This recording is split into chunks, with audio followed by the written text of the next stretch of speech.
going to be getting into the 5-year anniversary reading of The Finding of the Third Eye. This is the first book I ever read on air, and, well, I think it was time to do a new version of it, so here we go. Preface. These are days in which the spirit of inquiry is perhaps more alive than at any other time in the history of humanity. There are days also in which the orientation of humanity towards spiritual realities and towards the higher values is more pronounced than ever before, in spite of many opinions of the pessimistically inclined to the contrary. The masses are becoming increasingly sensitive to the world of ideas and to the vision of truth. Hitherto it has been the advanced men and women who have so responded, but today it is the many. The spirit in man has always been divinely alive, but today men everywhere are inquiring with one voice, which is the way that we should go? How far have we traveled towards our goal? This book is an attempt to trace in brief and simple language the progress man has made as he has traveled along the way of truth, and thus answer that question. It seeks to penetrate behind the outer world of seeming to the world of spirit, and to find behind the external forms that which gives them life. The subject is necessarily so vast that it is safe to say that it can only be handled in 3 ways. First, by the production of volumes which would embody the erudition of the ages and which would be read, therefore, only by the erudite and selective few. Secondly, by specializing in some one or other of the many aspects of the ageless wisdom and writing on a chosen subject, appealing consequently only to those attracted to that subject and that particular presentation of a part of the truth. And thirdly, by writing simple bridging books which, selecting the highlights in the history of truth and the basic foundational realities, will make the teaching real. Oh, come on. Aren't you working? Tried to flip and it...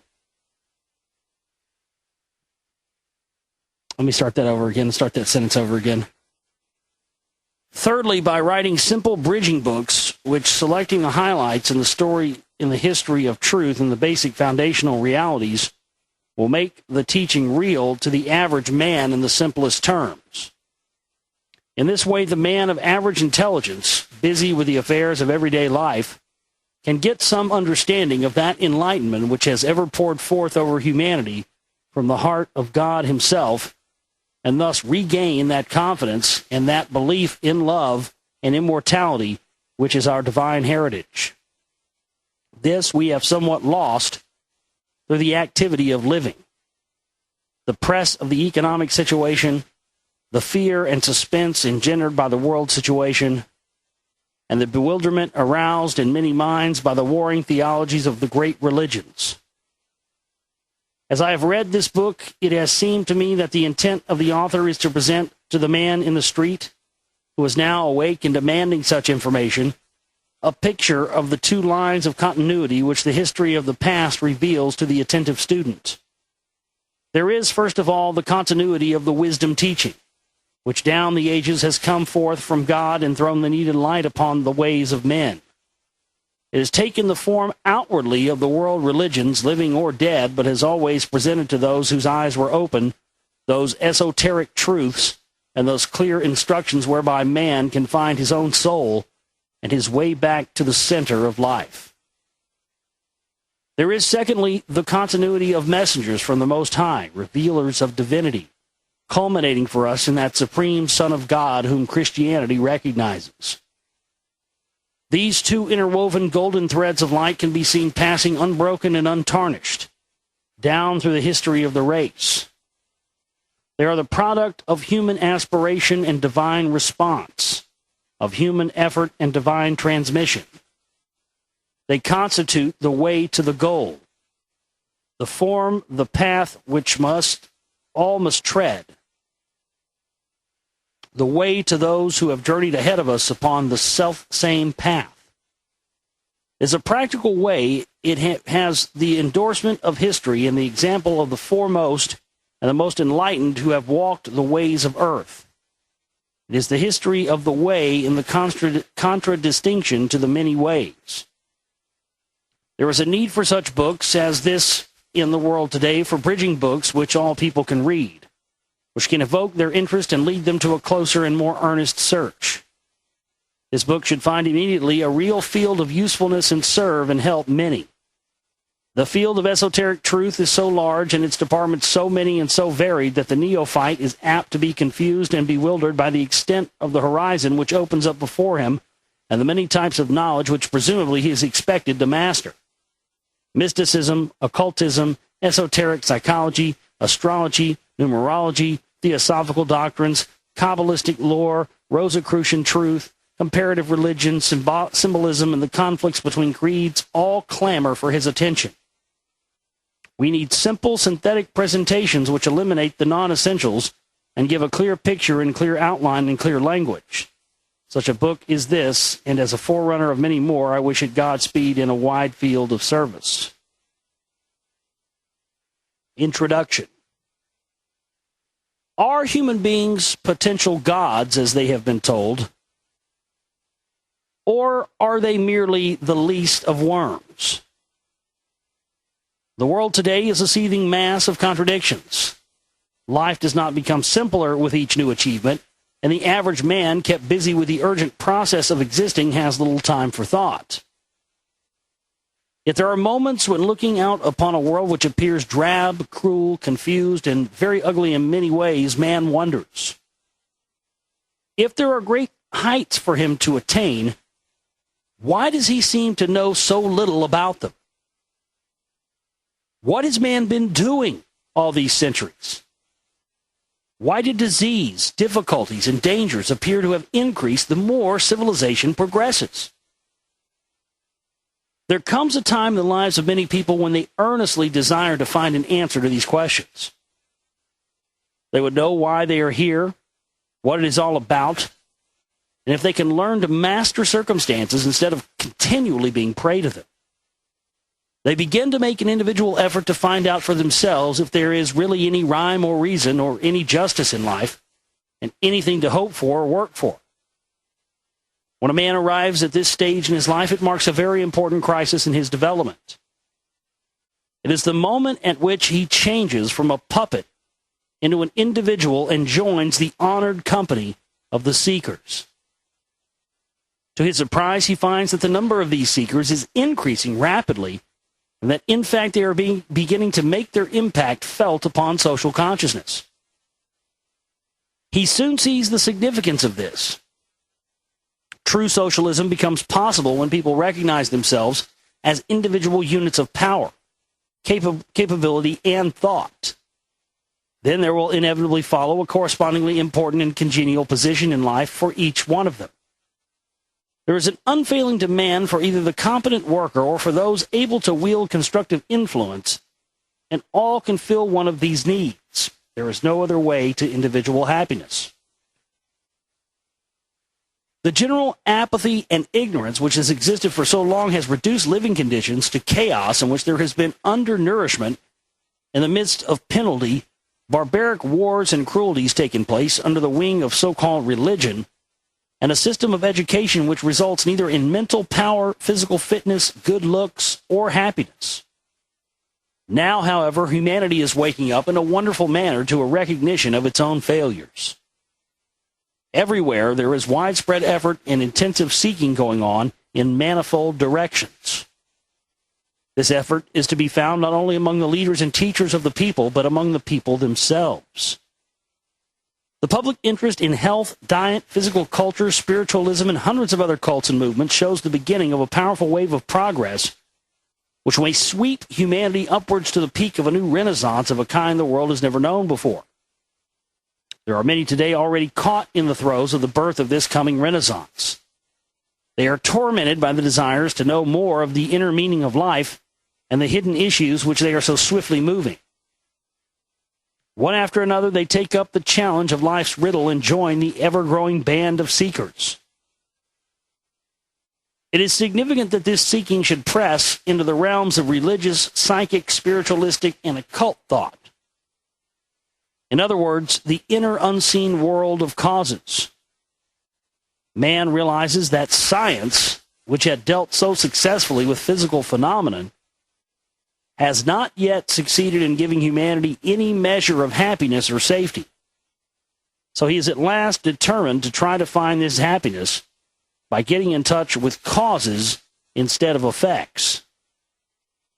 By seeking for the laws or truths, if any, which may lie behind the reactions of living things. He begins to sense the difference between knowledge and wisdom. Knowledge is the result of an accumulation of facts, and its tendency is, through specializing, to isolate subjects one from another. Wisdom is the deduction of these facts of useful laws, a process which can only take place by comparing the facts in one compartment with those in all the others, thus giving a vision of the whole. When a man becomes an individual seeker, his first effort is to discover what he can of facts connected with the fundamental truths of life. He wants proofs. There are many people ready to admit him into the world of inner research. He is faced with a long and complicated pilgrimage. Wonderful promises are held out to him. He is assured of becoming a Superman, with health, happiness, and power hitherto undreamt of and hard for him to comprehend. He asks himself if all this can be true. If so, why is humanity still wallowing in such helplessness? In bewilderment, he hesitates on the threshold of philosophy, spiritualism, Christian Science, or a dozen other cults and isms. His inexperienced eyes are unable to detect the true from the false, and he's at the mercy of many people who seek to enlist him for their own pet cult, or who wish to make profit for themselves by trading upon his virgin curiosity and yearning. If he has a tendency to emotionalism or a love of the sensational, he will be an easy prey. How then is he going to escape the many pitfalls and manage to keep upon the true path of an understanding and mastery of life? These chapters have been written in an effort to provide the seeker with a simple guidebook for his pilgrimage to truth, a concise and bird's-eye view of the new universe which he is about to explore. It endeavors to help him to place each new discovery into its relevant position so that he, while gathering his store of knowledge, may develop wisdom also and learn those few essential secrets through which he may attain the poise, power, and creativeness which will ultimately develop him into a Superman. The seekers who acquire and use this knowledge will be the builders of the new and promised golden age. In this book, an effort will be made to sort out, summarize, and compare the ancient knowledge with the modern science. Most of the statements made are capable of worldwide and extensive corroboration by trustworthy authorities.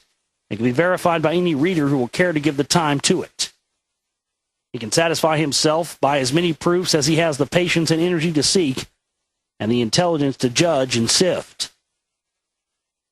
The quest after truth opens up an unimagined and wonderful new world to the seeker, so thrilling and so full of reward and interest that it is not within the power of human speech to portray it. Only the fringe of this absorbing search has been touched in these few pages. But even so, this book contains the recipe for turning an ordinary human being into a Superman, one who commands the means of success, happiness, or personal fulfillment, always within himself and irrespective of all circumstances. So we'll leave it there for tonight. We'll pick up next time with part 1, Things as They Are. Brad Stanley Alders, The Finding of the Third Eye, my 5-year anniversary reading. Originally read this book 5 years ago, the first book I ever read. And I can already tell from just reading that tonight with how much I've grown, how much I know, and how much better my understanding is now. This is going to be a fantastic reading, and I am very excited about it. All right, let's get into part 1, Things as They Are, from Vera Stanley Alders, The Finding of the Third Eye. Our first concern will be to take a survey of the present position with unprejudiced eyes. The unprejudiced eye is a much more difficult thing to cultivate than we may imagine. In fact, to most of us, it's an impossibility. For generations, indeed for centuries, we have been brought up in certain grooves of thought, certain traditions and habits, until our brains become wedged into a confined rut and are unable to look at things from a new angle. When, however, after finishing our survey of the present position, we see around us the result of thinking in these grooves and realize to what a state of unhappiness, chaos, and muddle this has brought us, we may, in sheer desperation, make the effort needed to jerk our brains out of their ruts and guard them against ever slipping back again. Truth can only be understood by one in a state of attention. Therefore, truth is not available to those in a slack condition of mind. They could not take it in. Truth is only to be found at the bottom of a well. It must be struggled for and sought after and come upon through earnest effort, through the stimulation brought about by suffering or striving, whereby the mind is prepared to recognize it. That is why the truth appears always to be hidden, veiled, and guarded. Let us then try to look with new eyes at the struggling mass of inconsistencies which we are in the habit of calling civilization. Man has always striven for happiness, and he has sought to attain it mostly in one of three ways: comfort, entertainment, and religion. But he has sought these things only in their outward form. Comfort for the body has been the first aim, while a comfortable state of mind has been the last thing considered, until a lack of it has reduced the victim to despair. Cleanliness has also been studied outwardly, but seldom in its inward form. We do not understand how to keep our minds wholly free from rubbish and poisoning material. Religion, likewise, has come to be mostly an external observance, while as for entertainment, it is poured in from the outside, the mind being required to make no effort to obtain it. All the same, we are told that mind over matter constitutes our real power. Therein lies one of the inconsistencies. Let us find some more. In some countries, the state supports a church which tells us, "Thou shalt not kill," but is not averse to sending us out to war in order to slaughter our own possibly blameless fellow men. For this we are called heroes. Yet as we kill someone for a reason which seems good enough for us, we are no longer heroes and we are hanged. Many of us are asked to believe in church teaching in the Bible, both of them containing a mass of contradictions which no one attempts to explain. For example, Christ asked his disciple to carry on the work as he had done, saying, "He that believeth in me, the works that I do shall he do also, and greater works than these shall he do." These words referred to healing, prophesying, and clairaudience, which with the gift of tongues, the power to be understood by all nationalities, the power to work miracles, to interpret dreams and symbols, and to have wisdom, were the 7 gifts of the Holy Ghost. Yet the state which supports the church's teachings may imprison one for prophesying, and the clergy who should be cultivating these gifts leave them mostly on the hands of those whom they consider ignorant and superstitious. Calling ourselves civilized, we produce a race which cannot compare with many of the most savage tribes in health and physique. Look around at the members of an average crowd of today and compare them with the Greek ideal or with the early Egyptian or Assyrian bodies. Through unbiased eyes, we shall see what are mostly misshapen travesties of what a human being should be. We cannot deny the prevalence today of imperfect bodies, unlovely, vacant faces, ugly clothes, and primitive conversation. Surely a modern crowd's appearance shrieks of the wrongness of our present mode of living. We know the hospitals are full, so are the asylums. Who dares to tell us how full? Consider also that we are at present in imminent danger of a world war which would let loose as much beastliness and cruelty as has ever existed in history. But even without war, man is being murdered daily in various ways by the terrible robot which has reared under the name of civilization. This robot is running amok. It has mastered its creator for the time being and produced a clever system of keeping him in slavery. Much that is really enlightening in knowledge is gradually being eliminated from man's education, which is given to him in odd spoonfuls having no apparent relation to each other. Through no fault of his own, he is under an economic system which causes him to spend all of his days in the terror and anxiety of being without means of support. If he works at all, he must drudge the whole week through, while many of his comrades are refused employment,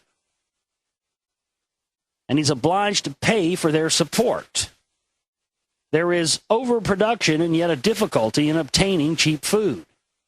Even in some countries, the danger of starvation, honesty and purity are preached to him from one side, while pornography and sensationalism are showered upon him from the other. Every effort is made to soak him through and through with an interest in sex by means of cinemas, theaters, books, newspapers, and through the type of food most cheaply obtained. He is never told the plain truth that a preoccupation with sex is one of the greatest deterrents to brain development. He is surrounded with mind-destroying noise, rush, and anxiety until even the doctors are beginning to say that modern life will soon exterminate itself. As if this were not enough, he is furthermore at the mercy of warlords who can send him out to murder and mangle his fellow man even if he has the kindest of character, and escaping this last horror, he is daily slaughtered in his own streets by his brother road hogs, while they in turn pay millions into the hospitals to put him together again. Life altogether seems to have been expressly planned to prevent him from creative thought. He has been, until quite recently, offered no problems to solve. His entertainment has been put before him in the form of predigested sensationalism, mental baby food. Weary and half-drugged by this intensive treatment, man has largely ceased to recognize the heritage of his wonderful mind. He no longer knows why he should think or what there is to think about. Here, then, is a pessimistic picture of life as it is today. Ought we to be satisfied with this state of affairs? Is this indeed the whole picture, or is there a brighter side to it? Let us not forget the claim that man is a marvelous creature in spite of much that appears to the contrary. This claim seems to not be entirely without foundation. On every hand, we find clues to strange and tremendous forces hidden within us. Forces that, when properly understood and developed, could certainly lead us to unimaginable power and achievement. We glimpse these powers in such people as the imaginative genius, the child prodigy, the thought reader, the healer, and the clairvoyant. We hear of them on every side, and their existence is too well known to be disputed. There are many great men alive today whose achievements stand out in sharp contrast to the average. Is it that they are supermen, or that the rest of us are lagging far behind the point of development we should have reached? If we were to lay any one of them upon the dissecting table, we should certainly find nothing about them that differs in any degree from the average person. Where, then, is the key to the wonderful power and omnipotence that apparently may be every man's birthright? There is nothing to prove that we could not all attain complete mastery over our lives and fortunes and reach ideal happiness were we given this key and had the will and the determination to use it. Had we this secret, instead of being as we are, slaves to life, to our possessions, our environment, ill health, bad luck, and the rest, we could be master and controller of all our circumstances and welcome with content and understanding everything that life brings to us. We are told that the secret lies in the use and understanding of a certain knowledge, through which is given an insight into the inner laws and forces of life, and the manner in which to use them. This knowledge has always existed, but it remains hidden forever from all but the earnest seeker. For the last few hundred years, humanity has been passing through its slough of despond and ignorance. The hour has already struck, which marks the beginning of humanity's emergency from that blackness. Men have suffered so much and for so long through ignorance that at last the inevitable reaction has set in. We can feel this change beginning to play in subtle ways through all phases of life. We have reached the time when we demand to know, and to know for ourselves and through ourselves, and to wield that knowledge irrespective of authority. I'm going to read that again. We have reached the time when we demand to know, and to know for ourselves and through ourselves, and to wield that knowledge irrespective of authority. We refuse any longer to dance like puppets to the drugging jazz tunes of incompetent authority. And soon authority will have to pull itself together and follow the lead of the seekers. For there is widespread seeking going on everywhere now for the happiness, freedom, and power which we instinctively feel will be ours when we have gained this requisite knowledge. And the knowledge is to be found, hidden, waiting, wonderful. Our first clue to this knowledge lies in the study of what is known as the secret wisdom. This teaching was always in the charge of those who were well equipped both to govern and teach. But in time, they neglected their deep knowledge in favor of the easier way, power through money, superstition, and material pomp. This resulted in laziness and effete degeneration. Their only hope of retaining hold on the people was to plunge them into ignorance also. Therefore, a systematic persecution of certain knowledge began by edicts, inquisitions, and massacres. Finally, their end was so thoroughly attained that from the highest to the lowest, the wisdom had apparently faded out. Fortunately, however, there are now, and have always been, those who would give their whole lives to the guarding and hiding of a treasure so precious. Such people were the alchemists, hermits, early Freemasons, and many more. So the knowledge was not really lost, but only concealed and safely guarded from destruction. Humanity is fast approaching the day when, through patient struggling, it will have earned the right to this wisdom. In fact, some years ago, it was given out in part for those earnest seekers in the vanguard of progress to discover. Let us all make speed to gain for ourselves this rich heritage.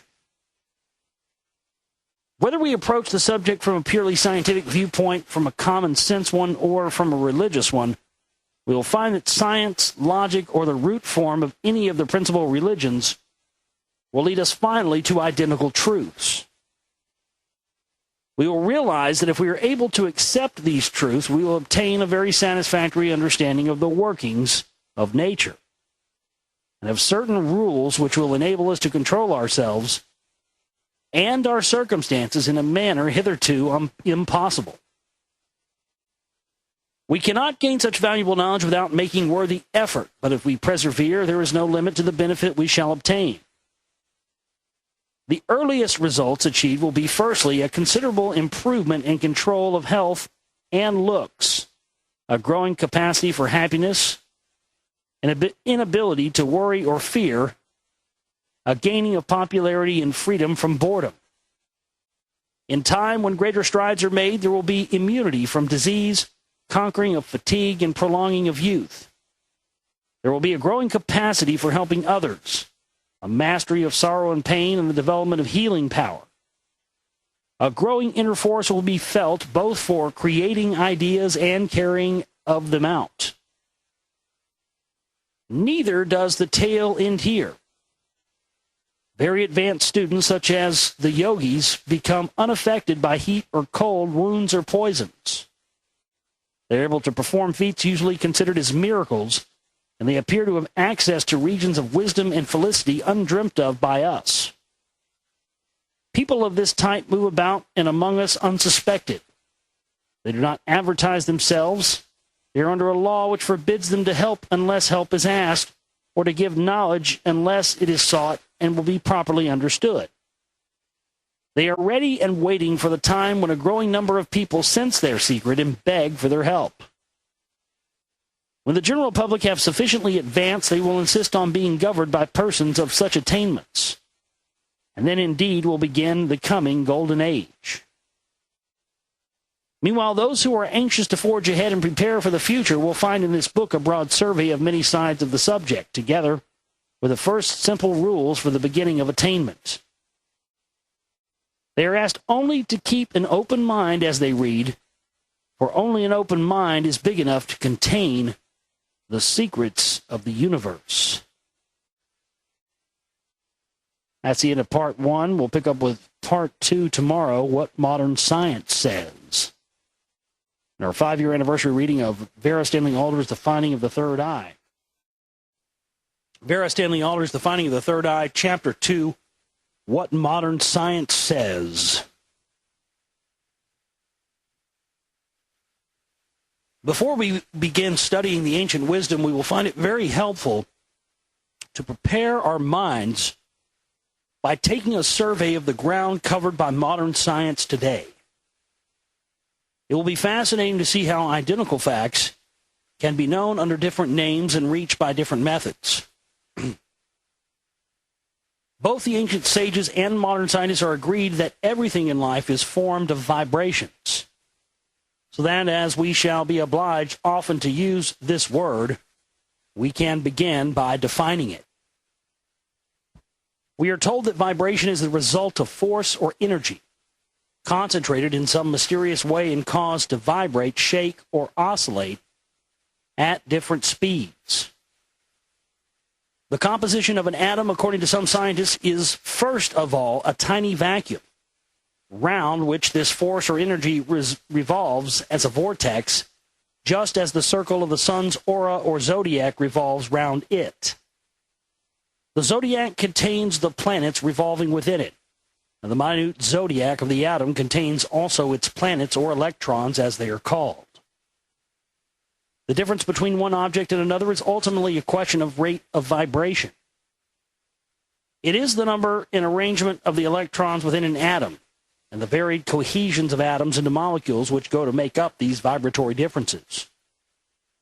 The disturbance in the atmosphere caused by a vibration sends out a ripple or air wave in all directions. As an illustrative simile of this, we can throw a stone into a pool of water. At first, we see the hole which the stone makes corresponding to the vacuum in the center of the atom. Then we see the disturbance in the water created by the hole, a circle of energy which sets up waves or ripples which spread out to an unlimited distance. Drop other stones in nearby, and their circle of waves will flow over and through the others, none, however, being destroyed, although they affect one another slightly. The distance between one ripple and the next is called the wavelength. We have in this a rough picture of what happens in the atmosphere, and one of the waves set up by light, sound, or any kind of object, anything, in other words, that vibrates. Low rates of vibration form the more static or visible objects. We might say that they send out only slow ripples. Higher rates of motion between the rapidly flying particles form less tangible things, such as gas. These particles intermingle rapidly with the air, but often they do not move sufficiently quickly to penetrate through solids. I would like to say here that the statements in this chapter are not intended to be scientific accuracies, but roughly suggestive for the purposes of our argument. As the facts of science are continually having to be modified or changed, we need not take them too seriously. The last word has never been said. Vibrations of a relatively low frequency are known to us as sounds. Higher ranges are known as heat. Sound and heat are fine enough to pass through certain solids. We know all about the ripples or waves caused by sound. We also know about the electrical impulses through the wireless, and we call them wavelengths, and know all their measurements. Some of the wireless wavelengths are as much as 3 miles long. We might picture the scale of vibrations as a vast keyboard on which there are many octaves and different types of vibration and motion. One range of motion expresses itself as solid, liquid, and gaseous forms. Other ranges are perceived as sound, heat, and those intangible things about which we know little. Above the octaves of sound would come those of light and color vibrations. The colors range from red, the lowest, which vibrates at 451 million times per second, and has a wavelength of 36,918th of an inch, up to violet. We see this order of colors in the rainbow and in the spectrum. Above the violet, color can no longer be seen by the eye, and we find the ultraviolet rays in the X-ray. Now at last we have reached vibrations fine and rapid enough to penetrate through most solids. Higher up on the scale, we come to the magnetic vibrations and their wavelengths, such as those that issue from the mind of the hypnotist. These can go through denser solids than the X-ray can, which accounts for the hypnotist being able to produce the effect of a deep trance upon a person seated in an adjoining room. Apparently, the vibrations of the mind can travel instantaneously many hundreds of miles, as in thought telepathy, passing through all solids which intervene. They have an intimate connection with electricity, which, as we know, can travel around the world in a flash. Each thought is a vibration having a set wavelength. When, however, we consider the vastness of the scale of vibrations with which we have to deal, it will be seen that there are enough and to spare for everything.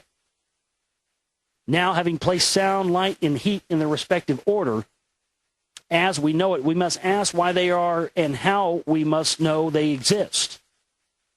Had we and the animals no ears, what would sound be? What we know as sound is that tiny section of octaves on the scale of vibration, which can be transmitted to the brain by the receivers in the ear. The human ear is successful up to a certain point, beyond which it can receive no more, but many animals hear vibrations which to us are no longer sounds at all. Higher up on our keyboard than sound comes heat. Our skin contains the little receivers to transmit these vibrations to which the ear is no longer sensible. Farther up the scale still, we come to light and color. We only have one tiny marvelous organ to register this set of vibrations to the brain, the optic nerve. The eye is made to react up the scale of color to the violet vibration. After that, as already stated, the oscillation is so minute and rapid that it can interpenetrate solids. So these ultraviolet vibrations pass right through the eye lens. The question now arises, have we any organs with which we can deal with those higher vibrations, or the very subtle substance of which they are composed, and in what form are these contacted?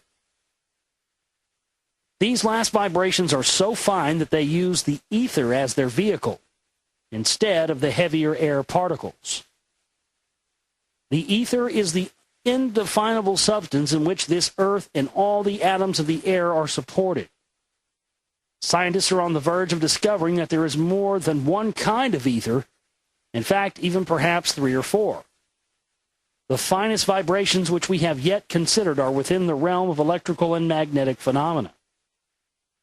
These are the forces which man also contains within himself, and which can be utilized through the mind.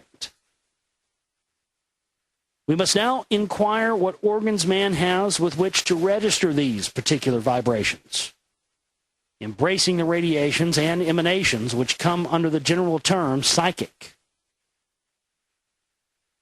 There are 2 small glands in the head which give doctors much cause for speculation. I refer to the pituitary body and the pineal gland. The former is a tiny double bean-shaped body situated behind the root of the nose. It is posed so that it is very sensitive to vibrations. We know that it is in some way connected with nurture, bodybuilding, and the nervous system. If it is removed, all organic function ceases.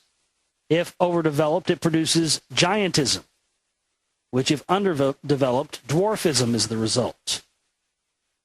The pituitary body has been called the seat of the mind. Its frontal lobe is concerned with emotional thought, of the type which produces poetry and music. while the anterior lobe is connected with more concrete intellectual concepts. The pineal gland is a tiny cone-shaped body in the middle of the head, behind and just above the pituitary.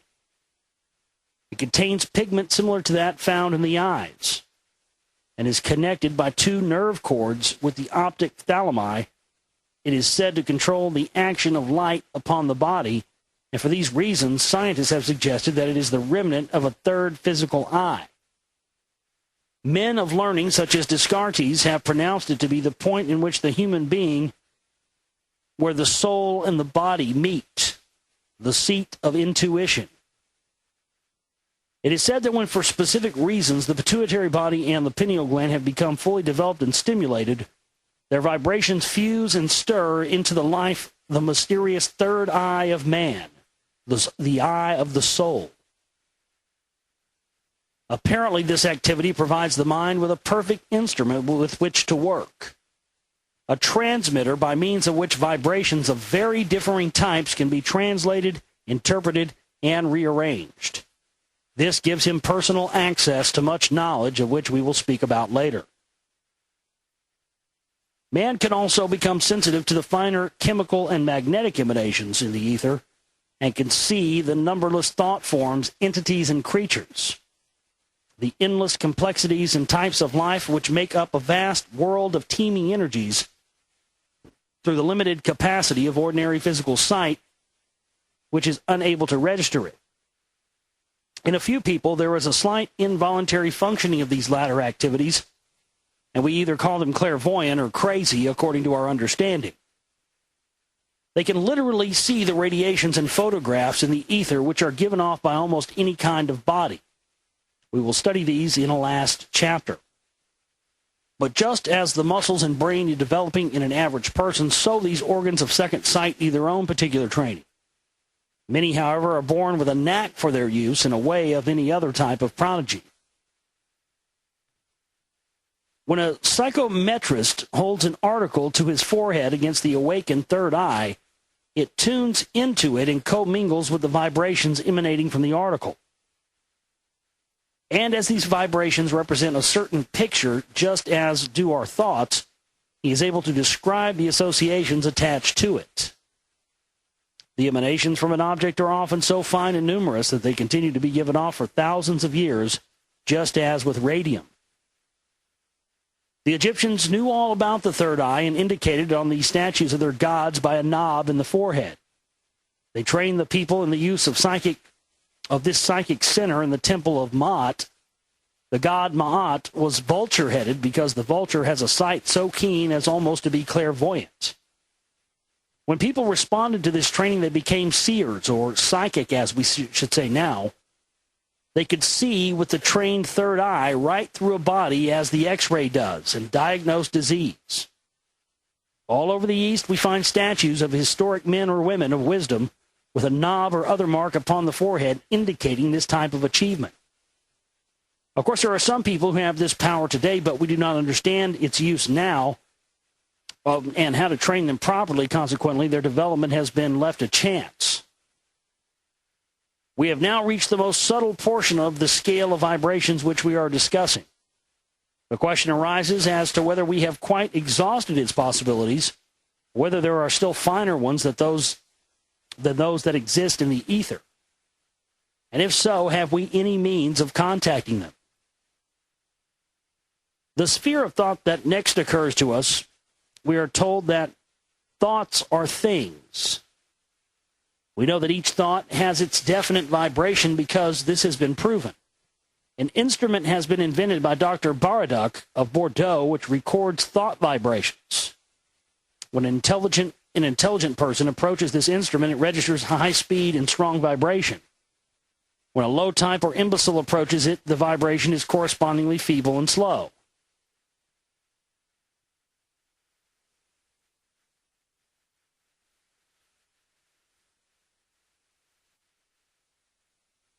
I lost my place. Give me a second. There it is.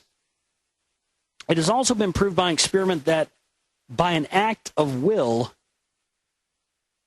the mind can cause objects such as metal levers to move, See experiments by Sir William Crookes in Edinburgh lectures on mental science. We have also heard of numberless cases of fakirs and people of that kind having been able to prevent themselves from burning by fire, from suffocating when buried alive, from bleeding from wounds, and from other normal reactions.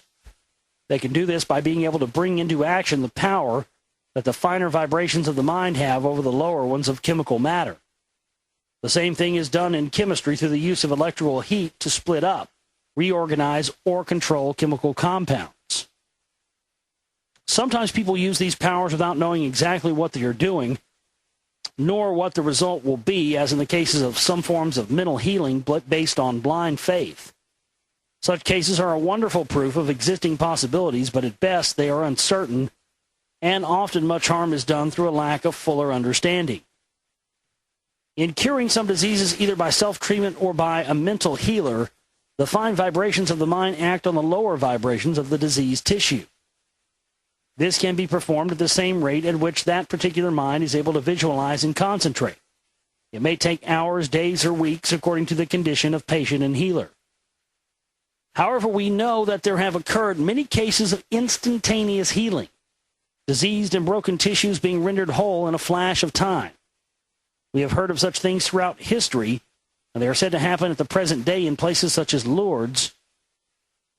In these cases, we have at last touched upon the finest and subtlest vibrations of all, those of the spirit, or the highest creative force. Such vibrations, being unhampered by the processes of the brain and operating at a terrific speed, can go through the whole process of cure so quickly that we cannot possibly follow its course, and the result seems to us to be instantaneous. With a great spiritual leader such as Christ was, works of this kind are possible, especially if the sufferer can tune in through faith or through the medium of his own spiritual vibrations. Christ encouraged us to strive for these powers of healing, which are not really supernatural, but the result of an intensive development and understanding of the laws of the universe. The mind has power over everything that it can understand and visualize. Therefore, the first step of all is to study these arguments and theories, and those facts which are supported by adequate testimony with a perfectly open and logical mind. If and when we become convinced of any argument or concept, we must tabulate it carefully and pass on to a study of the next. In this way, we will begin gradually to discover what we can know, what we really can know, and believe. For instance, we may feel that it is impossible for us to prove for ourselves the truth of Christ's miracles or any others in the past, but actually such things are happening every day in every guise and form, and a little inquiry will soon put us in touch with them. Our own common sense will then enable us to separate the true from the false.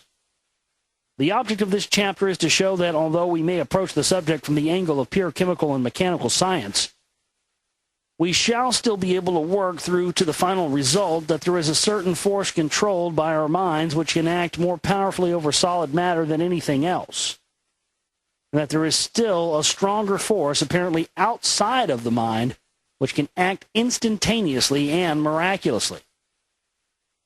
It is not enough to go on any longer weakly tabulating these things as hypnotism, thought reading, or imagination. They must be better understood for what they really are. We must have an explanation for the changes in tissue and matter which occur.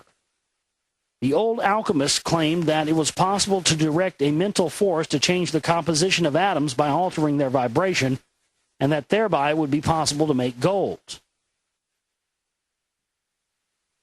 They believed it was so, but already materialism had stepped in, and they often endeavor to accomplish it by chemical means alone.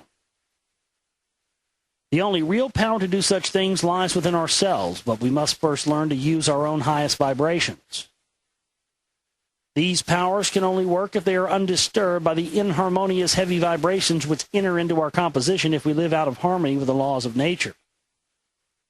The athlete knows that alcohol, smoking, unbalanced diet, worry, and lack of sleep upset his health and undermine his stamina, so that even the low vibrations of physical strength and steadiness cannot gain control. The mental worker knows that he has to steady down all his bodily disturbances and vibrations before he can concentrate at all. He needs not only to be able to ignore the vibrations all around him, which he can only do if they're steady and balanced, but also he must have steadiness and balance of every activity of his own body so that he can ignore it. If, however, he is seeking neither athletic nor mental expression, but inspiration, he can only obtain that by steadying down the brain itself, so that balancing its vibrations to the same state of poise as those of his body, he can ignore the brain and reach for the subtler forms of the mind. The greatest inspiration will flash suddenly into the brain at a moment when it is quiet and responsive. So we're going to leave it there for tonight. Let's get into Vera Stanley Alder's The Finding of the Third Eye. We'll be picking up where we left off last time.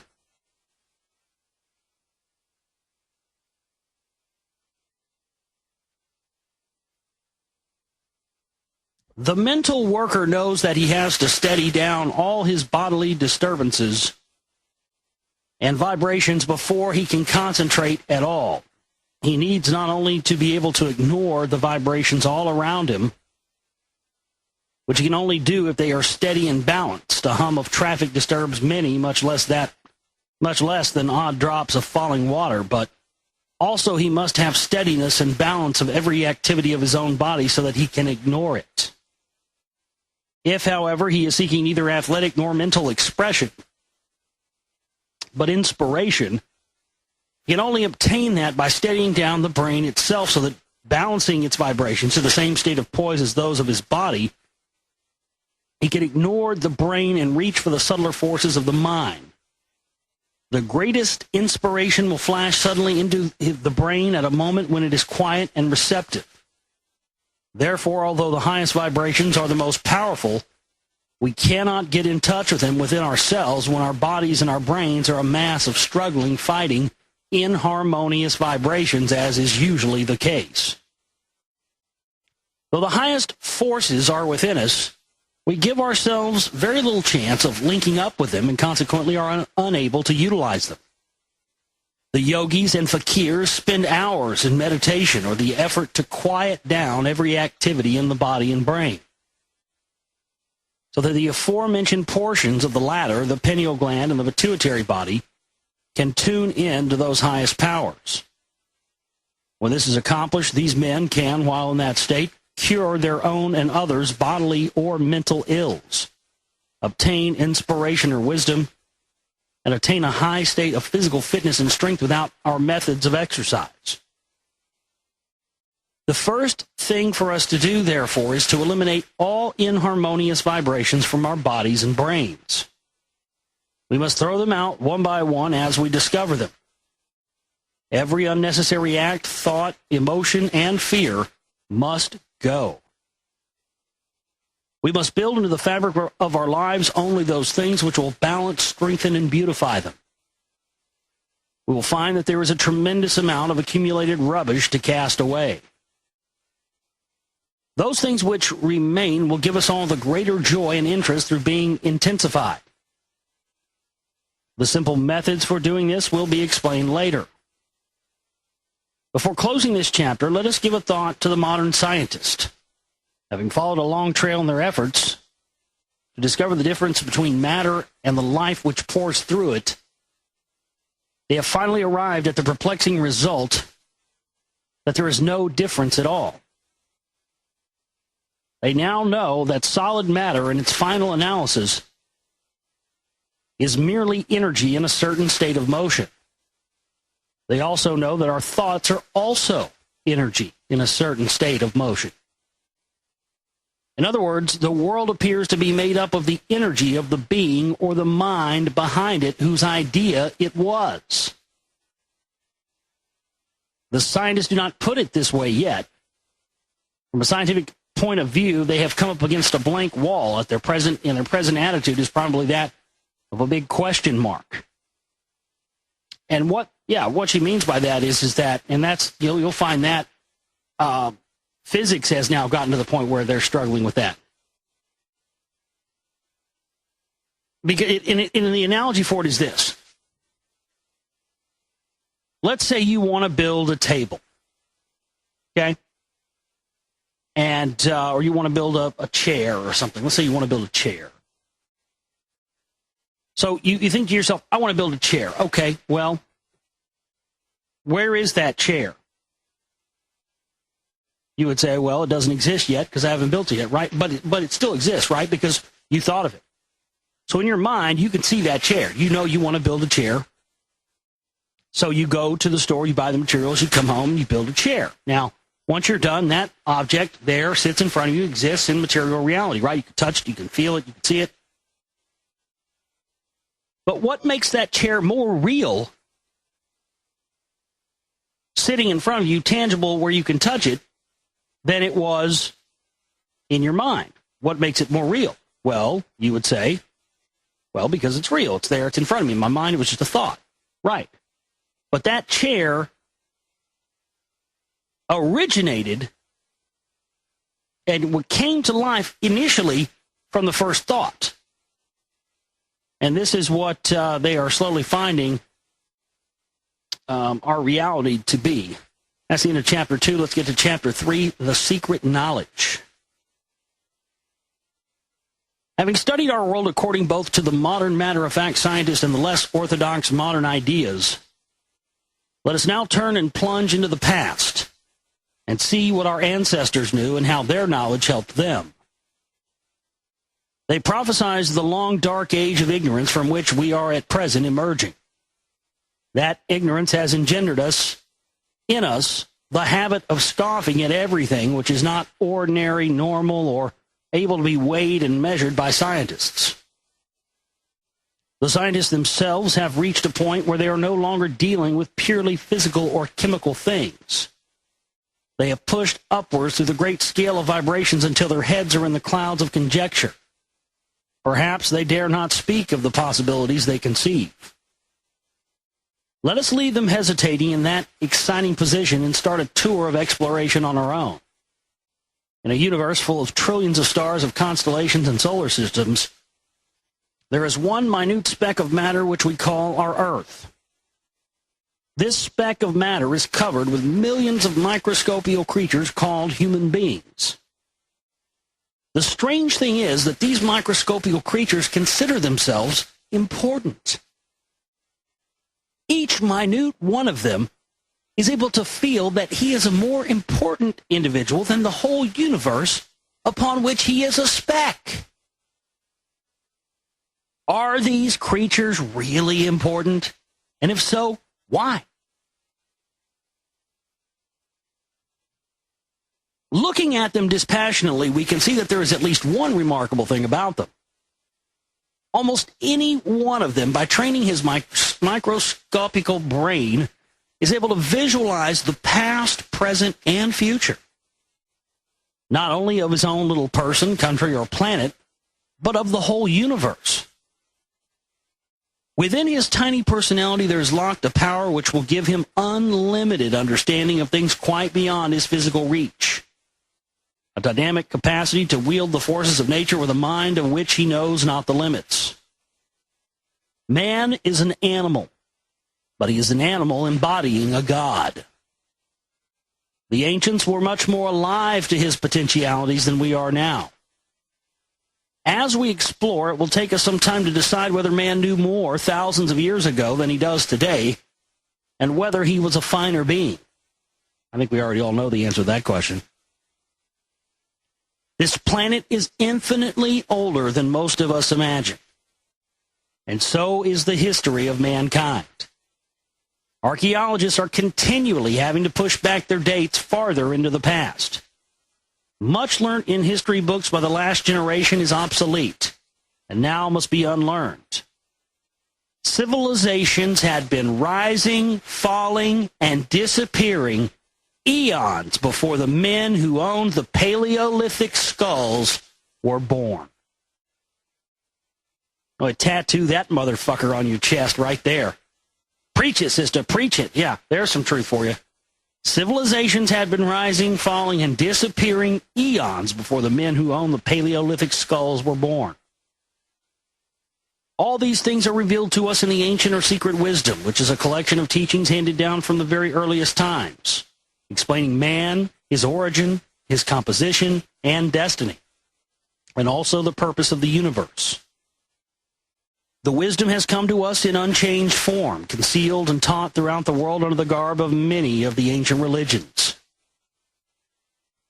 We will trace this in a later chapter, but begin now by a study of the wisdom itself, as it is still to be found in the East.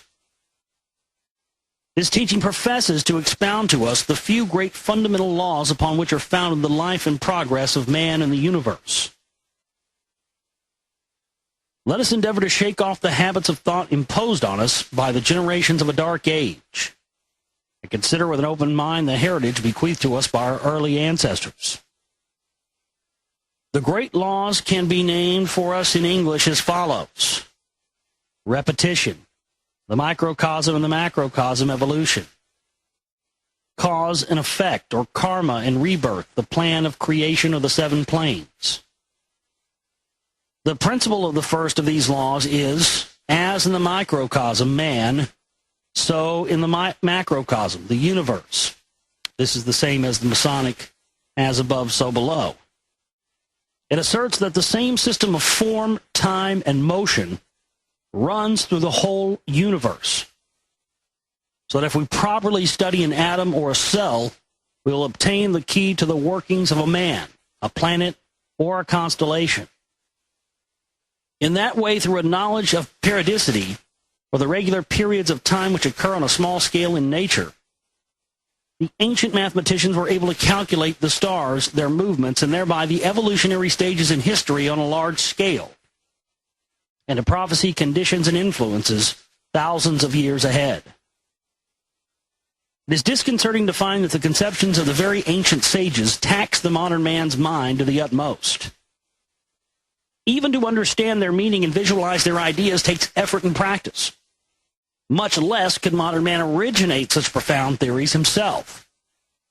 And the ancients accomplished these things without, so far as we know, any of our modern mechanical aids. The great law of repetition declares that there is an ordered arrangement within the universe, with certain periods of time and patterns of form repeated up the scale and governing the tiniest to the greatest. It asserts that the little things are a mirror of the larger ones, and everything is not only a replica, but intimately connected with everything else. For instance, if you want to study a solar system, you can study an atom. And if you want to study animal, plant, mineral, or even solar life, you will find it all represented in the body of man himself. Man, know thyself, was the ancient command written above the temple door. If we persevere with this fascinating study, we will find that in the form of every human being, the universe is presented to us. We can inspect the solar systems of his atoms, the mineral world in its most active and creative form in his interior laboratory, and the physical development of animal life from its lowest to highest form in the embryo. In his natures, we will find a mixture of the passions and peculiarities of all living creatures. We can also trace an intimate relationship with all the planets through the interplay going on in his body with the cosmic and planetary rays, and a connection with the world of magnetism and electricity as well. Finally, we will discover that man has in his puny frame the capacity to connect his mind with the highest unseen cosmic intelligence, the mind of nature. This first great law, then, that of the macrocosm and the microcosm, gives us at once a much more comprehensive outlook on life, and therefore the capacity of bringing vision and breadth into our creative work. The second great law is that of evolution. Everything in life is evolving upwards and onwards to a higher and more perfect state. Having had its beginning in an uncreative, unconscious, and elementary form, and growing and progressing through striving, sacrifice, and struggle to a condition of creative, self-conscious, potent strength. Beginning at the lowest end of the scale with the minerals, we know that they have an elementary consciousness or mentality, that they strive, struggle, and become tired, and that they are sacrificed to or absorbed by the kingdom above them, the vegetable kingdom which lives upon them. The vegetable kingdom has a higher consciousness or vibration than the mineral kingdom, and a greater power for struggling and adapting itself. And its turn into sacrifice to the animal kingdom who feed upon it. The animals may seem to the plants to be some kind of deities, with wonderful and to them miraculous powers of movement. The sum of vegetable and mineral experience is absorbed by the animals, who depend on this for their life and evolution. In return, it is said that the animals provide by their breathing the carbon dioxide upon which plants exist during the day. Some of the animals are becoming extremely advanced in consciousness and are full of what can be described as, for them, spiritual aspiration. Mankind are their deities, and they strain and strive to attain in such things as speech and work to the miraculous activities of their gods. The adoring eyes of a dog in his efforts to talk and the keenness of a pride of an elephant at work are instances in point. Animals in their turn offer up their sacrifice of adoration, emulation, and service to man. Whereas the vegetable kingdom should adequately sustain the body of man, the animal kingdom should feed his emotional needs only through his function of guardianship over them. This relationship of loving, learning, and teaching is the true one instead of the prevailing ordinary exploitation. Slaughter and cruelty enacted towards animals, which forms the basis of similar attitudes towards all other kingdoms, producing the predatory world which we have today. We continue up the scale and find that in the kingdom of man the same process is going on. The more advanced type of human being is sacrificing his lower nature and striving to reach and copy a higher kingdom of beings than his own. He calls these beings angels, gods, or deities, and has as much difficulty in understanding their wonderful capabilities as the animals have in understanding his own. But just as the animals depend upon man for their final development of their intelligence, so man depends upon the subtler and more inspiring minds of the angels for his own awakening. We are told also that just as man depends upon his sustenance and progress upon the lower kingdoms of nature, so the angel world depends upon the offering and sacrificing of man's soul force for its own nourishing and development. Mankind and the angels can only reach greater heights of realization through the interplay of mutual service. In accordance with the first great laws of repetition, we realize that the process must continue, and therefore we are bound to infer that the angels are also sacrificing to and striving to reach a higher kingdom of beings than themselves. The ancient wisdom has mapped out for us the pattern of these angel communities and hierarchies. An amazing vista of worlds ahead of us is thereby opened up for our consideration. The third great law is that of karma and rebirth. This states that nothing in life is wasted, and all things share alike the chance of gaining ultimate perfection and going through the full course of experience and development. We see that in the physical world, as soon as a plant or other living creature has had its particular span of life, it dies or withers. The cells which formed it disintegrate, but their chemical constituents come together and, at a later period, form a future plant or animal closely resembling the former one. But plus, always, a stage of further adaptability and change, showing that the consciousness and memory of the former plant has been reborn too.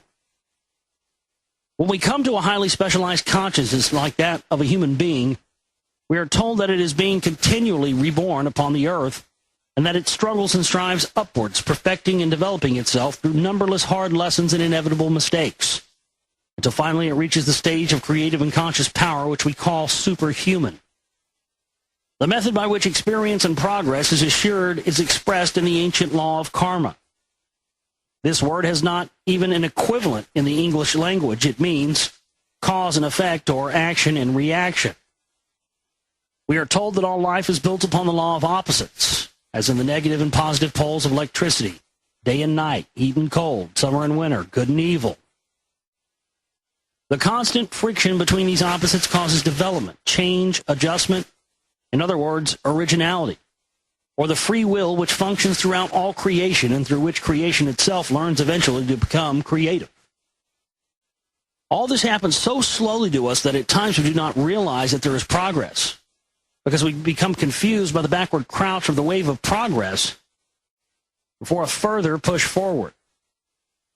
Probably we are living at the time of a backward crouch now, Perhaps that is why so much that is bad in humanity seems to be driven to the surface, so that to some of the world appears to be at present to be deteriorating.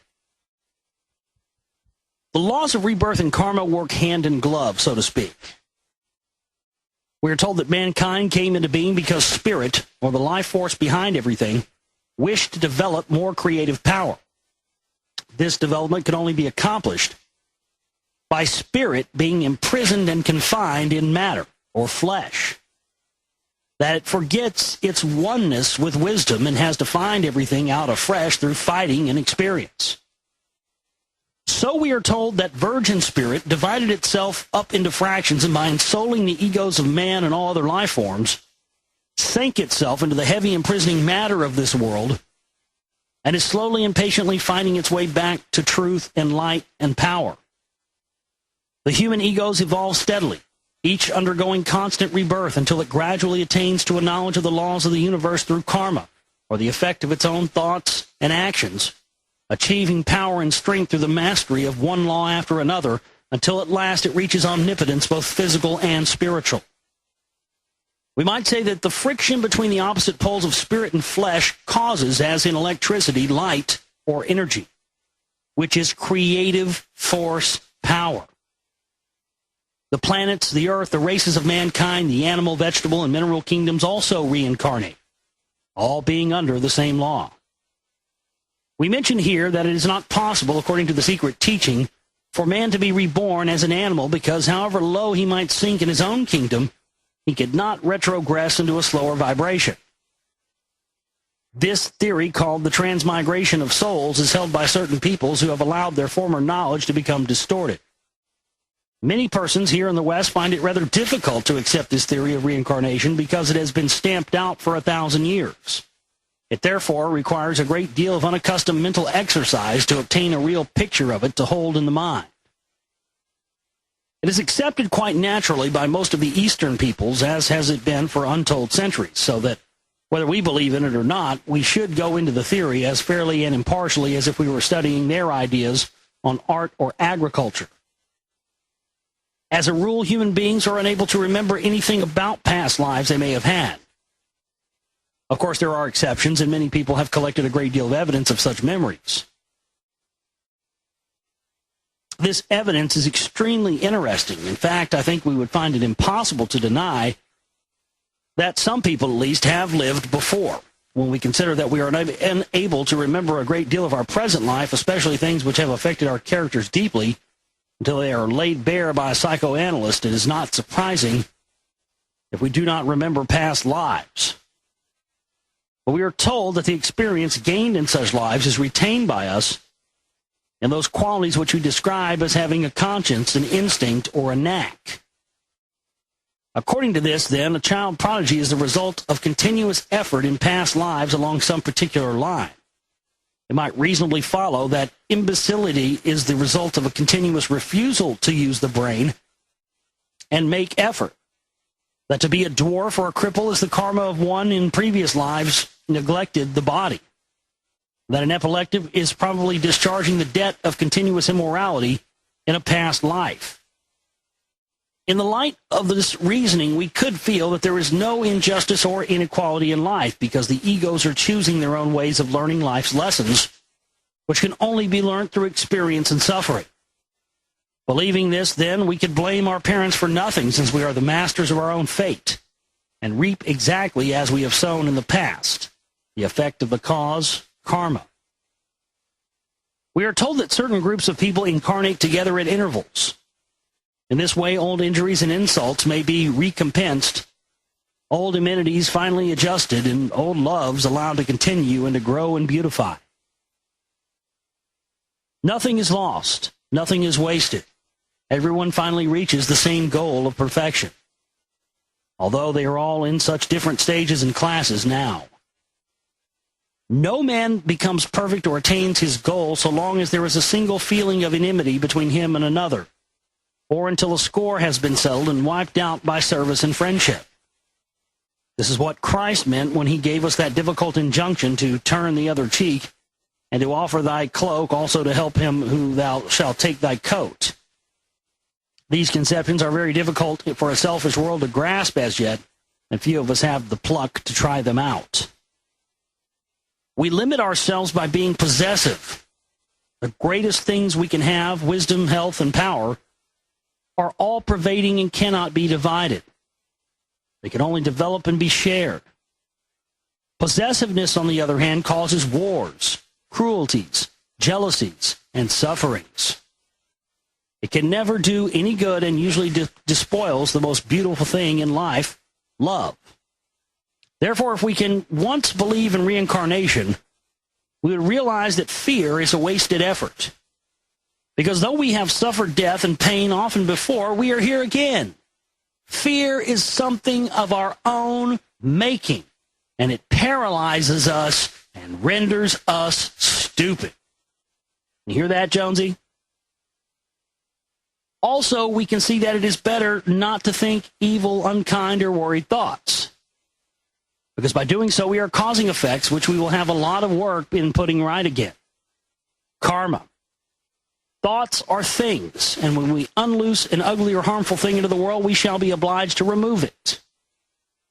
Thoughts persist in the ethereal regions and are connected with the one who made them until they are disintegrated through his effort. The fourth great law is that of the plan of creation, which teaches us about the 7 planes. We learn that the whole of the solar system is built upon an orderly numerical system, and a set of 7 definitely graded types of matter, substance, or, as the mystics and occultists call them, planes. These planes meet one another in a delicately graded sequence of interpenetrating vibrations with which the modern scientist is experimenting today, which we discussed in Chapter 2. The scope of his discoveries lies roughly between the phenomenon of sound, with its lowest vibration at about 16 to the second, to that of X-ray, whose highest vibrations are estimated at 2,305,843,923,693.952 per second. These whatever number that is. These vibrations constitute a portion of what is known as the chemical or physical world or plane. The ancients were able to understand and tabulate 7 times as much as this, because they postulated 7 worlds of different kinds of life interpenetrating and influencing one another, through which were functioning the various life forms, currents, rays, thoughts, emotions, and archetypal forms which combine to produce life as it is, with all its different complexities. They had all this thoroughly worked out and understood just how these different forces were concentrated into man's body through the channels of his various glands. The doctors of today are still struggling with the unknown functions of some of these glands because they have not had the inspiration to refer to the ancient knowledge and unravel the symbolism in which it was presented to them. This symbolism was arranged and used both to awe the public and keep them from a knowledge which might be dangerous when in the hands of the ignorant and unprincipled, in much the same way as Latin is employed today by doctors. In times of high national morale, more and more of the secrets were given out and understood by the public. But in periods of decadence and materialism, the priests and rulers themselves deteriorated, and the knowledge was hidden away and guarded by the few remaining initiates or sages. We are emerging from a long period of such materialism at present. That is why doctor, priest, and public are confronted with the task of learning a great deal all over again, and revising the knowledge of their ancestors before they can carry things a step further. The revision was begun at the end of last century by people such as Madame Blavatsky through the Theosophists, by the Christian Scientists, by Mesmer, and a host of others, who aroused the public desire to penetrate once more into the fundamental meaning of life and its ultimate purpose. Since then, modern methods have been used to unearth the ancient wisdom and once more reinstate it. Some people say, what do we do with the past? Let us go forward and be practical. But as we have not yet been able to improve in some respects upon the conceptions of art, architecture, mathematics, ethics, and science of some of those very ancient civilizations to any degree at all, it will surely be worth our while to study the foundations upon which their mentalities were built. The 4 great laws which we have enumerated in this chapter were part of those foundations. When we hear people say, oh, the East is degenerate and effeminate and social conditions there are terrible, Therefore, of what use has that ancient wisdom been to us? People like this should think further, realizing that the higher one mounts, the lower one can fall. Degeneracy is the result of laziness, slackness, and subsequent distortion of teaching, and has nothing whatsoever to do with the pure teaching of a religion in its original form, which is nearly always fine. We have only to consider the original teachings of Christ, observing how we have degenerated that with our long history of bloodshed, greed, and oppression, to feel that we cannot point any finger of criticism at the East. Also, the East is now the prey of old age and feminine in character, as compared with the vigorous, youthful, masculine Western civilization. The four great laws are hidden in the Christian religion and can be revealed with a little study in spite of the mistranslation and censorship to which it has been subjected. It's very necessary to see life as a whole and realize that we can obtain a high state of mental balance and vision only when we attempt to link together the past, the present, and the future, and all the sciences into one comprehensive and comprehensible picture. That's the end of chapter 3. We'll pick up next time with chapter 4, How We Were Made.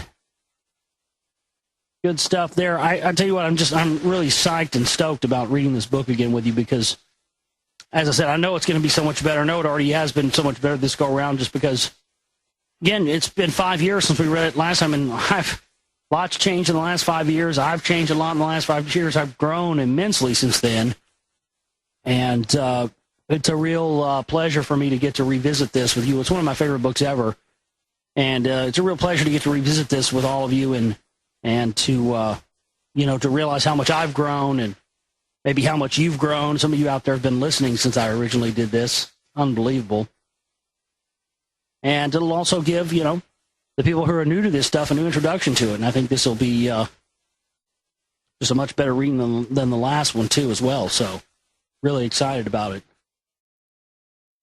Chapter 4, The Finding of the Third Eye, How We Are Made. The secret knowledge explains to us in quite a scientific way how we are made. We have seen that modern scientists have worked out the whole of physical or chemical life to a scale of atoms vibrating at different speeds. The ancients called this great scale the physical plane. A plane meant a complete series or world of substances under one law. The physical plane includes solids, liquids, gases, and the ethers, of which we are told there are 4. That totals up to 7 states of matter, which go to make up the densest or chemical expression of life called the physical plane. We must remember that these states of matter are mostly able to interpenetrate each other, as we saw in chapter 1. The physical plane includes, of course, our solar system with its solids, gases, and chemical rays. Now, the ancient Now, the ancient wisdom teaches that life is made up of 7 planes or states of matter, which the physical plane is only one, the densest, or in wireless parlance, the one of lowest frequency. We are told that each of the 7 major planes is divided into 7 subplanes or strata, just as is the physical plane, each plane and each stratum being mirrored or counterpart of one of another series. Take the 7 colors of the spectrum and split them into 7 shades of each color, and you have a simile. Let the 7 darkest shades represent the physical plane, and the 7 palest and most luminous represent the spiritual plane. You will see how closely they are all connected with each other, even taking into account the complementary colors. The planes are neither above nor below one another, but interpenetrating. Those which we think of as above being of higher frequency from the standpoint of vibrations. Bear in mind that all these things are very difficult to put into words. Everything in life, from a planet to a fly, from a cloud to a grain of sand, is interpenetrated by all these 7 planes or worlds, and in most cases has a body with which to function in each of them. And that goes to explain dreams and how you actually have a different physical body and a different makeup when you're in the dream world. Man possesses a body made up of the material of the physical plane world, a body containing chemicals in liquid, solid, and gaseous state. This body is interpenetrated by another body, which is its counterpart, and is made up of the four ethers. This is called his etheric body and constitutes a fine web through which the electric and radiating life forces are fed into his physical body from the outer universe. This completes a man's physical plane equipment. The next of the seven planes is called the astral world. It is called by some the desire world. It is the sphere of emotions or desires. It contains the substance that stirs or motivates us. It is the world of attraction and repulsion. Man has a body of this astral material which is in full action when he is roused, excited, afraid, or full of desire. These feelings being, as we know, sometimes quite divorced from and stronger than our reasoning minds. Yeah, it's like thinking with your head instead of thinking with your heart, thinking with your dick instead of thinking with your head. It is possible for man, the individual, to separate his astral body from his physical body and wander about in it. Such an astral body can be seen by the astral eyes of another person who will speak of it as a ghost. Everything physical has its counterpart in astral substance, so that a man wandering in his astral body can see chairs and tables, or rather their astral counterparts. The counterparts of physical things are made up of the lowest and densest stratum of the astral material, whereas the counterparts of thoughts and feelings are made up of the subtle and malleable kind of astral stuff. This has been described by clairvoyants as a moving and shimmering kaleidoscope of swiftly interchanging colors. The astral world is therefore almost impossible to visualize by anyone who has not been able to see it. But a vague idea of it can be obtained by study of the various descriptions given to us by clairvoyants of all times. The third of the seven great planes is the world of thought or mind. The densest stratum of this plane contains our own more wildly and material thoughts. This plane contains our own more worldly and material thoughts. The finer strata are used by cosmic intelligences for planning the archetypes and activities of the universe. That is why if we can contact the higher strata of the mind world or mental plane by training the corresponding parts of our brains, as all the sages have endeavored to do, we shall gain inconceivable knowledge.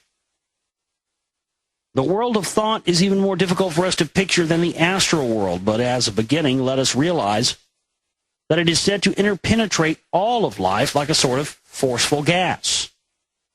It is not confined to the brain, which later acts more like a kind of telephone switchboard to all the thoughts which pass through it.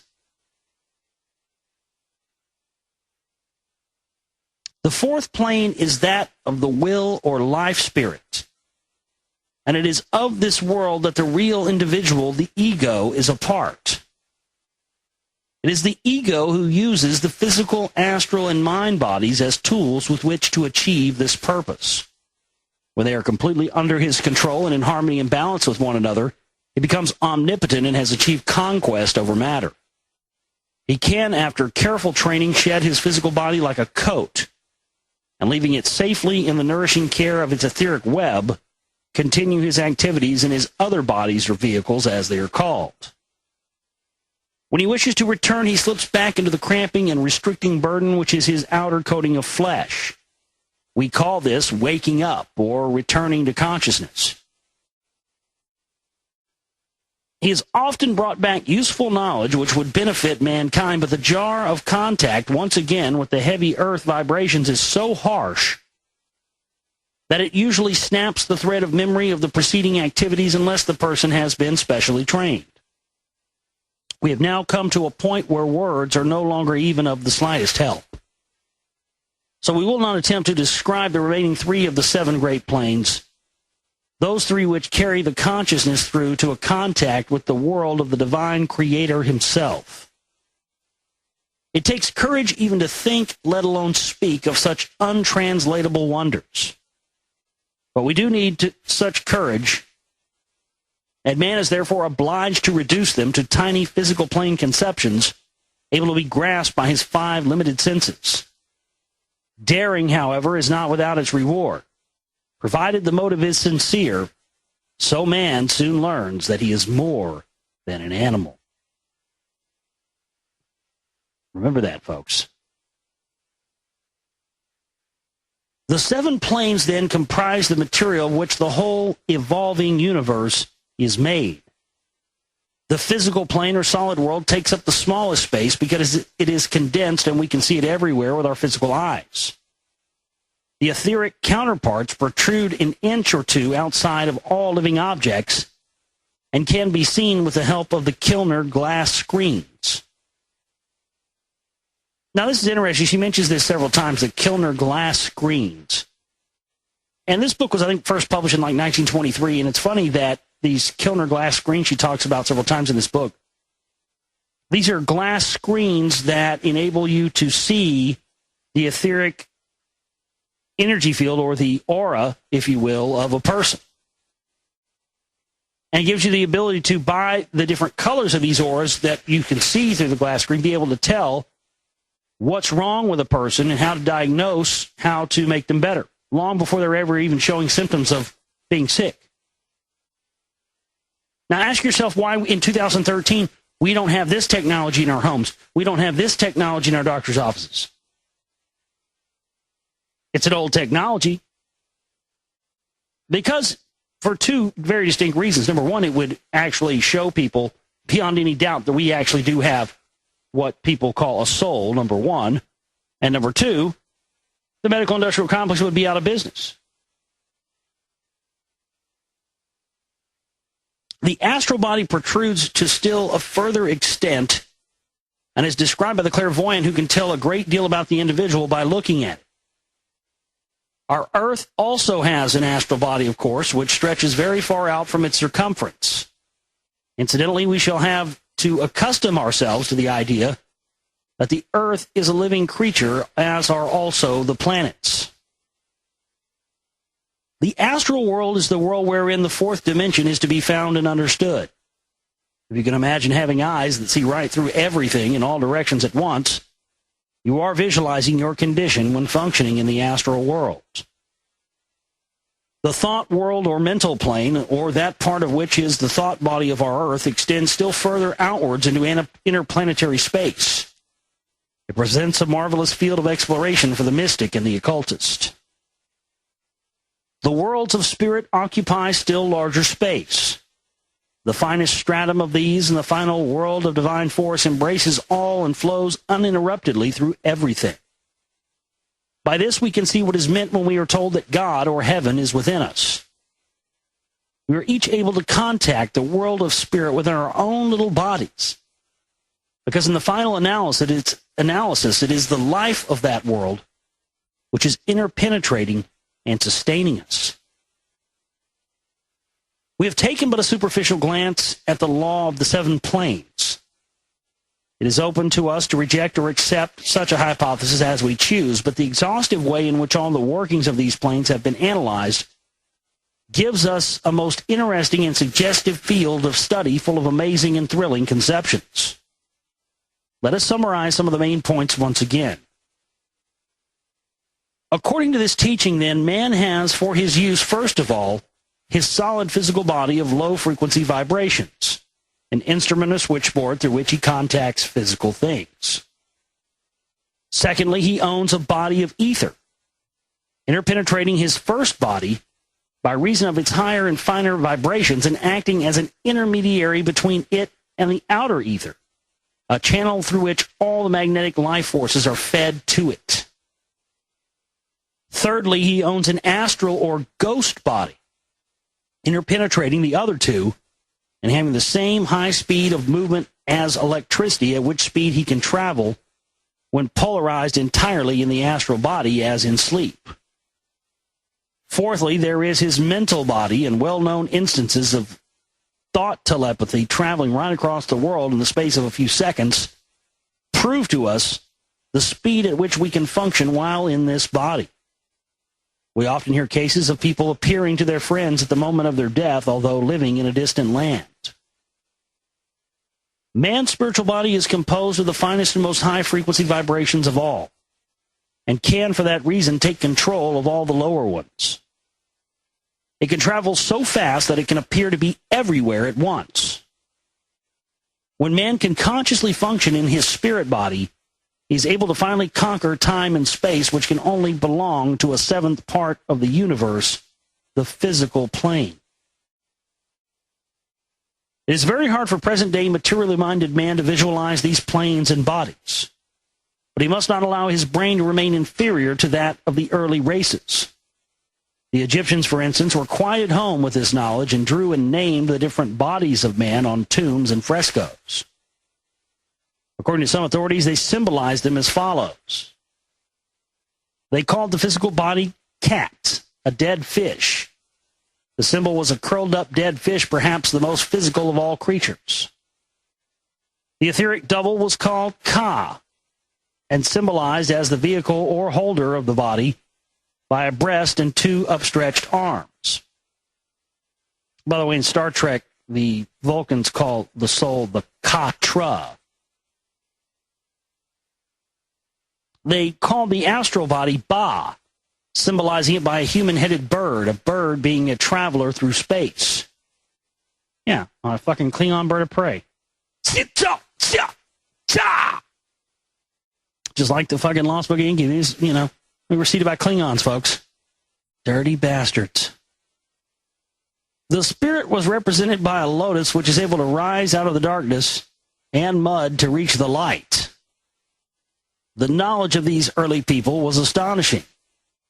They understood so completely the power of mind over matter. One outstanding instance of this is seen in their feats of building, still incomprehensible to us. It is said that they were able to wield the spirit force over astral and physical substance and create entities to attach to the tombs to guard them for centuries. Present-day scientists are busy exploding the atom with magnetic and electric force, but so far the results of their efforts have been dubious because of the poisonous byproducts produced. Perhaps they are now doing the wrong way round, using the physical plane instruments of low vibrations to try and control higher vibrations. They might do better if they could train the only high-powered instrument they possess, the mind, as did the ancient scientists. The true alchemists tried to use the burning force of the concentrated mind as the crucible in which they could distill the elixir of life from gold. Fire can burn up anything of lower vibration than itself. The mind can control fire, being of higher vibration. There are many authentic cases of people who can contact fire without being burnt and can be pierced by knives without shedding blood. The mind can act very quickly on matter, but the spirit can act instantaneously, rearranging the vibrations and reforming them. This fact is probably the basis of the performance of miracles and faith healing. Many people are testing these things out through mesmerism, hypnotism, thought reading, psychometry, and other methods. The explorer along such lines will find that the etheric body has been weighed by scientists, that the aura can be seen through a glass prepared by psychic researchers, that numberless people have had experiences of the astral body, that the vibrations of the mental body have been recorded by instruments, and the power of the spirit body demonstrated by innumerable miracles. It is natural to be skeptical about many of these things, but he who is wise will keep an open mind until he has fairly tested the various proofs available to him. Chapter 5, How We Are Classified. We are told that the attainment of wisdom and power can only be acquired through study and knowledge of ourselves. We have seen also that the same laws govern the whole universe, and that if man can understand some of the laws governing himself, or the tiniest atom, he will have a clue to those which govern the solar systems and the greater system to which they belong. Scientists have discovered that an atom closely resembles a miniature solar system in its turn, is one of millions of atoms forming the body of some great being too vast for us to picture. Such a being might feel small compared to the world which he in turn finds surrounding himself. Let us carry this idea a little further. The atoms, the stars forming the cells, constellations of the body of this vast being would not appear to be far apart to him. See, by him they would intimately be connected with each other, there being strong chemical reactions and influences between them, just as within the cells of our own bodies. When an atom from one of our own cells is examined, it is found to be composed of a proton surrounded by various numbers of electrons, suns, and planets, all vibrating at set speeds. Now, we are told that the proton is so small a part of the atom that it can be compared with a bee buzzing inside a cathedral. So that if we could become small enough to cling to that proton, we should certainly feel as if we were clinging to a star in a mighty space. It would be difficult to believe that our star was a part of an atom in the cell of a very solid body. Some scientists now claim that the ether itself is denser than the planets that swing through it. So you see, we must reserve ideas about solidity until we are a little better informed. The point made in this case is that through visualizing our vast giant, we can better understand the intimate relation in which the stars stand to each other. Composed of chemicals held together by force or energy, the radiation from each star and planet strongly affect each other, carrying with them chemicals in a very fine, subtle form. Thus, from the planet Mercury, we should expect to receive rays of the wavelength that belongs to Mercury and containing Mercury itself in a fine form. Also, certain other chemicals which are contained in the planet, but to a lesser degree. Our solar system is believed to have been formed from the splitting up of one star. Every planet, every man, and every atom within it must still be held and connected one with another by the interplay of identical chemical radiations. As an example, it is said that a ruby is actually a fragment of that part of the original star which finally broke away to form the planet Mars. The astrologer makes careful calculations of the chemical and spiritual influences set up by the continual changing of the relative positions of the planets and luminaries, and of their effect upon the microcosm or tiny replica, which is man. The macro-microcosmic law comes into play also in the question of time. A man's whole life is said to be mirrored in the moment of his birth. According to one school of astrologists, a person's individuality has a positive side. His character are determined by the zodiacal sign in which the sun is found at his birth. His personality or negative side is determined by the sign in which the moon is found at his birth. When he is born, he is tuned in, as it were, to the play of the planetary influences at the time. And the vibrations set up within him rule him all his life, determining his reactions, both chemical and characteristic, and the environment which they attract. It is in this way that people are classified. There are at present scientific experiments in progress whose object is to indicate the differing results of inaugurating the same chemical mixtures at various phases of the planets, and also the different reactions at times in such plants and animals. The ancient sages had a great knowledge of this fascinating subject and considered it of paramount importance. First of all, they conducted endless studies about the planets, and we call the results of their research astronomy. They next made extraordinarily complicated and exhaustive studies of the combined influences of the planets on both the Earth and human beings, according to their different positions in the heavens at various times. The results of this particular research have come down to us embodied in another science which we call astrology. Astrology divides the heavens into 12 portions, rather like the divisions of an orange. These divisions, called the 12 signs of the zodiac, correspond roughly with the 12 months of the year. Each of these signs is governed by one of the planets. According to the month of the year in which you were born, you can tell which sign rules your life, and consequently what sort of health you may expect to enjoy, and what your characteristics will be. Astrology is such a lengthy study and so difficult a science that there are really few expert astrologers in the world. Those few who do exist usually belong to a family of astrologers whose teaching has been handed down for generations. A genuine astrologer must make complete calculations of the interplay of influences, chemical and otherwise, of every planet upon the person or subject under consideration. But anyone can make a beginning with a simple study of the 12 signs of the zodiac. And although the information gained is only generalization, it is close to the truth and therefore helpful and can be used by those who have not learned to cast a horoscope. To attain his final development, man is supposed to be born under the signs of the zodiac one by one to learn the lessons they teach. Sometimes he's obliged to learn one of these lessons for a third time, perhaps the 30th. This has all been beautifully expressed in the 12 Labors of Hercules, which was written with a profound knowledge of both astrology and symbolism. It contains deeply occult meaning. The ancients declared that the whole history of the evolution of mankind, the solar system, and the universe is described and foretold by the start, grouped in a kind of mystic shorthand and capable of perfect translation. Such translation are contained in many of the hidden archives. In respect of our year, one sign of the zodiac with its planet is ruling from about the 21st to the 21st of each month. The influences of the signs overlap each other slightly, so that a person born between about the 15th and the 25th of the month is influenced by two signs, being born near to their junction. This gives him a more complex character.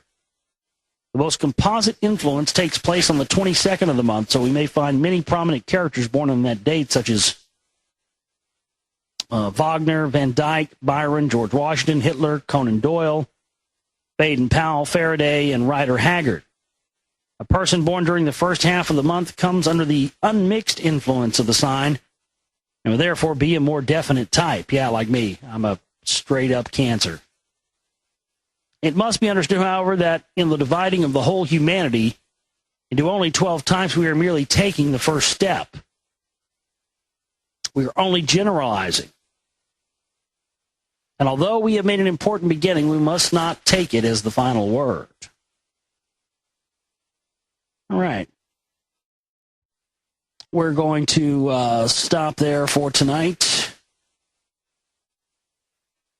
As soon as I can get my bookmark to work. Pesky bookmark. All right, there we go. All right, we're going to leave it there for tonight, folks. We'll pick up back there where we left off on Monday. All right. Picking up where we left off last time, The Finding of the Third Eye by Vera Stanley Alder. The ancients declared that the whole history of the evolution of mankind, the solar system, and the universe is described and foretold by the start, grouped in a kind of mystic shorthand and capable of perfect translation. Such translation are contained in many of the hidden archives. In respect of our year, one sign of the zodiac with its planet is ruling from about the 21st to the 21st of each month. The influences of the sign overlap each other slightly, so that a person born about the 15th and the 25th of the month is influenced by two signs, being born near to their junction. This gives him a more complex character. The most composite influences take place on the 22nd of the month, so we find many prominent characters born on that date, such as Wagner, Van Dyke, Byron, George Washington, Hitler, Conan Doyle, Baden-Powell, Faraday, and Rider Haggard. A person born during the first half of the month comes under the unmixed influence of the sign and would therefore be of a more definite type. It must be understood, however, that in dividing the whole of humanity into only 12 types, we are merely taking the first step. We are only generalizing, and although we have made an important beginning, we must not take it as the final word. The birth of Christ took place at a rare and wonderful conjunction of the stars by which they announced, in the aforementioned shorthand, that tremendous event. The three wise men who were astrologer kings of Chaldea had been awaiting for this conjunction to occur, and when they saw it approach, they set off to journey to Jerusalem, over which town it was apparent that it would take place. They arrived and told King Herod, who at once realized the significance of the conjunction, which heralded a new king. Herod called all his wise astrologers together and inquired of them diligently what time the star appeared. They were all much troubled. History is full of stories illustrating the immense importance given to astrology, of which astronomy was but the foundation. All priests and governors in olden days had to be well versed in the science of the stars and in the science of numbers. And we find that this knowledge existed all over the then known world. We have only time here to take a superficial glance at the way in which we can apply astrology to the understanding of ourselves and also of racial and world conditions. By means of this science, it is considered possible to map out the whole of a person's life. This is done in the first place by using the law, as in the microcosm, so in the macrocosm. And therefore by postulating that the plan of a person 80 years is mirrored in the first day, and even in the first moments of his life, in the same way the history of a race or country can be determined by the influences under which it had its inception. These things can, of course, only be believed through the study of proofs. The way to obtain these proofs is, first of all, to study astrology, and then to consider the hundreds of horoscopes of famous people which are available, as well as the annals of history itself. In astrology, the great law of cause and effect, karma, plays a big part. If, for instance, a man is greedy, it is not magical to predict that at a future date he will suffer from a digestive trouble, or if he is rash and impetuous, that an accident is very sure to befall him. The average astrologer will predict the accident, but if instead he would study the cause and persuade the man to cure his rashness, karma would be defeated or adjusted, and the accident need not happen. The wise man is a master of his stars. The fool is ruled by them. A conscientious astrologer always tries to show a person what tendencies he has to master instead of playing upon his love of sensation by describing future events. What does a man need with his future before he has any idea how to deal with the present? Today contains all possibilities for those who know how to strive for them. Astrology has been a sadly neglected science, but lately it is beginning to come into its own again under the patient research work of hard-headed scientists who are quite unsuspecting of that which they are about to unearth. One of the principal uses to which astrology can be put is the thorough diagnosis of a patient, bringing to light the chemical deficiencies or maladjustments in his internal laboratory, and the planetary rays which he is able to assimilate and use, or those which are causing him trouble. This method will do away with all guesswork. It is claimed, as we are assured, that it is an exact science and will play a large part in the future of medicine. Some of the biochemical experts have declared that the 12 principal cell salts found in the human body are ruled by the 12 signs of the zodiac. They affirm that a person uses up more of the cell salt belonging to the sign under which he was born, as that chemical is connected with the key note of his activity. Therefore, the first deficiency that occurs in his internal laboratory is this cell salt, his birth salt. The various symptoms of his ills may be traced primarily to this depletion. All this was apparently known to the ancients, but as they gave to the cell salts the names of gods and described their activities with mythical parables, we are only just beginning to understand what they meant. Let us now take a rapid glance at the major general classifications of astrological characteristics. The 12 signs of the zodiac represent the 12 lessons of human existence, the 12 qualities to be developed in the formation of the perfect man. It is said that these qualities are gradually achieved by every human being, life after life, but not necessarily sign after sign. That is where man's free will comes in. If he chooses to work under some particular sign more often than others, or repulses the lesson of one sign altogether, a one-sided character results, such as a genius with evil tendencies. The zodiacal year begins at the vernal equinox on March 21st with the sign of Aries. The symbol of Aries is a ram. Because the ram pushes his head into the wintry stubble and plows it up with the horns to expose the budding green upon which his family can feed, Aries represents the first crude uprush of life, the beginning of the human journey, and therefore bestows extreme physical activity, daring, and impulsiveness upon its natives. Aries rules the head, and therefore the Aryan A person born between March 21st and April 21st uses the brain intensively, although without much experience of life to back him. Aries is ruled by Mars, the warlike planet, so man at the beginning of his journey spoils for a fight. Is a born leader, eager, brave, with a quick working brain. Keen to help, he is a poor judge of character and often deceived. He makes a bad subordinate, although plucky, he is full of fears because he has not yet developed much faith or philosophy. These Aries should be guarded from overworking the brain and given plenty of sleep. Hans Christian Andersen was an Aries born, although a very advanced type. From April 21st to May 21st, we have the second sign, that of Taurus. Its symbol is a bull, and those born under it partake of the nature of that animal. They are very strong but quiet and plodding. Until it's suddenly roused, they plunge ruthlessly to their goal. They are ruled by the planet Venus, and so love is a part of man's second lesson. He can love devotedly and work the earth patiently. It is among the Taurians that we find many of our great agriculturists and lovers of nature, also singers and poets. Often they serve their fellow men with courage and devotion. Sir James Barrie and Florence Nightingale are examples of this sign.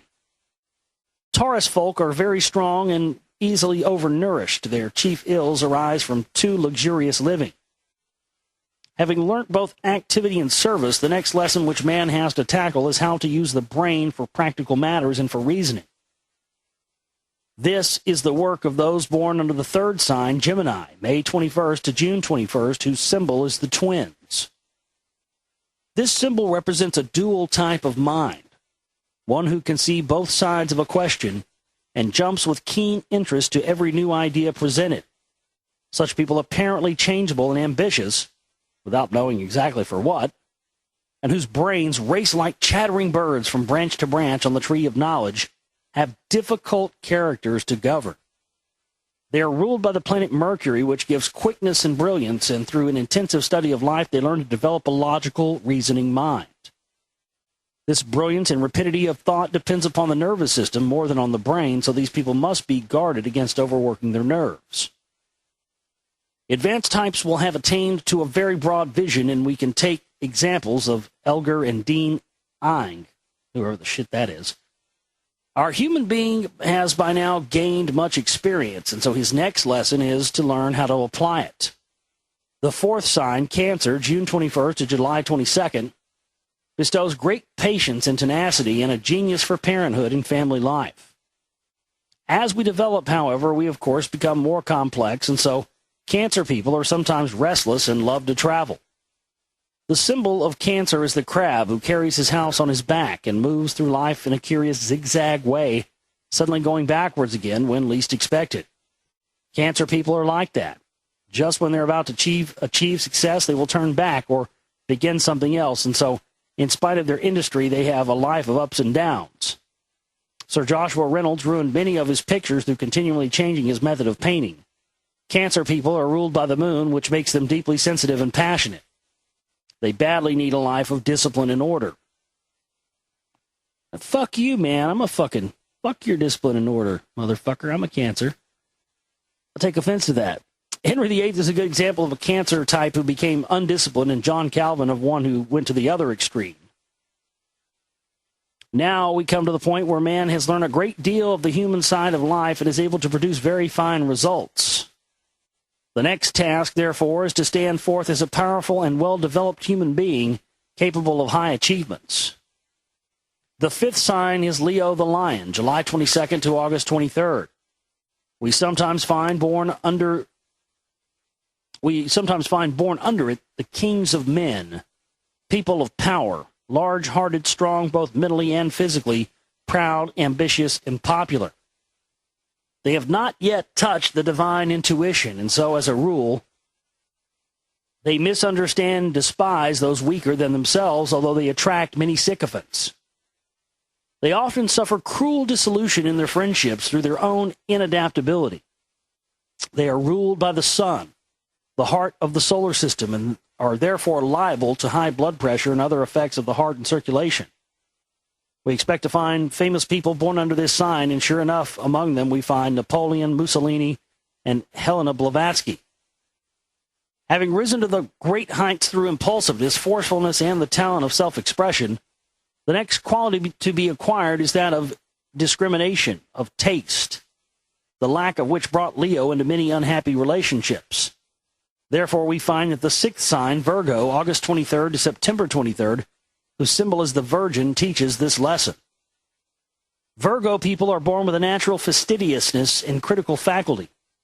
They are ruled by Mercury, who has also held sway over the people of Gemini, but whereas in that sign great energy was expended in the collecting of facts from all quarters, the Virgo people have all that experience to draw upon, plus the fruit garnered in Cancer and Leo.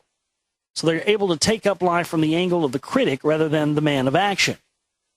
They are adaptable to almost any pursuit, make excellent subordinates, and are plodding and generally successful. Their exquisite taste is evident in many walks of life. From their ranks are drawn both restaurant keepers and art critics.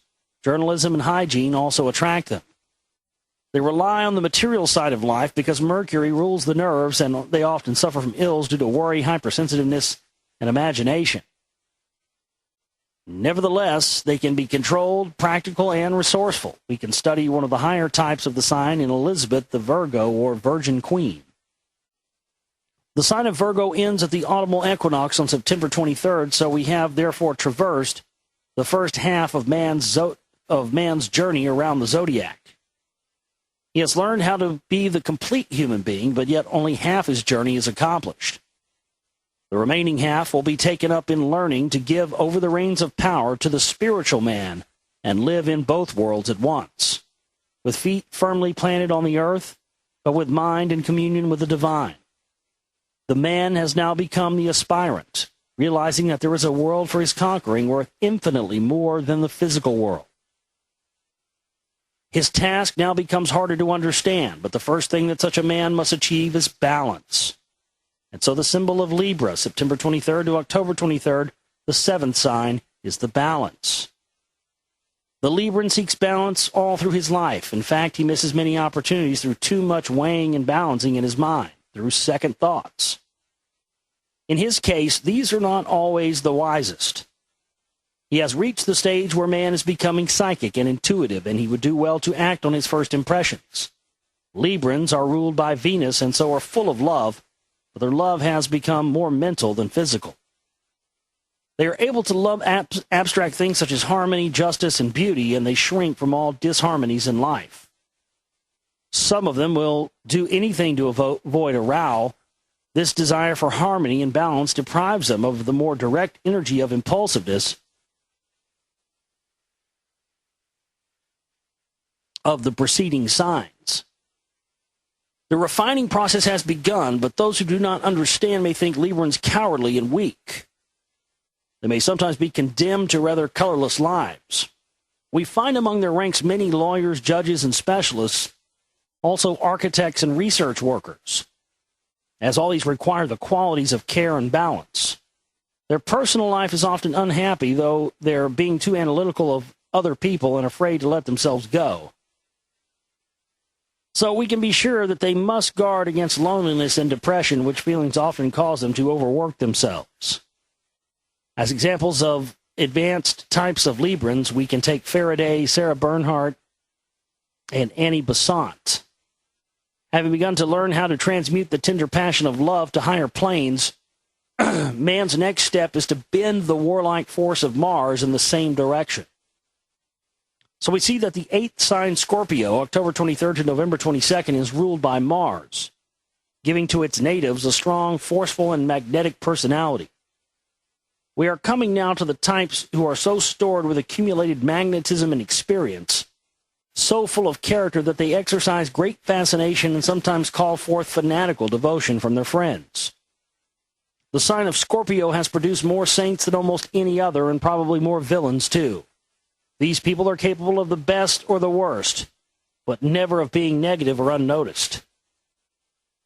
Well, I tell you what, anytime I meet a chick that's a Scorpio, whew, fucking run, son. Tell you what, boy, Cancers and Scorpios don't do too good together a lot of times. Me and Scorpios, we're going to do one thing, especially chicks. Me and Scorpio chicks, me and Scorpio dudes, we'll just like well, I want to beat his ass. He'll probably want to beat my ass.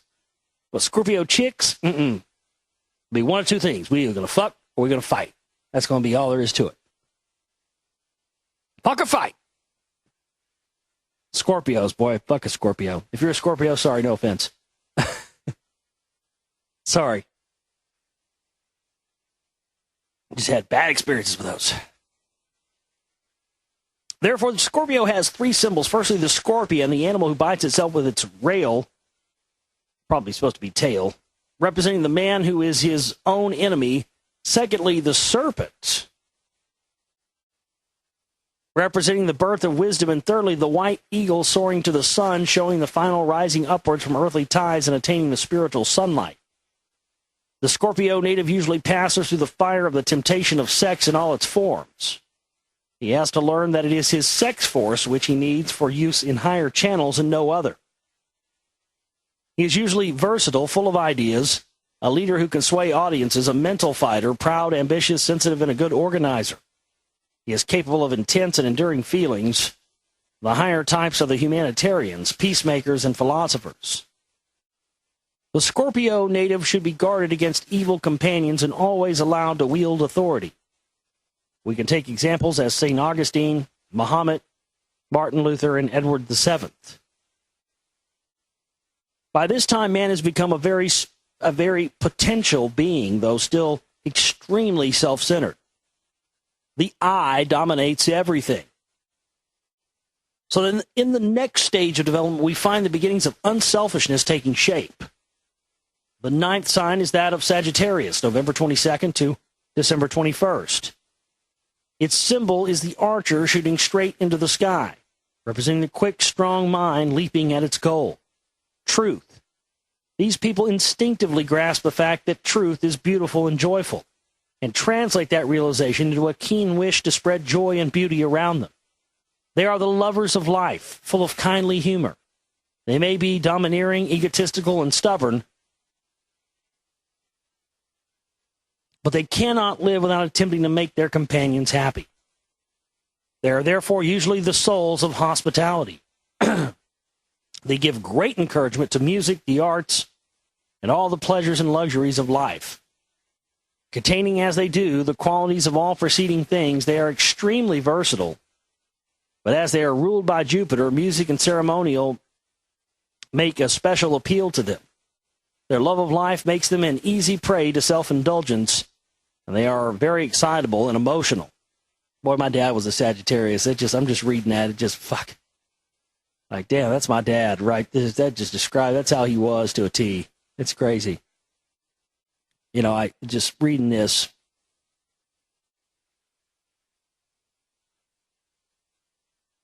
Yeah, it's just makes me think about my dad. So it's very interesting. It's almost a great, it's almost an exact description of how my dad was. It's wild.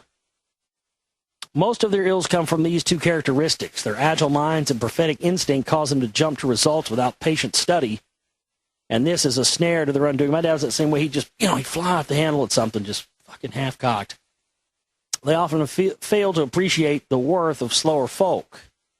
As they are high-powered people, Sagittarians must always be actively employed, but they should have short intervals of complete rest in which to relax their tenseness. That was my problem. My daddy was, goddamn, he was wound up like a drum 24/7.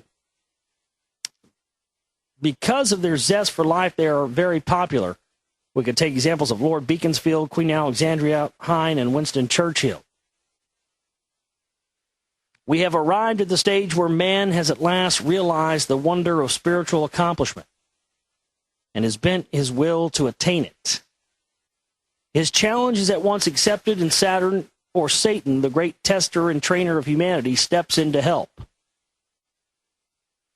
So we find that the 10th sign, Capricorn, December 21st to January 21st, is ruled by the planet Saturn, whose metal is lead and who exerts a heavy, crushing influence, holding its victim down to earth, pressing and pressing upon him until all the dross in his nature is forced out.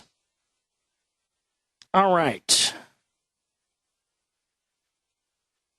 We are going to stop right there for tonight. We'll pick up the rest where we left off tomorrow night on the show. I want to thank everybody for tuning in and being with us here tonight. Let's get back into our continued series of reading The Finding of the Third Eye. Chapter 6, Male and Female.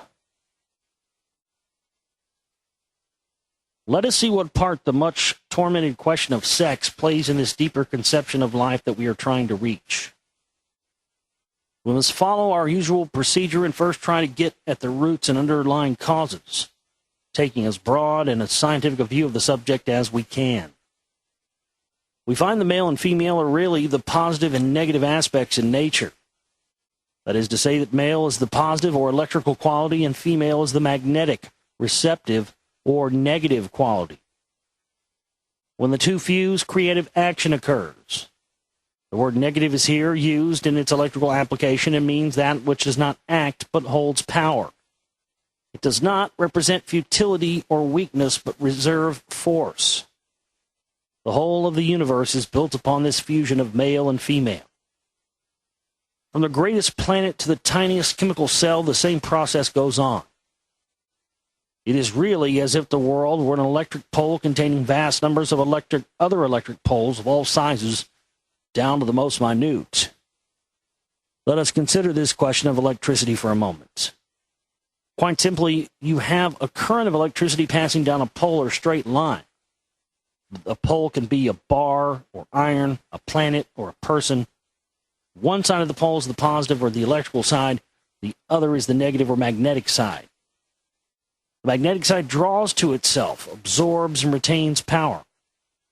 When it contacts the positive, i.e. the action or electrical side of the pole, it gives off this power, combustion occurs, a spark is lit, and force is generated.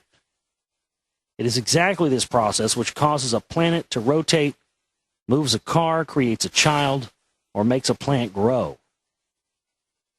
The positive electrical male side of nature is represented by the acids, and the passive female magnetic side of nature is represented by the alkalis.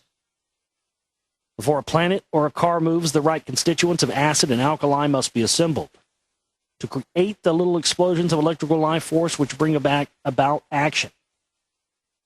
It is also this identical driving force which motivates our bodies.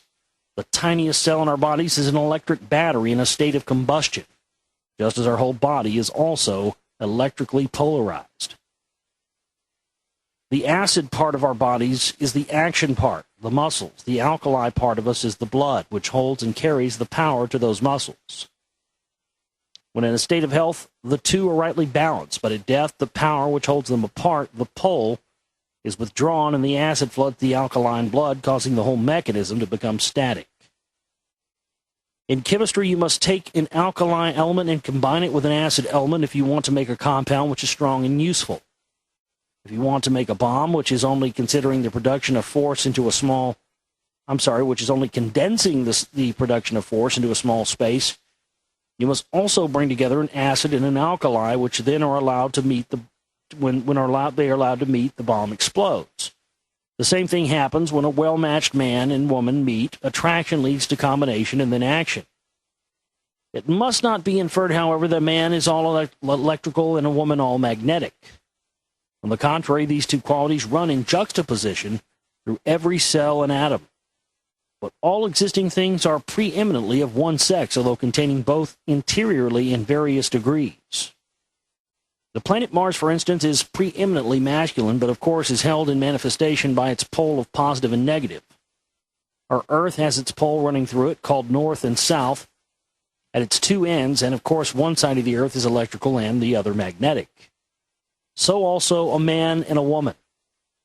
Though preeminently male electric and female magnetic, have each what might call their poles running through them. The right side of our bodies is electric and the left side magnetic. The right side, the side of action, and the left, the female or heart side. The subdivision of these two poles continues to infinity in our bodies until each tiny cell has its pole, and even each atom, as we know, is revolving round its pole or axis. Thus, throughout the whole of life, from the greatest to the tiniest, we have the same process going on. The female magnetic power attracts the male electric force, and creation and action takes place. Now, as this process runs throughout everything, we may expect to find an expression of it in our own brain, and we do. The human brain has a shape curiously like the human embryo, and it contains a part which is male and a part which is female. When these two parts are coordinated by mental training and concentration and made to cooperate, a most wonderful development takes place and the mind becomes inspired, forceful, and creative. This was well known to the very ancient peoples. In their own remarkable way, they worshiped the means by which a human being can contact God within his own brain. They worshipped those symbols of the male-female power in the head. Succeeding generations in their ignorance debased this worship into the phallic worship of sex in its physical sense. Our ideas about the things that matter have grown smaller and smaller down the centuries, until at present they are almost non-existent. We can now begin to glimpse the truths lying behind the worship. In many ancient civilizations of the great trinities of life, the Christians adopted them and gave us God, the life force, the Virgin or Mother, the wisdom or stored power, and the Son. The result of that blending, the one who acts and achieves, in most ancient religions we can trace in appreciation to this Trinity. The alchemists express the triangle in their own way as mercury, sulfur, and salt, our cell salts being that which builds and acts within our own bodies. Then there is also our sun, the male electrical positive force whose rays strike the magnetic female moon. The combination of both rays reaching the earth causes fertilization, movement, and growth. For a long time we have been accustomed in our little limited way to think of sex only in the primitive terms of our power of physical procreation, not as the base process, not as the base process on which the whole universe is built. Infinitely petty and restricting taboos have shamefacedly locked up the entire question in a secret box in our minds. We muddle along in complete ignorance, oblivious that the box contains our greatest jewels. Let us now take out these jewels and study their value. We are confronted throughout history with certain symbols. One of them is the serpent, which was always much in evidence wherever the ancient temples devoted to wisdom flourished. Since the old story of Adam and Eve, the serpent has represented two things, knowledge and sex, thus hinting at a close connection between them. And the secret is that the creative force within us is one single force, whether it be used for physical or mental ends. We have the choice as to which way we shall direct this force, upwards or downwards. In material-minded or primitive man, it continues to be used purely for procreation or sensual gratification. But as man aspires to higher ideals, as he yearns to create mentally and live in the spirit, the force is gradually drawn upwards to the creative principles in the brain. This force is called by the Easterns the Kundalini, and is likened to a serpent of fire lying coiled at the base of the spine. If a man steadily purifies his mind and nature through living chastely and moderately, he is able to magnetize the Kundalini serpent upwards through the channel of his spine until it finally reaches the masculine-feminine principles of the brain and fires them into coordination. The man is then filled with the inspiration and becomes attuned to the inner world of wisdom.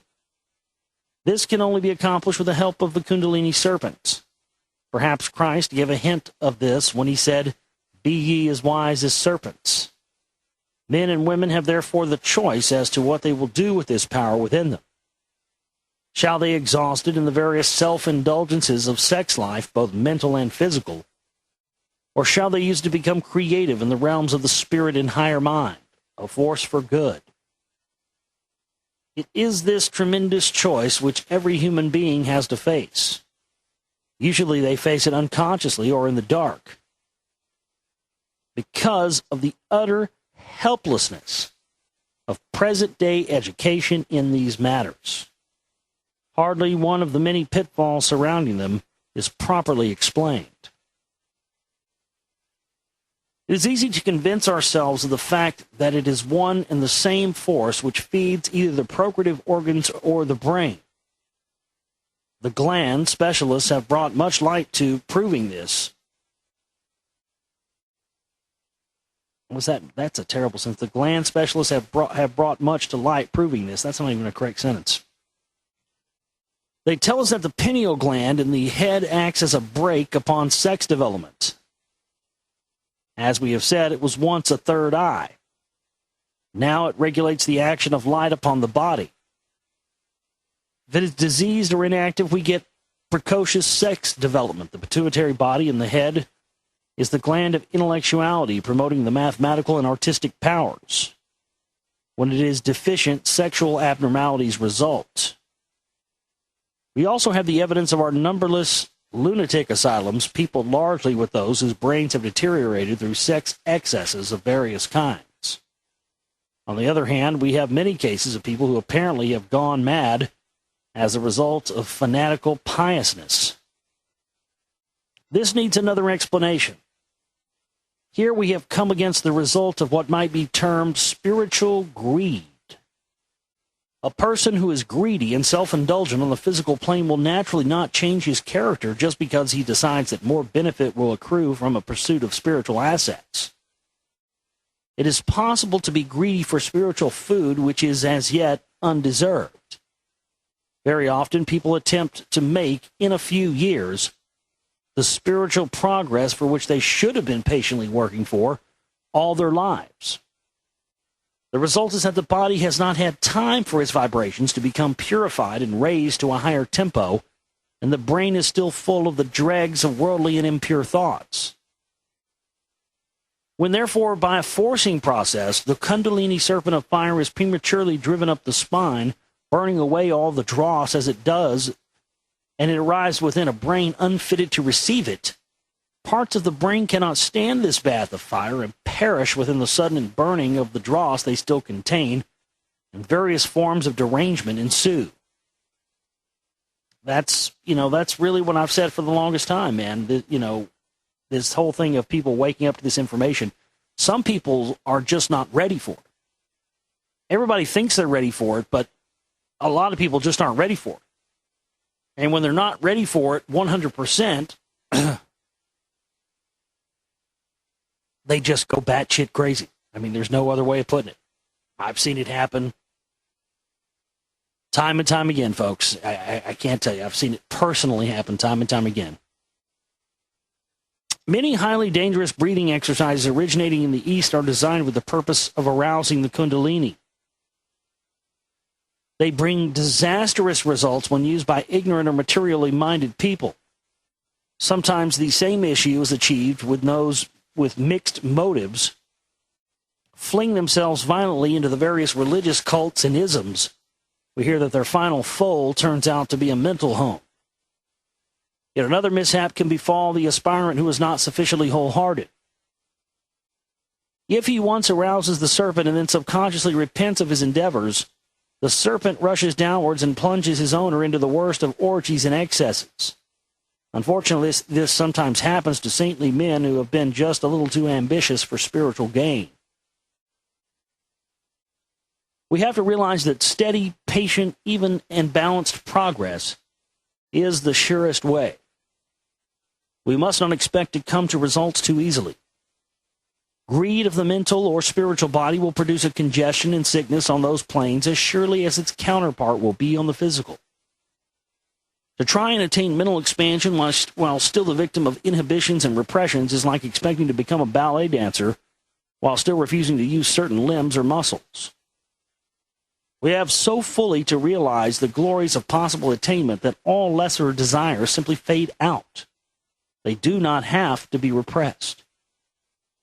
It is only in the purity of a one-pointed mind that we can welcome as one of the greatest events of our life the safe awakening of the Kundalini serpent. The same truth applies in the relation between the sexes, where again sincerity of purpose and wholeheartedness are the determining factors of resulting happiness.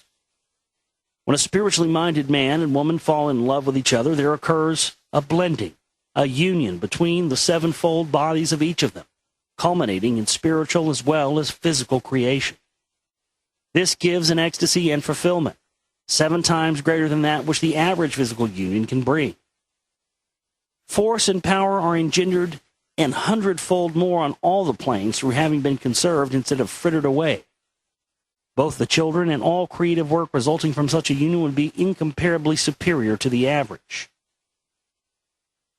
If every child were brought up with the understanding and ambition focused upon such an ideal, we should soon have a heaven upon earth. As it is, the subject of sex is so little understood that any irregularities in its manifestation consign the victim to suffering in ignorant and misunderstood wretchedness. The interplay of the masculine, feminine, positive, negative principle throughout our bodies is not yet fully grasped. The ancient wisdom teaches that man, having a positive masculine physical body, has a feminine negative etheric body. This may be why he has in some ways much less staying power in the matter of pain and endurance than woman, who owes her endurance to the fact that in spite of her negative feminine physical body, she has a positive or male etheric body. Man's astral or emotional body is masculine and therefore active and under his control, whereas woman's astral is negative and absorbing. It is at the mercy of outside influences, and that is why she can be dragged down to lower depths in some ways than a man can. A drunken woman is more terrible than a drunken man. Ooh, shit, you got that right, Vera Stanley Alder. My goodness gracious. God damn, you got that right. Whew. It would seem to follow, then, that man's mental body has a preponderance of the feminine quality and woman's of the masculine, and perhaps that explains why wise men have always considered that woman can actually take the lead and inspire them from the mental level if she but realizes it and befits herself to do so. Yes, women, you have that power. Don't you know that? Yes, you can inspire us. Look at what we do for you. Look what we do for just a glimmering hope of that badge. Just a glimmering hope. My God, we will climb mountaintops, erect skyscrapers, whatever, just for the glimmering chance that we might get to sniff some tail. I mean, just even for the smallest chance, motherfuckers will just do anything. We will. Your vagina does have that much power. It indeed does. It takes a lot of willpower, I tell you. Oh, man. It takes a lot of willpower. It does. It takes a lot of willpower. It takes a lot of willpower. Because, I mean, I may sit there and act like, yeah,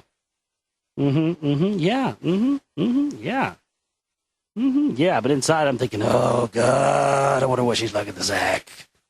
You know what I mean? I mean, we are all like that. That's how we are. Girl talks to us. We're going, all we're thinking about is doing the dirty. That's what, and it's funny. It's like, it's not even rational. It just kicks in. It's like natural instinct, But yes, that's why they have all the power. He who has the vag has the power, and since the women have all the vag, they have all the power. That's the real Illuminati right there. You know that guy, guys. Vag, the Vaginati. Yeah. Scarier, darker, and more secretive than any other secret society. The Vaginati, I tell you what, they control it all.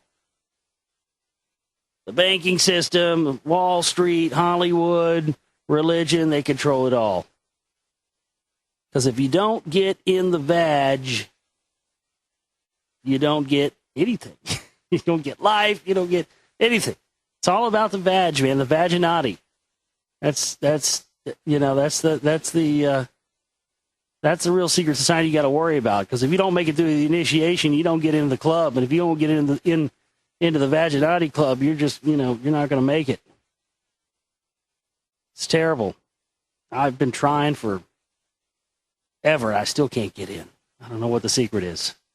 Somebody figures out the secret to get into the Vaginati, let me know. Because boy, it's been dry for quite some time. You know what I'm saying? You feel me? Oh, man, oh, man, oh, man.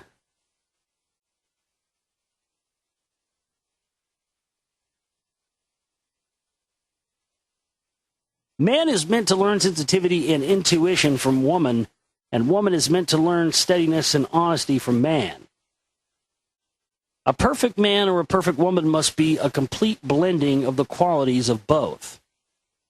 That is why we are told at the end of evolution there will be no differentiation of the sexes. Meanwhile, the process of this integration brings about temporary aberrations which result through misunderstanding and homosexuality and other irregularities. Oh, is that what the... Oh, so what she's saying here is that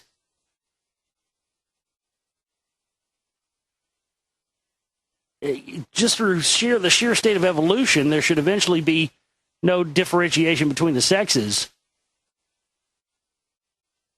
And in the time, because there's always been homosexuals, but that might be a good explanation there, I guess.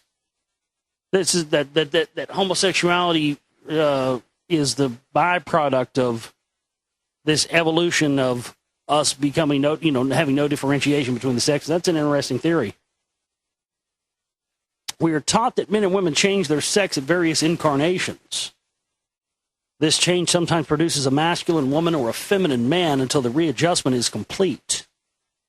It is necessary that these things are better understood. Then people, instead of giving way helplessly to any abnormalities which they discover within themselves and living a life of shamefaced yet defiant indulgence, will learn to master such tendencies and turn them to good account. When we consider that from the greatest to the smallest, all progress in evolution depends upon the interplay of the male positive and female negative principle, and how this especially applies to the mental and spiritual creative powers to which mankind is dedicated to strive. We begin to see how much futile stagnation is caused either by people who refuse any relationship with the opposite sex, such as nuns and monks, or by those who indulge in homosexuality. The seven bodies of man and woman merge creatively when they work or play together, entirely irrespective of the sexual act, and stimulate and nourish one another in a way which is essential to the bringing through of creative inspiration. In the temples of ancient wisdom, before their degeneration, the priests worked with their female oracles to achieve their greatest results. When men and women are brought up to be sensitively alive to this interplay of the forces between them, they will obtain so much fulfillment from them that the act of procreation will fall back quite naturally to its normal use. Sex antagonism and other inhibitions will disappear. There will be produced the perfect working unit built up of woman wisdom strength and man power action. It is upon such units that the golden age will be founded. That's the end of chapter 6. We're going to move on to some of chapter 7 for you right now. Birth, sleep, and death. As we have proceeded to explore life along these lines, it has appeared to grow more and more complicated. Indeed, many people will draw back with a feeling of resentment. They will say, it's not necessary to know all these things. So far, I've managed very well without them. The simple Christian faith is sufficient for me. Such people will probably hate the idea of living again on this earth. They are interested neither in the future development of mankind nor in the service which they might contribute to it. In this way, they show us that they are possibly still the victims of moral laziness. They are not yet prepared to think deeply or to seek new ways of helping and achieving. They wish to be left in peace in the groove in which they have been brought up. Nor is it good to endeavor to persuade them otherwise. They are probably doing very well at their present stage, even possibly better than those who are so anxious to teach them other ways. There are plenty who are eager for further knowledge and who need no persuading. Let us continue our explorations with these latter ones and consider more deeply the phenomenon of man's existence, his birth, his growth, his sleep, and finally, his death. It has been said that man is born unfinished. He is born at the 9th month, the finished number being 12. And certain it is that the young of the human are the most helpless of all. Throughout this chapter, we will study the human being in its fullest sense, that is to say, with his 7 penetrating bodies, as before explained. We are told that the birth of the physical body precedes that of the other bodies, each one of which is intimately connected with one of the 7 principal endocrine glands. We can do no more than touch on this intricate subject here in order to give point to our argument. Up to the age of 7, the average child has only complete control of his physical body. The rest of its faculties are being imitative or dormant. In a court of law, a child is not considered punishable until after 7 years of age. After the first cycle of 7 years, we are told that the etheric body is born, or comes under positive control. The ethers govern growth and memory. These are the 2 functions most prominently active during the next 7 years. At the age of 14, the astral or emotional body is said to come into birth. This governs the emotions and desires, so this is the age of puberty and unrestrained emotions. Up to 14 years, the child has been dominated by the thymus gland, in which was bequeathed a store of red blood corpuscles by the mother. This gland should become recessional by the age of puberty, at which time the child has begun to manufacture its own blood. The blood is known to be the seat of the ego, which can then begin to control the young person. It becomes conscious at this time of his individuality. From now on, guidance instead of authority must be the rule. The adrenal glands, which come into dominance at puberty, help to develop the individual driving force as well as the brain power. They are said to be the glands of fight and fright. Under their government is extreme sensitivity to fear and anxiety. These tendencies arouse a need for some kind of religious belief to give reassurance. So we find that during these years there is often great emotional piety.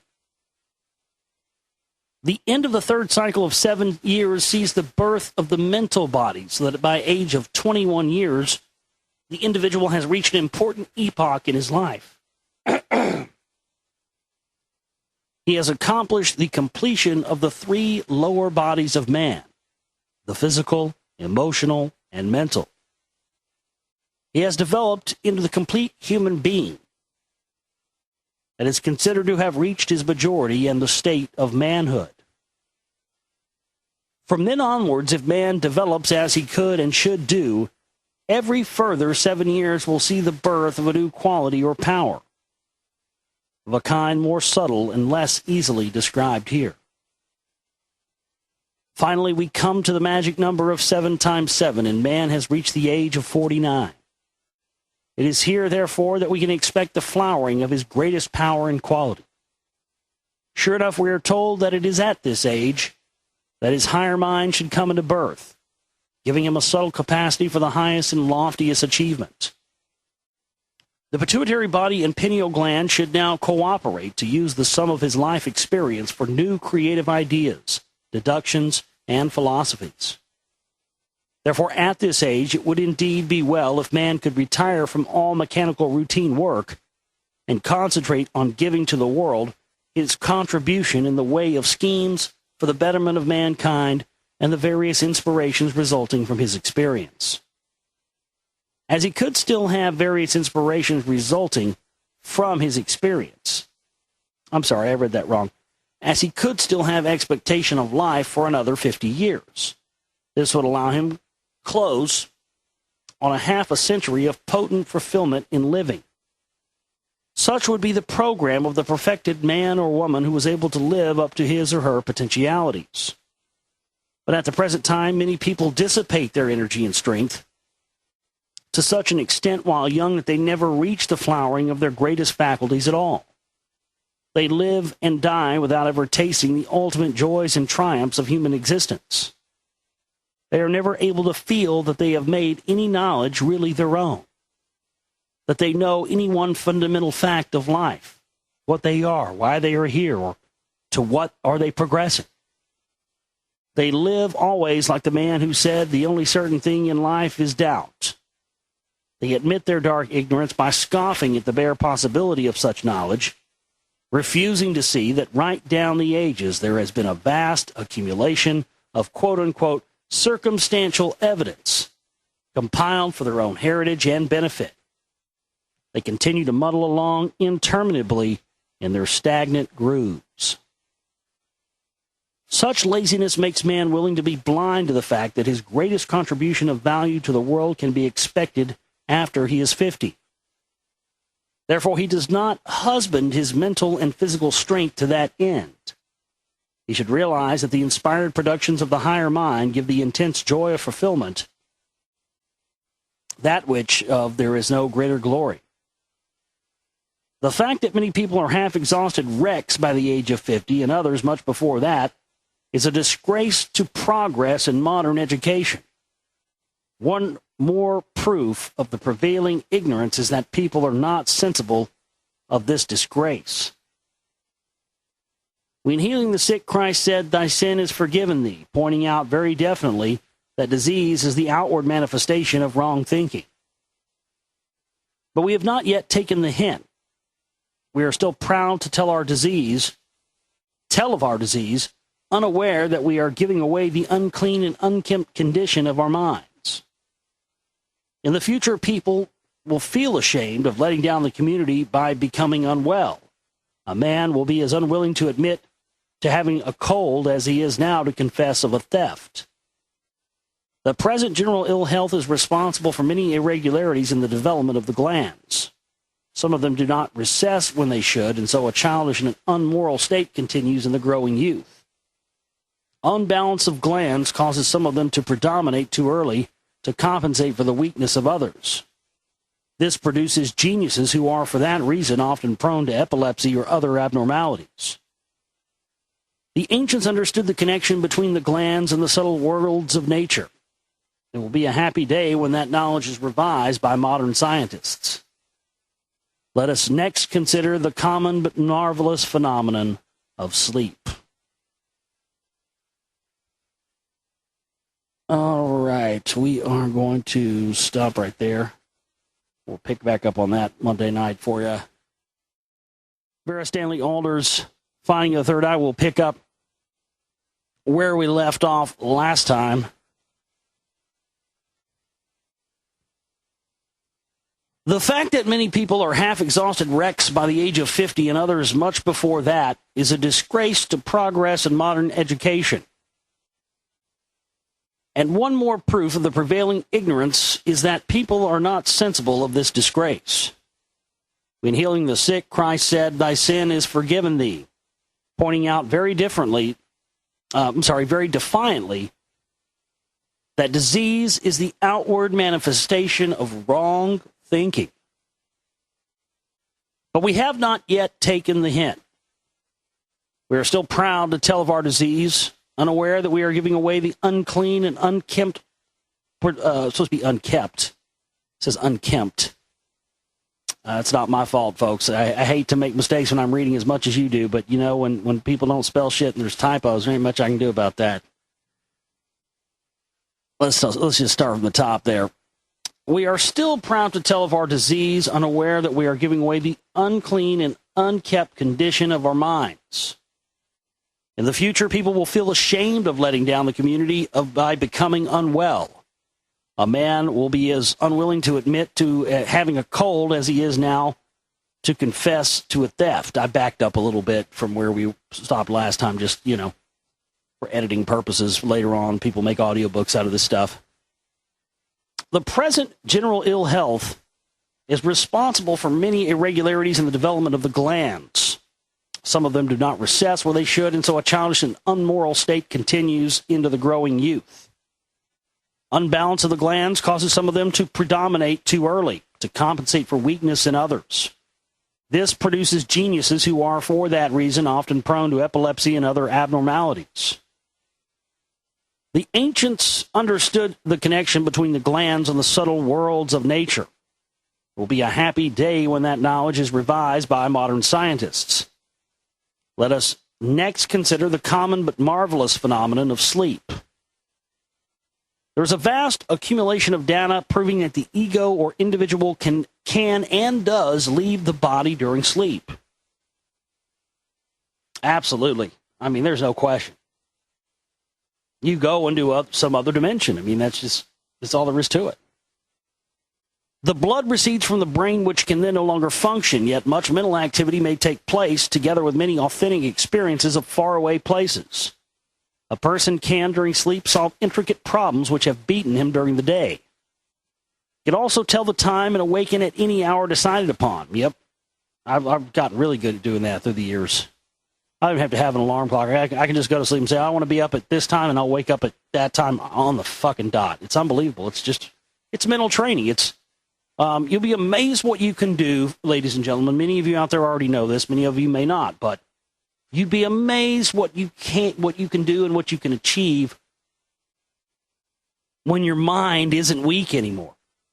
That's been one of the greatest things I've achieved. I mean, had I not woken up to this stuff and found, I mean, it really does.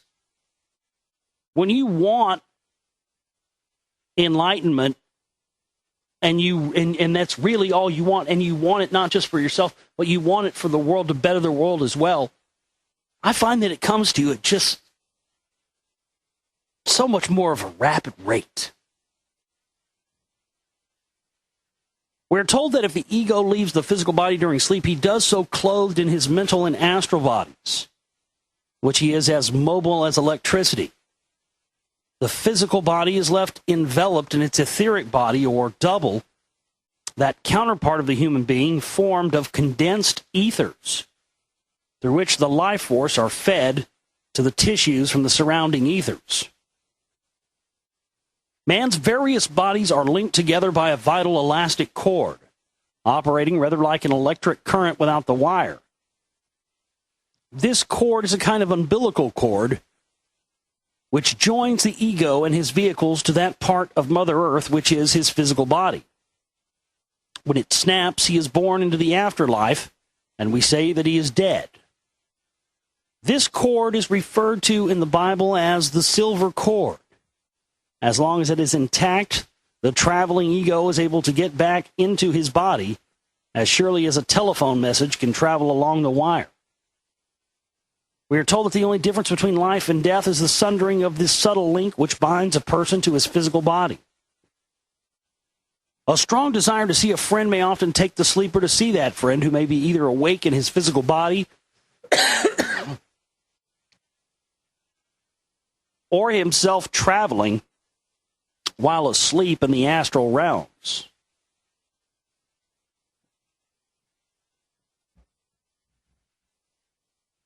In this way, it is said many important meetings and actions are rehearsed by the people concerned days before they actually occur. This would explain why one often has the feeling of knowing just what is going to be said or done. It is possible in that way that many prophecies are given.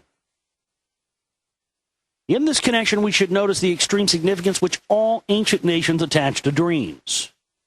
The power clearly to remember one's dreams was cultivated assiduously by the priesthood, and was also the ability to interpret the dream. Isn't that interesting? And if it's all hocus pocus, what the fuck do the priests give a fuck about dreams and interpreting the dreams? See, this is all goes back to that, to the priests being, the government originally, and that not being any different today. The only difference between it today is the perception of it. The perception has been skewed and changed, and we believe that governments and leaders and all this stuff run the world, and it's not. The priests have run the world since the beginning of time. They still run it today. It's a fact. If you deny it, you flat, I'm sorry, just do not know what you're talking about. Sorry. Either that or you're just a shill liar, one or the other, with an agenda. An adept in these matters was held in the highest esteem by the nation, whose affairs were regulated according to the instructions or prophecies so given. Joseph of the Old Testament was such a case. Cheating or incompetence in these matters was a heinous crime. Josiah of the Bible was told that false dreamers should be put to death. Alexander the Great spoke of dreams as the greatest chance man has of acquiring knowledge. Martin Luther said that the correct translation of "He giveth his beloved sleep" is "He giveth to his beloved during sleep." The whole history of the Bible, as well as many other ancient histories, revolves around the importance of visions, prophecies, and dreams. What are we doing now about this interesting activity, which takes up nearly a third of our living hours? The first step would be to obtain, through concentration and practice, a clear recollection of our dreams. To do this, it is necessary to try to visualize the astral plane as it really is. This is difficult because once we are free in the astral world, conditions are utterly different. Then around us pulsates the living, malleable astral stuff, which is free from the laws of gravitation, and which molds itself at once into form under the impetus of our minds. If we want a horse, for example, we involuntarily and rapidly build one with our thoughts. And it is only such a horse as our powers of visualization and observation can produce. So we are told that at night, the astral realms are peopled with sleepers surrounded by their dreams or creations, which are sometimes ludicrous in the incompleteness of their conception. Apparently, a person that can, therefore, either actually meet his friend in sleep or converse with his own conception of his friend, which he has created. How near he gets to his desire depends on the extent of his concentration and willpower. Another condition of the astral world is that many things can be happening in the same spot without being aware of one another. As it were, the different grades of vibrations of astral stuff flowing through and interpenetrating without losing their separate identities, in much the same way as when in physical bodies we can walk right through a ghost. Here we enter the realm of the fourth dimension. If we have had no personal experience of it, we can only understand it by studying the thousands of descriptions given to us throughout history by those who had.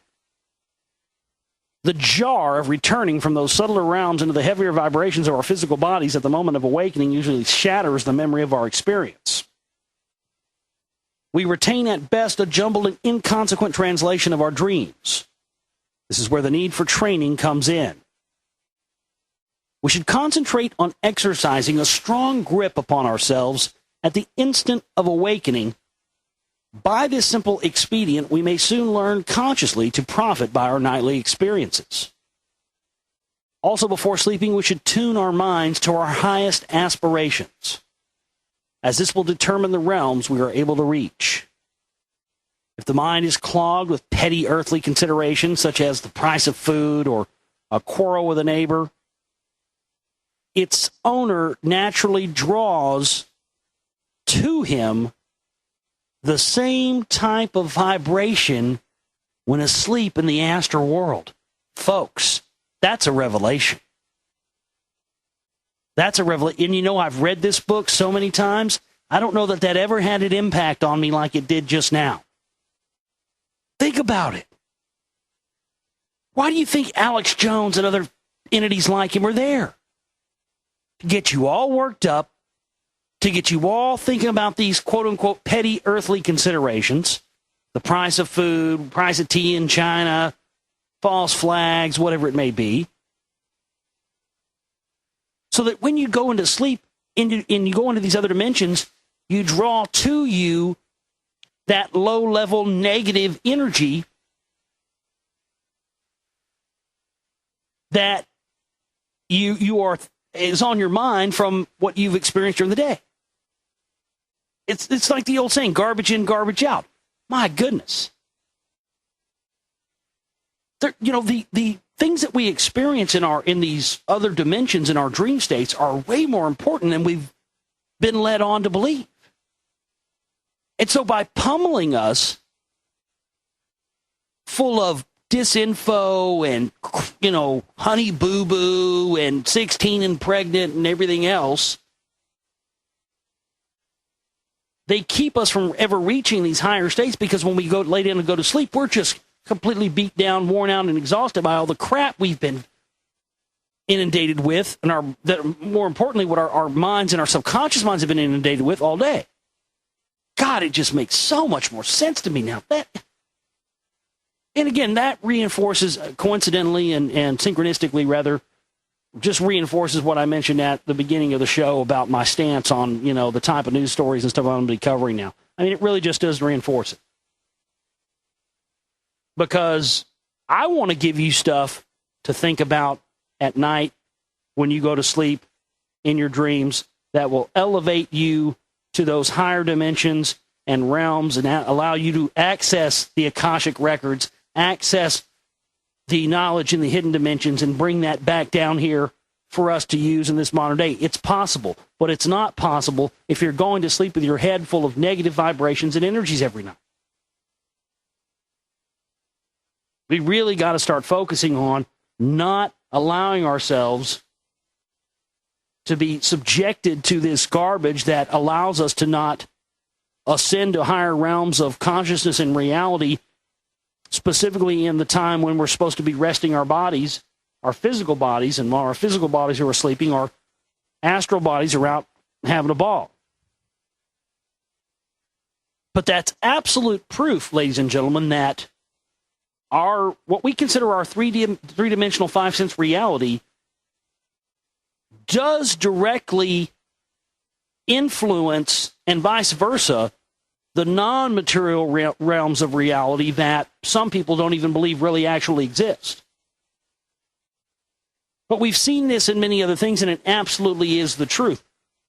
Why and how that is, we may not have gotten there yet, but it is an absolute fact that these other dimensions of reality that we can't access with our limited three-dimensional meat suits do have an effect on one another. One is able to affect the other in a positive or negative way. That's another thing to think about in your everyday life, now, isn't it?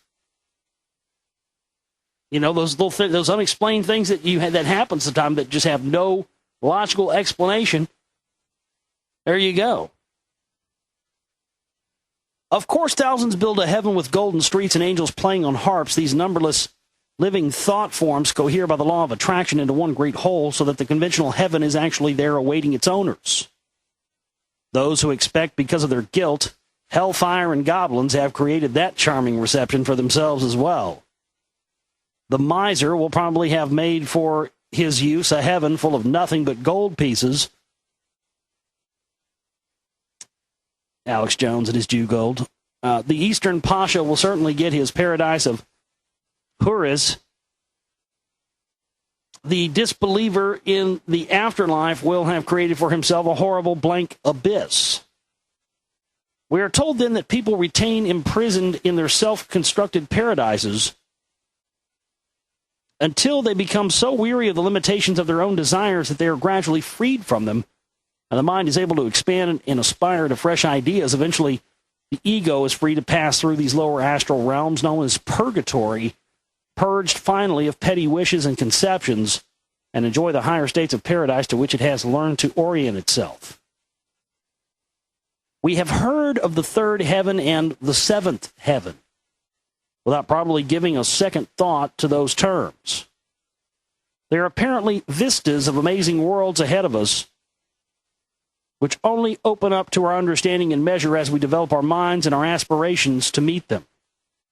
We must realize that life on the physical plane is but a fraction of the whole, and that the sage or yogi of both East and West is endeavoring to train his mind to a state of continued unbroken consciousness throughout waking, sleeping, death, and onwards to the next incarnation upon this earth. In this way, does a man finally become a god. That's the end of chapter 7. We'll pick up next time on chapter 8, Secrets of Breathing. Chapter 8, The Secrets of Breathing, The Finding of the Third Eye by Vera Stanley Alder.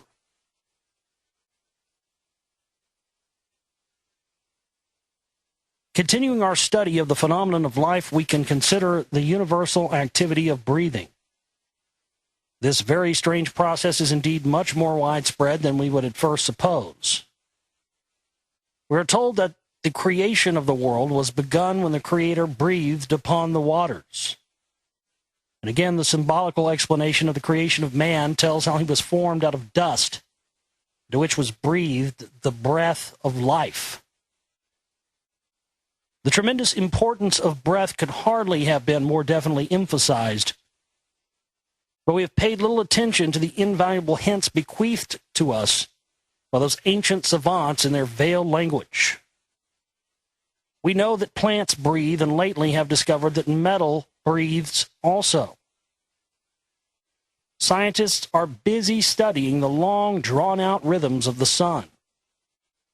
If we apply to the mystics on this point, they tell us that the sun breathes regularly, each breath taking 11 years, and causing at its fullness the appearance of sunspots on its surface. The sun is called the heart of the solar system. We may suspect that it really is the heart of a very vast living being, in whose breath we have our own breathing and living. We are familiar with the main chemical aspects of the act of breathing as applied to ourselves.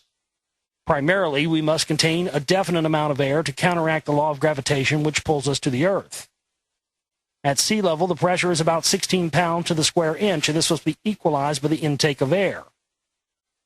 This is why the lungs never empty all the air they contain. Their total capacity is said to be 250 cubic inches, but they only empty 150, so that there always remains 100 cubic inches of air within them. For this reason, if it is desired to clean and refresh the lungs, very prolonged outward breathing is the most efficacious. Nature's way of refreshing us is to cause us to collapse limply into a chair and sigh out with a long breath. In breathing, we absorb the oxygen from the air into our lungs to be used for the production of heat and energy through combustion with the substances contained in our food, and we exhale the poisons as carbonic acid gas. The animal breathe in the same way, but plants, on the other hand, need to breathe in the carbonic acid gas for their sustenance. Here we have one of the secrets of the give and take existing in nature, and the reason why animals and plants could not live without each other. In the normal human being, there are approximately 16 to 18 breaths per minute, each taking in 30 cubic inches of air. Each breath consists of inhalation, exhalation, and a pause, the whole process taking up the time of 4 heartbeats. Our artificial methods of living have gradually ruined the natural quality of our breathing, and hardly 1 person in 50 breathes as nature intended. The correct muscular action is as follows. The lungs are contained within the basket of the ribs, the whole resembling a balloon which inflates at the intake of breath and deflates at the exhaling. There is a muscle at the base of the lungs which should contract them upwards at the inhalation, but in most people, the muscle is inactive. Many breathe downwards into their abdomens, pressing out the already sagging internal organs. In correct breathing, the whole chest is uplifted at the intake of the breath, and this raises up all the internal organs from their stagnant position. At the exhalation of the diaphragm muscle, aforementioned contracts again upwards, dragging up still farther the organs below. Correct breathing in this manner will, of course, exercise a continuous gentle massage and stimulation of the digestive organs, thereby ensuring perfect action of the alimentary canal and eliminating the need for pills and drugs. The second important aspect of breathing is the rate at which we breathe, the frequency, as we should say, in wireless parlance. We have seen that the whole of life is built up by means of different speeds of vibration, and therefore the rate of motion of anything is the most important factor about it. Therefore, we cannot overestimate the significance of the speed and rhythm of our breathing. Show me how you breathe, and I will tell you what manner of man you are. The yogis and Eastern sages make a very deep study of breathing and have evolved a profound science from it. By means of this science, they profess to accomplish many things, such as prolonging their youth and their years of living and attaining to various degrees of trance and clairvoyance, by means of which they gain access to knowledge. This science has been handed down from teacher to pupil for thousands of years, as only accessible to and possible for the very few, but it is said to be a forerunner of the attainment of all humanity in the dim future.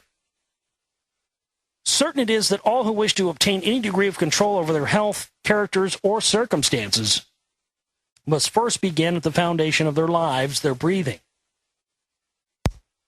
Having put in order the having put in order the mechanical muscular action of breathing, the next thing to consider is the rhythm. We have now to realize, as not only physical things, but also thoughts, feelings, and various forces exist all around us by reason of their particular number or rate of vibration. So we are all the time tuning into this or that according to our own rate of vibration, which is adjusted by our breathing.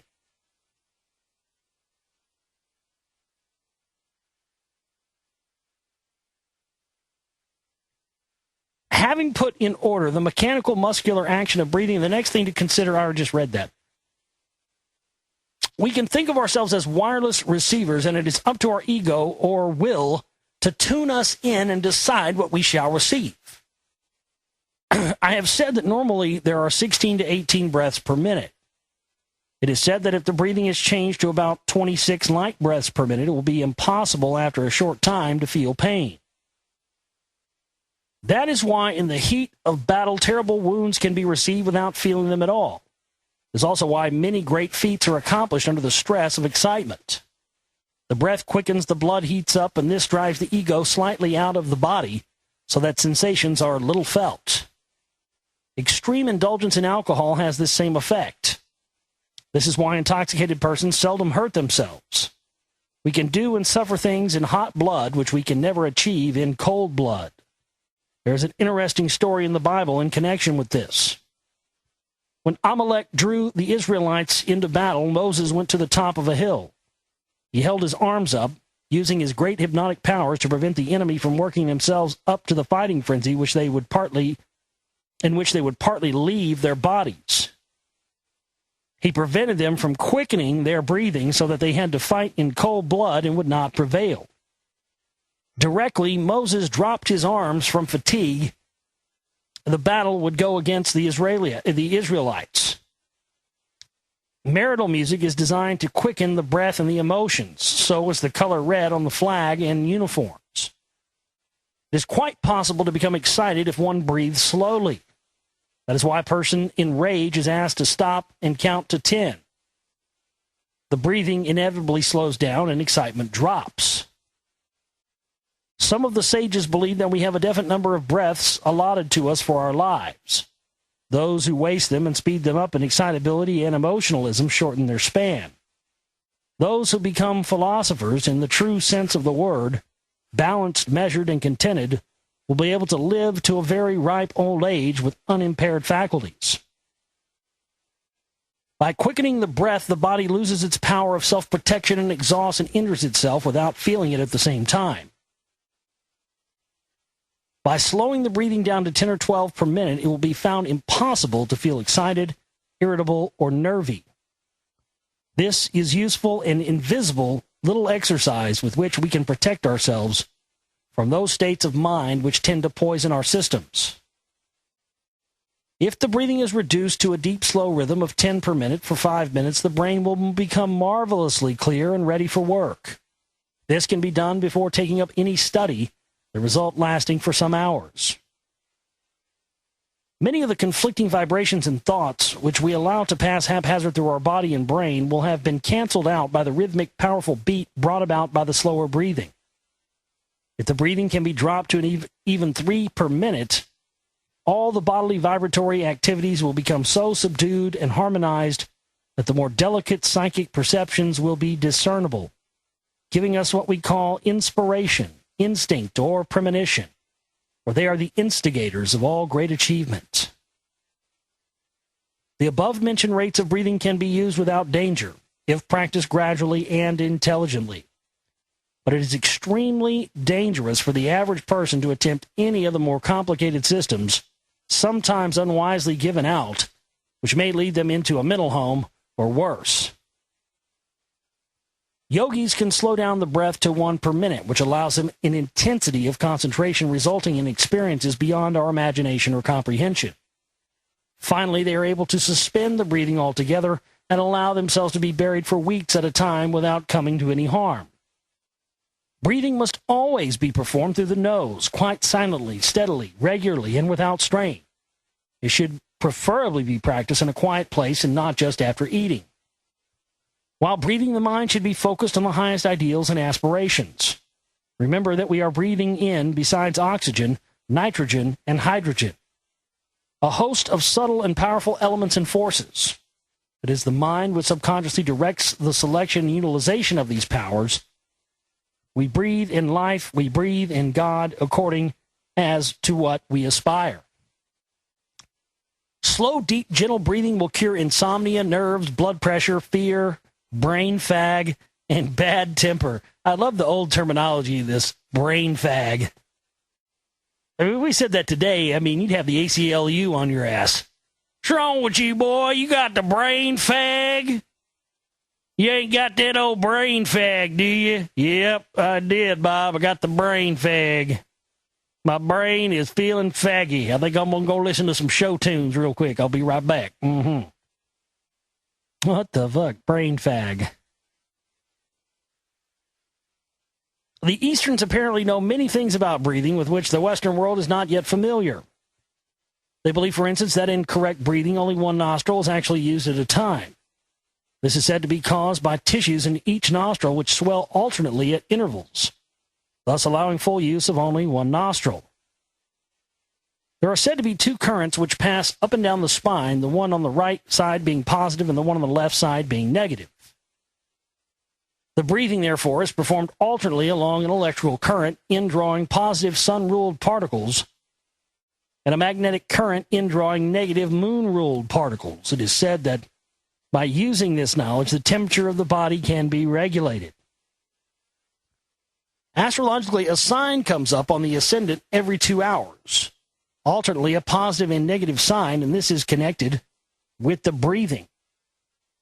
It is said that Indian doctors always study the patient's breathing first of all, being in this way able to determine the condition of the magnetic and electrical areas in the body at the time. Apparently, after a meal or during the change over, both nostrils are used, so that it takes a little time to determine the exact state of affairs. As an expert in these matters would, however, know the quality of his powers of achievement at any given hour, but being thus able to ensure the maximum of creative output with the minimum of expended energy.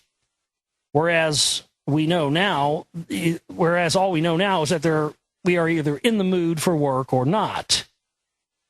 And this results in an indifferent and uneven output.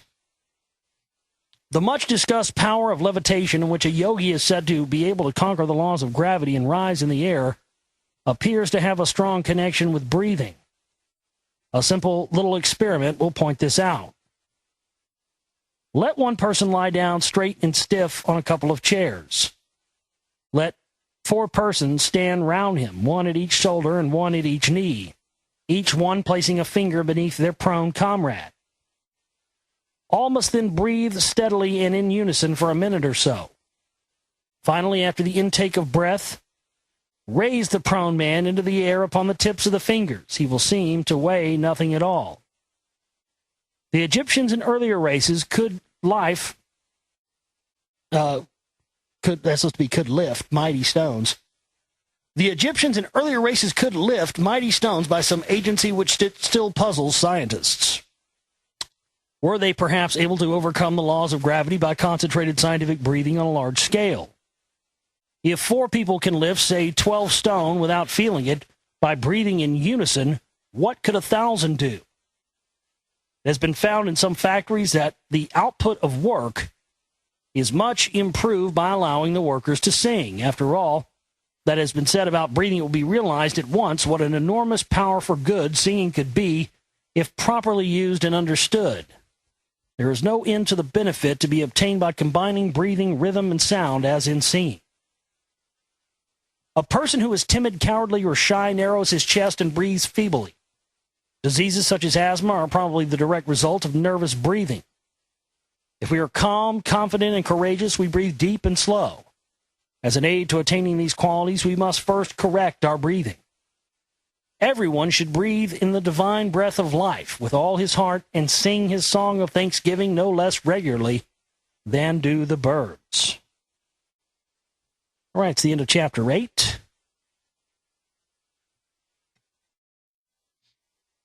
Chapter 9, The Secrets of Color. Some poet has said, color is not in the rose, but in ourselves. What is color? In chapter 2, we stated that out of the vast scale of nature's vibrations, a tiny octave is registered by the optic nerves. Our physical eyes respond to these particular vibrations with a reaction which we know as color. If we had no eyes, those vibrations would still exist. But as what? Medical science has proved that different colors have definite and varied effects upon our nervous system, and that they act upon us quite independently of our eyes or means. Their influence is particularly marked in the case of lunatics. It has been suggested that colors are really rays radiating down to this earth at their specific rates of vibration. A red rose reflects back all the color rays except red, which it absorbs. Our optic nerves react to this vibration, and we say the rose is red. The perfect blending of the 7 color rays in the bright daylight gives us a white light. If the rays are split up by being passed through a glass prism, they are at once visible as colors. In the same way a rainbow is produced by the minute prismatic effects of rain in the sky, if you walk around a fountain in the sun, at a certain point, you will see a rainbow. The color rays are pouring down on the earth night and day. Every object and every atom responds to them, thereby announcing its own quality to those who are able to decipher the language of colors. Where do these rays come from, and what are they? We have noted that the 7 major planets of our solar system are radiating their various forces outwards, so that they reach this Earth at considerable strength. As there are also 7 primary color rays radiating to the Earth, we may suspect a definite connection here and suggest that colors are really an expression of the planetary rays, observable by us as they are absorbed and held by different objects. The planets are composed of minerals and chemicals. In each planet, one particular metal is said by astrologists to predominate. In Mars, it is iron, and in Mercury, it is that metal, Mercury, just as radium radiates off minute particles of itself for hundreds of years, so do these enormous planets radiate subtle emanations from their own chemical constituents in infinitely fine form. A human being also radiates subtle emanations of everything of which he is composed. A clairvoyant is able to see the colors of these rays at a certain angle and speaks of them as a person's aura. Let us name the colors in the order in which they appear in the spectrum. We take red first because it has the lowest vibration, being therefore the coarsest and most physically vitalizing. Its place on the scale is just above the heat vibrations, and it is heat-giving in itself. As the vibrations increase in speed up the scale, we come to orange, then to yellow, then green, blue, indigo, violet. The violet leading us on up to the extraordinary, penetrating, and rapid vibrations of the ultraviolet ray. Let us see if we can connect up any of the information which astronomers, astrologers, and scientists give us about color and the planets.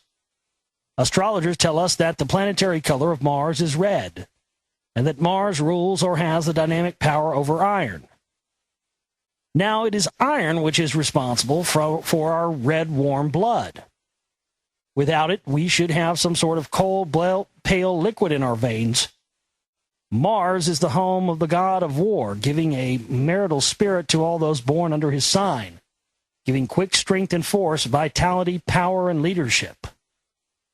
If we suppose that the properties of this planet are to be found in its rays which filter downwards and reach this earth as the color red, then we are not surprised when we find the effect upon patients of red-colored electric lamps is to stimulate, warm, excite, and cheer, to increase the activity of the arterial blood, to counteract physical inefficiency, paralysis, and rheumatism.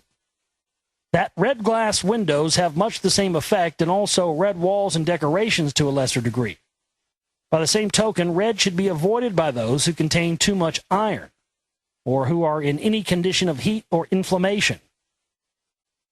Red-haired people, excitable lunatics, and bulls should be surrounded by the cooler colors if peace is to prevail. Proceeding with our investigations, we find that red is the chief spectroscopic color in any herbs and medicines, having a hearing and stimulating effect such as cayenne, cloves, or musk. Finally, we can turn to the discoveries of the famous Dr. Babbitt in chromotherapy, or healing with colors. He proved that plain water hung up in the sunlight in a sealed chromo lens of red glass becomes impregnated with certain chemicals in a powerfully healing form, the chief of which is iron. Such water, when swallowed, apparently has the same effect as an iron tonic.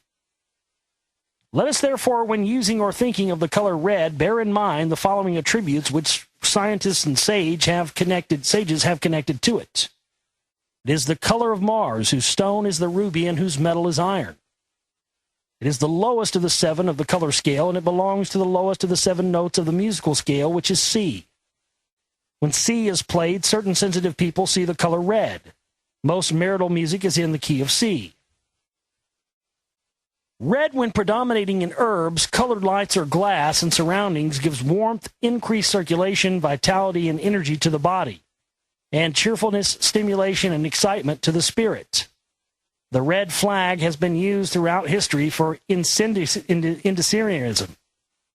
Finally, if dark red is seen in the aura, it indicates a passion and a fighting spirit.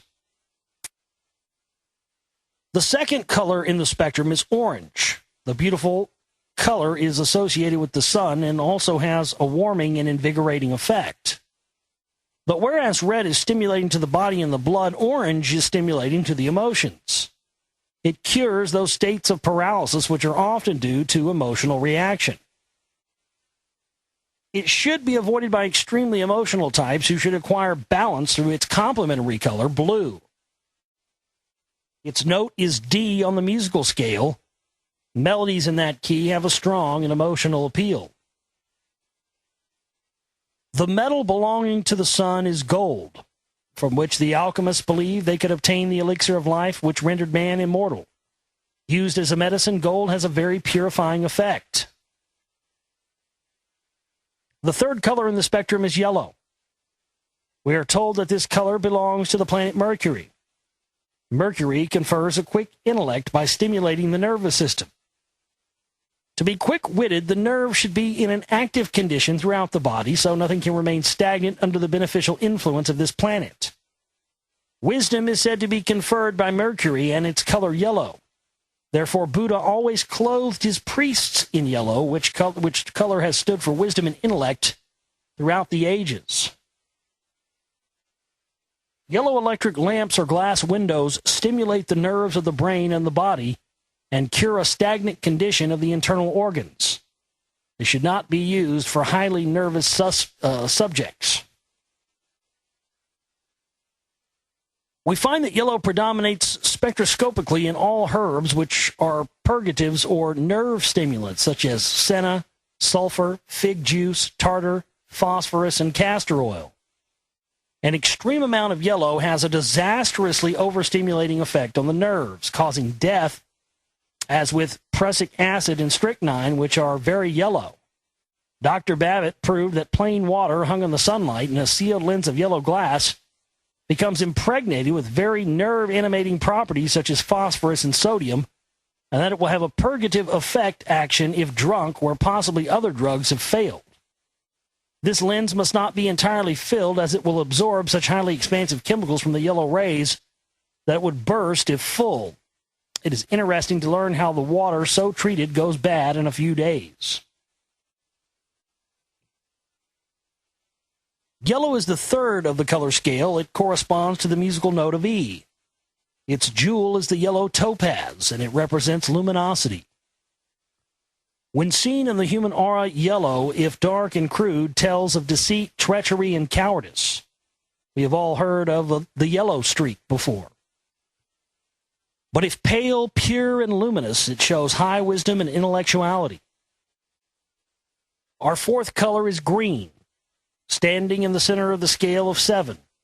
It is the meeting ground between the thermal and heating and expanding colors of red, orange, and yellow, and the electrical, contracting, cooling colors of blue, indigo, and violet. Green gives stability, endurance, and quietude.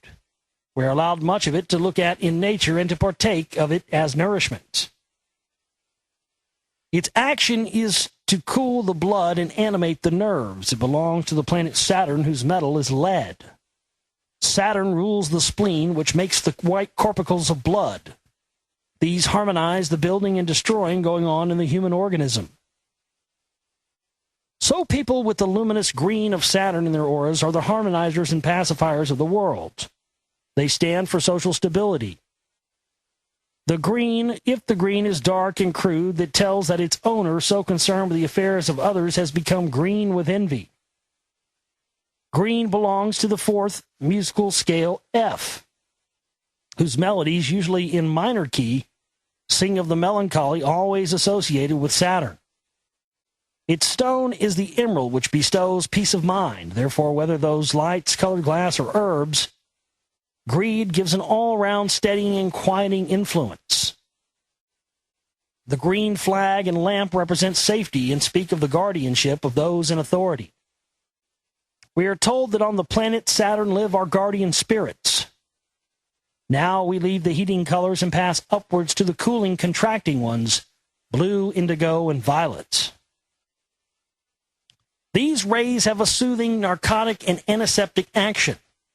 They act as sedatives to the vascular and nervous system, subdue mania and angry passions, inflammation, sunstroke, insomnia, eye strain, and all irritated conditions of mind and body. Sedatives, antiseptics, and narcotics contain much of these colors. Narcotic flowers are blue and purple. Blackberries are valued for their astringent qualities.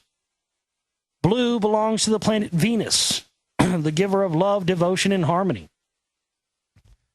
Its stone is the amethyst, the super sacred of the 7 sacred jewels. Pale blue in the aura represents devotion, while dark blue shows fanaticism. One can either be true blue or have a fit of the blues according to one's outlook.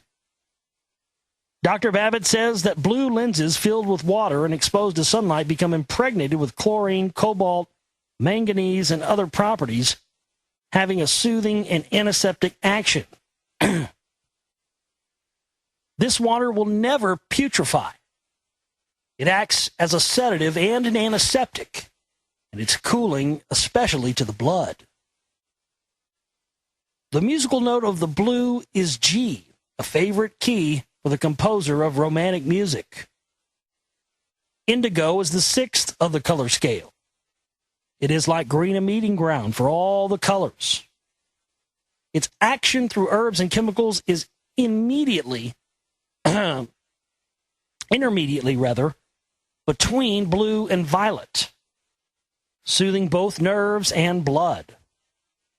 Its planet is said to be Uranus, and its stone is jet. In the aura, it shows dignity and high aspirations. Violet is the 7th and last of the color octave. It represents the 7th and highest quality which man attains. Noble spiritual aspiration. Therefore, it has always been connected with priestly ceremonies.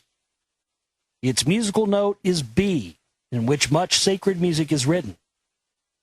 Its planet is Jupiter, ruling the metal tin and the jewel sapphire. Its medical action, it approaches the realm of the violet ray. It cools the nerves with its magnetic antiseptic. Violet lens water keeps indefinitely and greatly benefits the hair, eyes, and the digestion. Violet in the aura speaks of honor, spirituality, and self-esteem. Above the violet, we begin a new octave, higher and more ethereal. Colors seem mostly unseen to the average human eye.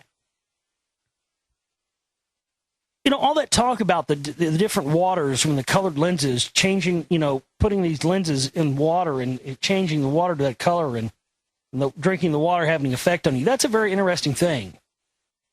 And it makes you wonder why we don't know about that in our day and age and what kind of effects this might have if we learn to do this for ourselves. But it reminded me of something. One day I was at the store and I saw this it was water, and it's called Black, BLK, water.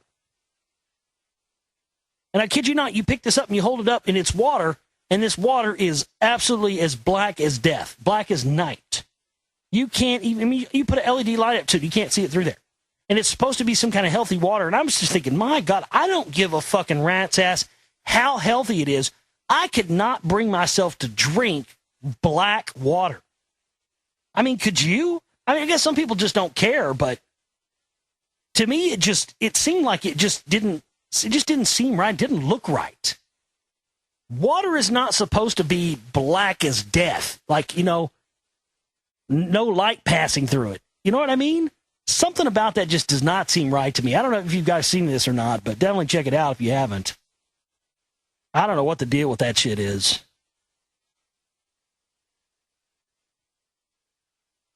The first is rose, which is the red of Mars transmuted to its higher octave, where it speaks of optimism, hope, and spiritualized love. The colors continue in octaves, which become more and more sublimated, luminous, pure, and pale, until in the end, they blend back again into the glorious white light from which they sprang.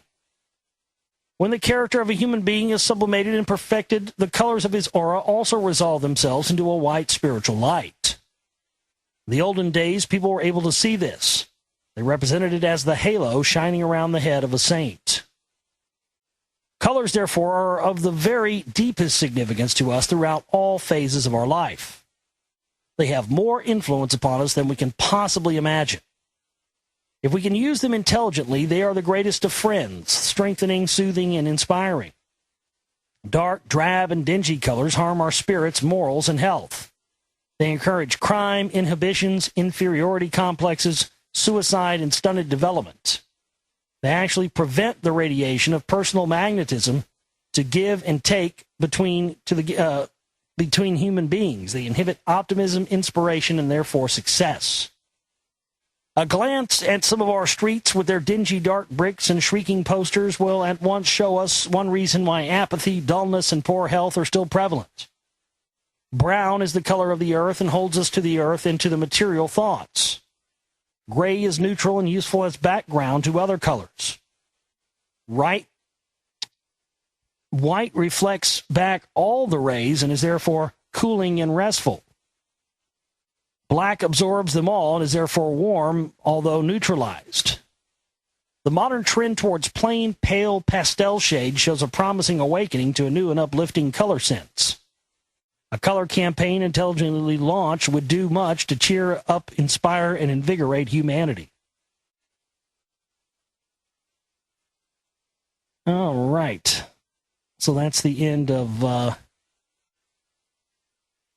Chapter 9. Chapter 10 is where we will pick up next time. The Secrets of Sound. We'll get into that tomorrow night for you here on the show. Chapter 10, Finding of the Third Eye, Secrets of Sound. In the beginning was the Word. Thus is the importance of sound emphasized to us, although so simply and directly that it is easy to miss the significance. The universe was created by speech. The Creator did not act, he spoke. He said, "Let there be light," and there was light. Let us not pass over these words with a shrug, as if they were charming fairy tales designed to enthrall the naive people of old. The deepest significance, the deepest scientific knowledge of all times was always thus veiled by symbolism and by myth, and rich is the reward of every effort at interpretation. Certain of the ancient peoples made a profound study of chemistry. The fact that they chose to give to their chemicals the names of gods and goddesses and to describe their reactions under the guise of myths and legends does not in the least detract from their actual knowledge. On the contrary, it may show how much deeper and further they penetrated into the realms of ultimate causes than men of science do today. We are told by these teachers of antiquity that the formation of this universe out of chaos was brought about by the breath and word of the Creator, by sound. Certain sounds produce different sets of vibrations in the ether. Some of these were of such low frequency that they formed particles of what we call matter or physical substance.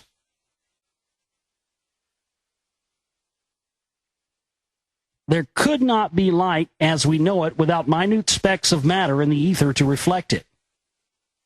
We learn that later these particles of matter collided, coalesced, the force of their mutual attraction or gravity causing them to commence spinning.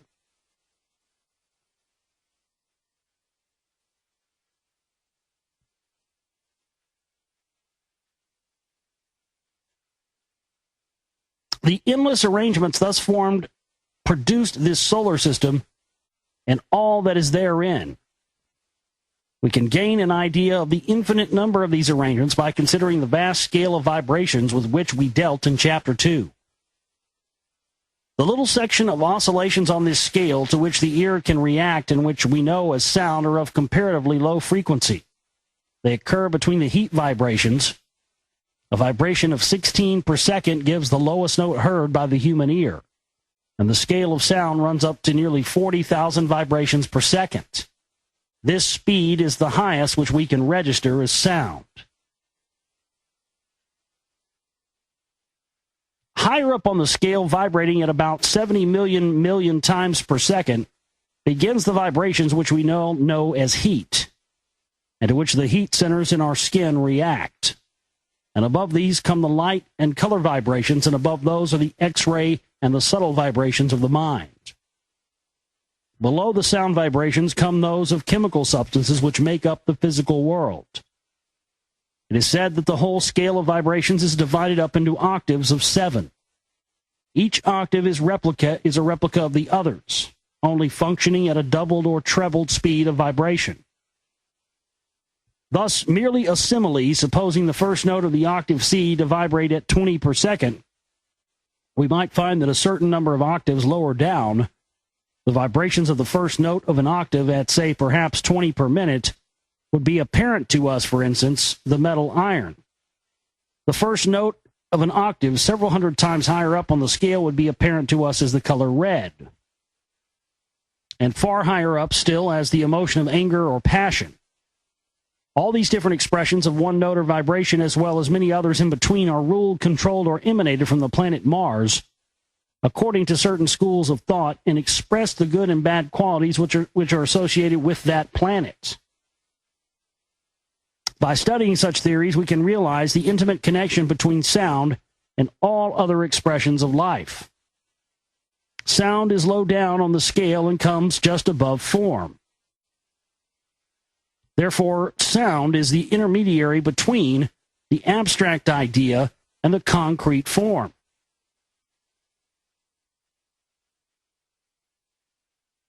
Sounds mold the ether into shapes, and through these shapes, the corresponding power is able to play and make its impress on physical matter.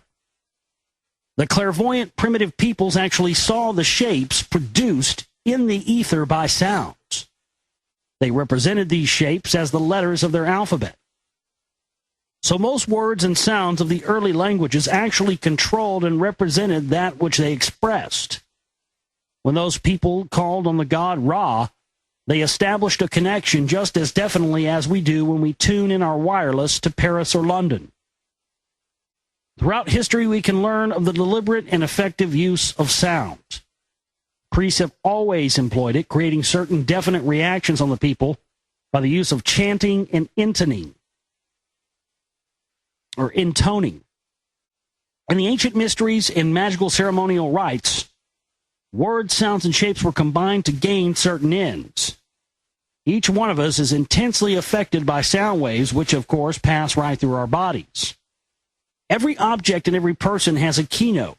In other words, the sum of their vibrations responds to one particular note or chord of the musical scale. If a person's note or chord is sounded gently and melodiously, it has a healing and constructive influence upon him. If it is sounded loudly, harshly, and continuously, it has a correspondingly destructive influence, making that person ill and unhappy. If you can discover the note belonging to a particular wine glass and sound it loudly into the glass for a little while, you will shatter the glass to pieces. It is said that the walls of Jericho fell because of this same law, as the keynote of the wall was purposely sounded with a continuous harshness by the trumpets under the instructions of someone with a knowledge not uncommon in those days. An instrument that has lately been invented called the Edophone. It contains a tightly stretched drum surface upon which a paste is spread. Sounds and words are then uttered underneath this drum. They cause beautiful shapes to form in the paste, exact replicas of trees, ferns, and flowers as they are in nature. If sand is spread on the drum instead of paste, the sounds will produce geometrical designs instead of plant forms. It's even said that ugly and obscene words will produce ugly and displeasing patterns, and the reverse. This experiment proves the creative aspect of sound and helps us to visualize the definite forms and radiations set upon the ether by our own words. The sounds with which we are surrounded in present-day life are mostly harsh, monotonous, and unbeautiful. If the roar of traffic were suddenly to cease as we walk down the street, we should find that we had been screaming disordinately at our companion to make ourselves heard. Our pleasures are also all mostly crudely noisy. At the average cocktail party, everyone shouts at once. The hostess is disappointed if it's not so, while some of the dance music is harsh beyond words. Tube, train, and bus all add their quota to the barrage of hideous noise which we have to endure. People who are obliged to listen day after day to sounds which are a discordant offense to nature's laws, will inevitably become sick or depleted and soon be suffering from one of those innumerable nerve complaints which are the order of the day. The only way to counteract these bad effects would be by healing the damaged nerve centers with soothing harmonies, or with the blessed balm of complete silence for a short period every day. If a person is able to discover his own keynote or chord and to play it over gently to himself, he will be revived as if by magic. One's keynote can be ascertained by listening to some good orchestral music. When the note is played, it will send a thrill right through its owner. If a person's life is in some way inharmonious or destructive, this can be detected at once in his voice, which will often jar upon the listener's nerves. Whereas one who is living in accordance with divine law will have a melodious, pleasing voice. The more advanced types of people have resonant voices, while primitive types have the flat chest voices such as are heard among natives, gypsies, or the Apaches of Paris. The creative use of sound can be observed on all sides. The baby cries to promote its own growth. Until the little one has uttered its first cry, its progress is not assured. It is said that the birds set up the vibrations which promote the growth of the young leaves by their singing in the early spring. When the leaves are full of the birds' songs cease, except at twilight and dawn, at which times the chemical activities of the plant life change. At night, plant life breathes out carbon dioxide, although during the day it breathes out oxygen. The times of the changeover are heralded by the birds. The ancient Japanese mystics, such as the Zen monks, were said to be able to bring the dead or dying back to life by uttering a certain loud cry. An interesting description of this can be found in the novel The Garden of the Vision. Some people assert that in order to connect ourselves with power and wisdom, we should go apart to a quiet place and call our own Christian name over and over again very gently. Uttering a noun or name creates a form in the ether which acts as a receiving station to certain powers, which then play through it. Tennyson declared that he could leave his own body consciously and gain much experience by calling his own name. He describes this in The Ancient Sage. The potent action of sound has always been recognized and applied throughout history, but at the present time, a stringent tackling of the sound problem is urgently needed. An anti-noise campaign is actually in existence, but its efforts are not much in evidence as yet, as have not received the wholehearted public support which they deserve. The medical profession is experimenting with the healing properties of sound, but it is up to every individual to take a personal interest in this vital problem and all the infinite possibilities connected with it. Those who really wish to get the best out of life should shun inharmonious noises and all superfluous chatter. They should feed their spirit and nerves with music. They should sing often, aiming more at rhythm and resonance than at loudness and high notes. They should study the tones of their own speaking voice to gain an insight into their own characters. They should watch and guard their own words, remembering that in speaking they are building definite forms for good or for evil, which will persist in the ether, connecting their owner permanently with good or evil influences and attracting to him much that he may ignorantly consider he has not deserved.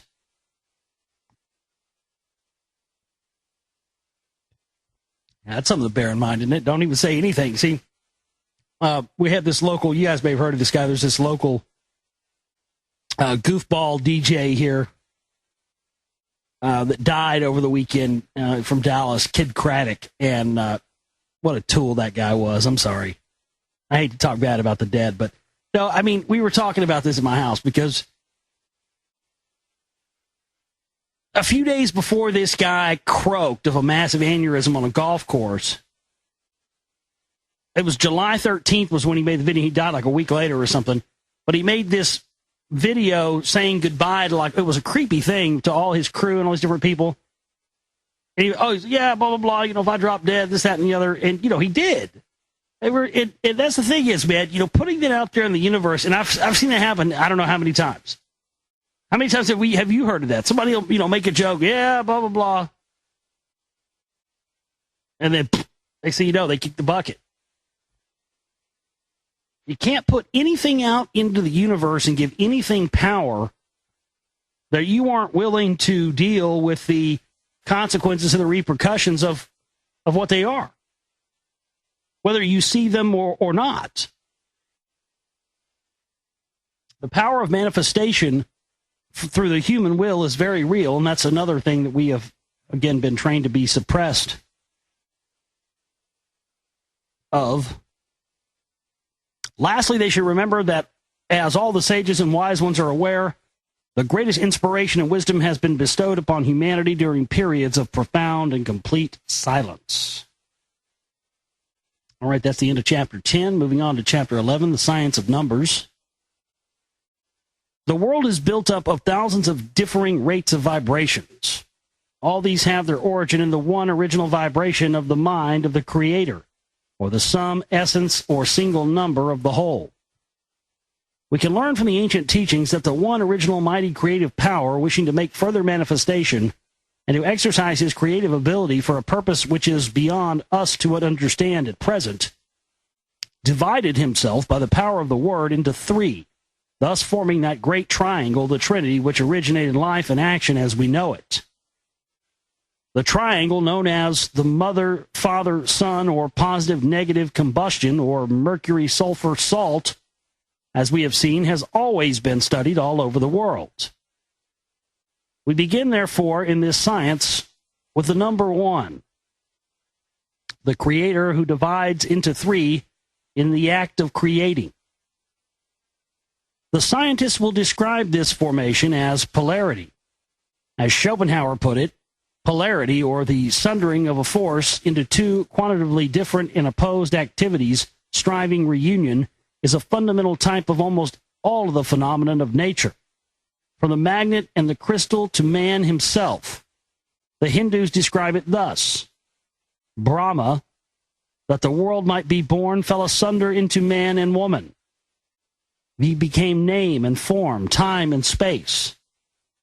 In a further definition of the origin of this solar system, we are told that the Creator, a great white light divided into 3, red, yellow, and blue.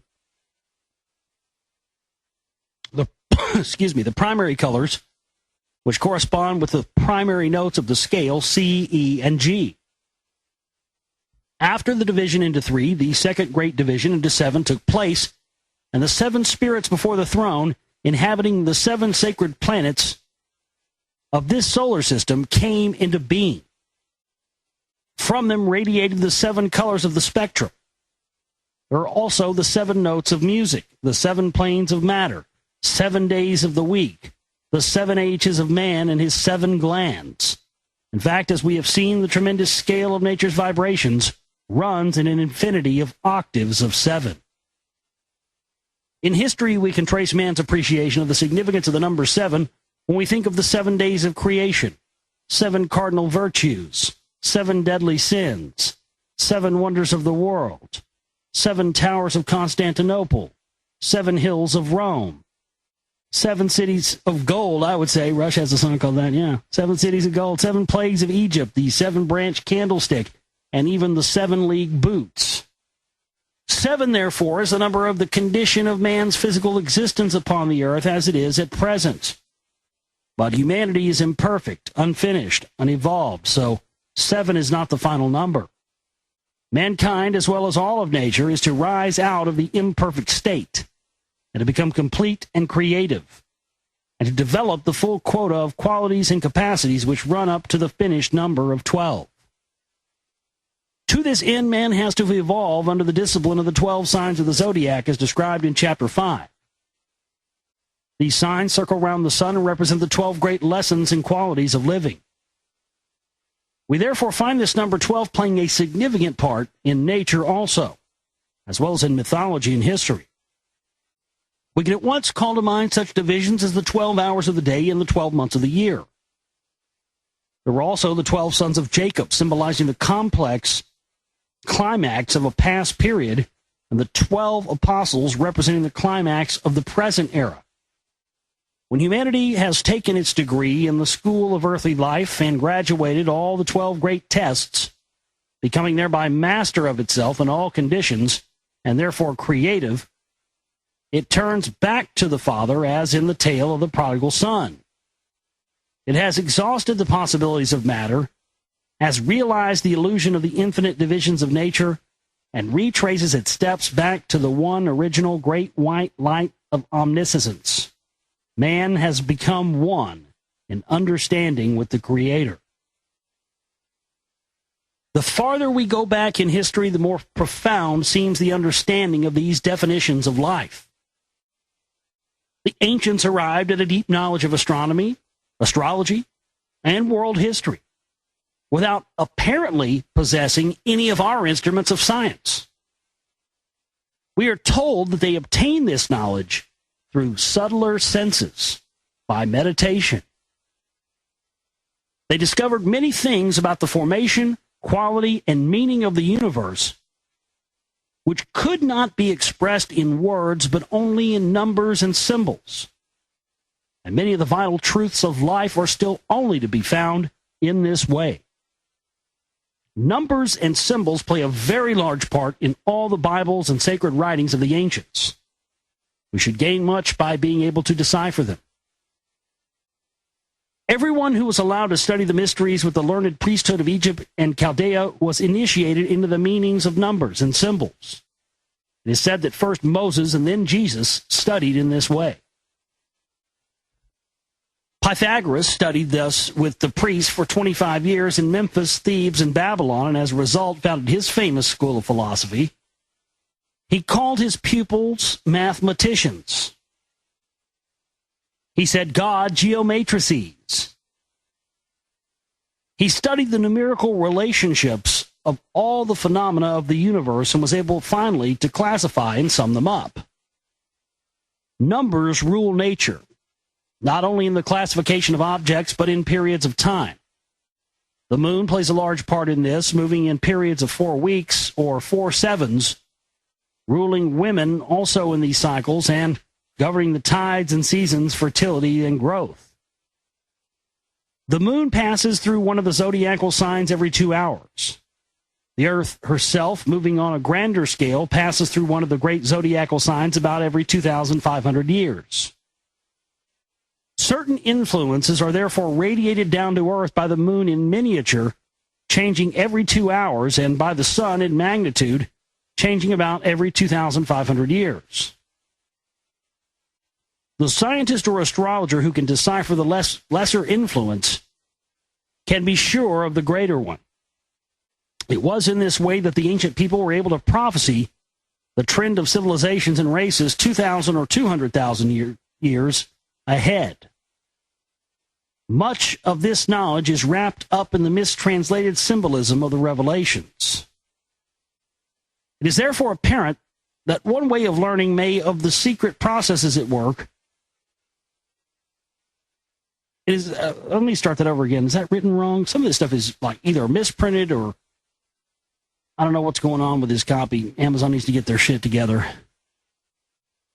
It is therefore apparent that one way of learning many of the secret processes at work in the universe and in our own natures lies in the understanding of numbers and symbols. To do this, we must study the output of those early peoples and understand the foundation and origin of their knowledge, and the way in which they were able to tap the universal mind. If a doctor, knowing the periods of crisis and the duration of a certain disease, were to tell a company of the microbes just what would happen to them in 3 days' time, that would seem an impossible and wonderful feat of prophecy to the microbes. And as they only live for a few minutes to a few hours, the prophecy would apply to their far distant descendants in the dim future. If, however, the microbes could train their mentalities, and science has now proved that even a cell or a microbe has a mentality, they could obtain telepathic contact with the mind of the doctor and themselves discover his ideas and knowledge of their future development. Mankind may be said to bear an analogous position to the microbes. We are little more than microbes upon the body of a great being, which body we call the earth. Just as we depend for our future health, comfort, peace, and the development even of our wisdom upon the well-being and cooperation of the cells in our body, so we may imagine does that being depend upon us for his own progress, and in helping ourselves we help him. If we make progress, he is possibly just as grateful to us as we are to our own hands, eyes, or brain as they improve in their capacity to serve us well. Having visualized man as a microbe upon the living body of the earth, let us go further. The sun is called the heart of the universe. Why? Because we are told it is a great heart, the heart of a being too vast for us to conceive of, and whose structure or earth plays the part of a gland or an organ. The gigantic being is he whom some of us call God, just as we ourselves are a vast, inscrutable, all-knowing God to the little creatures whom we know as the cells of our body.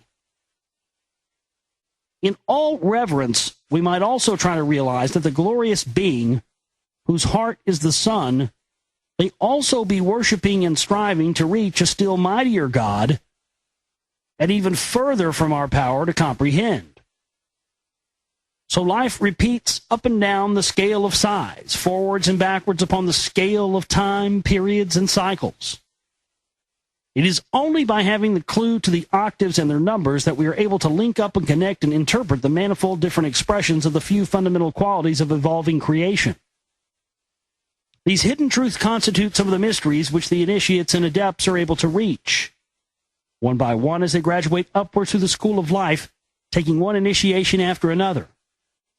In olden days, certain people were carefully selected to be trained to this end in the temples, although now the road is open to all. Those early scholars realized that certain sounds linked them up with certain creative principles in nature, and that every sound and quality had its number, which was the sum total of its vibrations. The science of numbers, or numerology, has, like many of the ancient knowledge, much of the ancient knowledge, become, through disuse, misunderstood and debased to the rank of superstition. It is only used now from the limited personal viewpoint, but even so, it can be both interesting and helpful.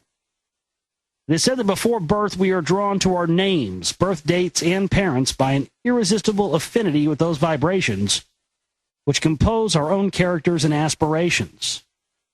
And then a numerologist, by studying the former, is able to tell us what we are and wherein lie our potentiality, our hopes, and our hazards. Each letter and date represents a number. The right reading of these numbers will describe our character and type of life. Each number represents a planet, color, quality, and experience in either its good, bad, or negative aspect. We can map out the life according to the relation in which all its numbers are standing to each other. Those who believe in this science declare that it is extremely useful in the choosing of vocations and partnerships, and that with its help, the handicap of incompatibility can be avoided. Like everything else, it must be used with moderation and common sense, and not in a spirit of idle superstition. The famous American physician, Dr. Abrams, invented an apparatus which measures the vibrations of all the reactions of the human body.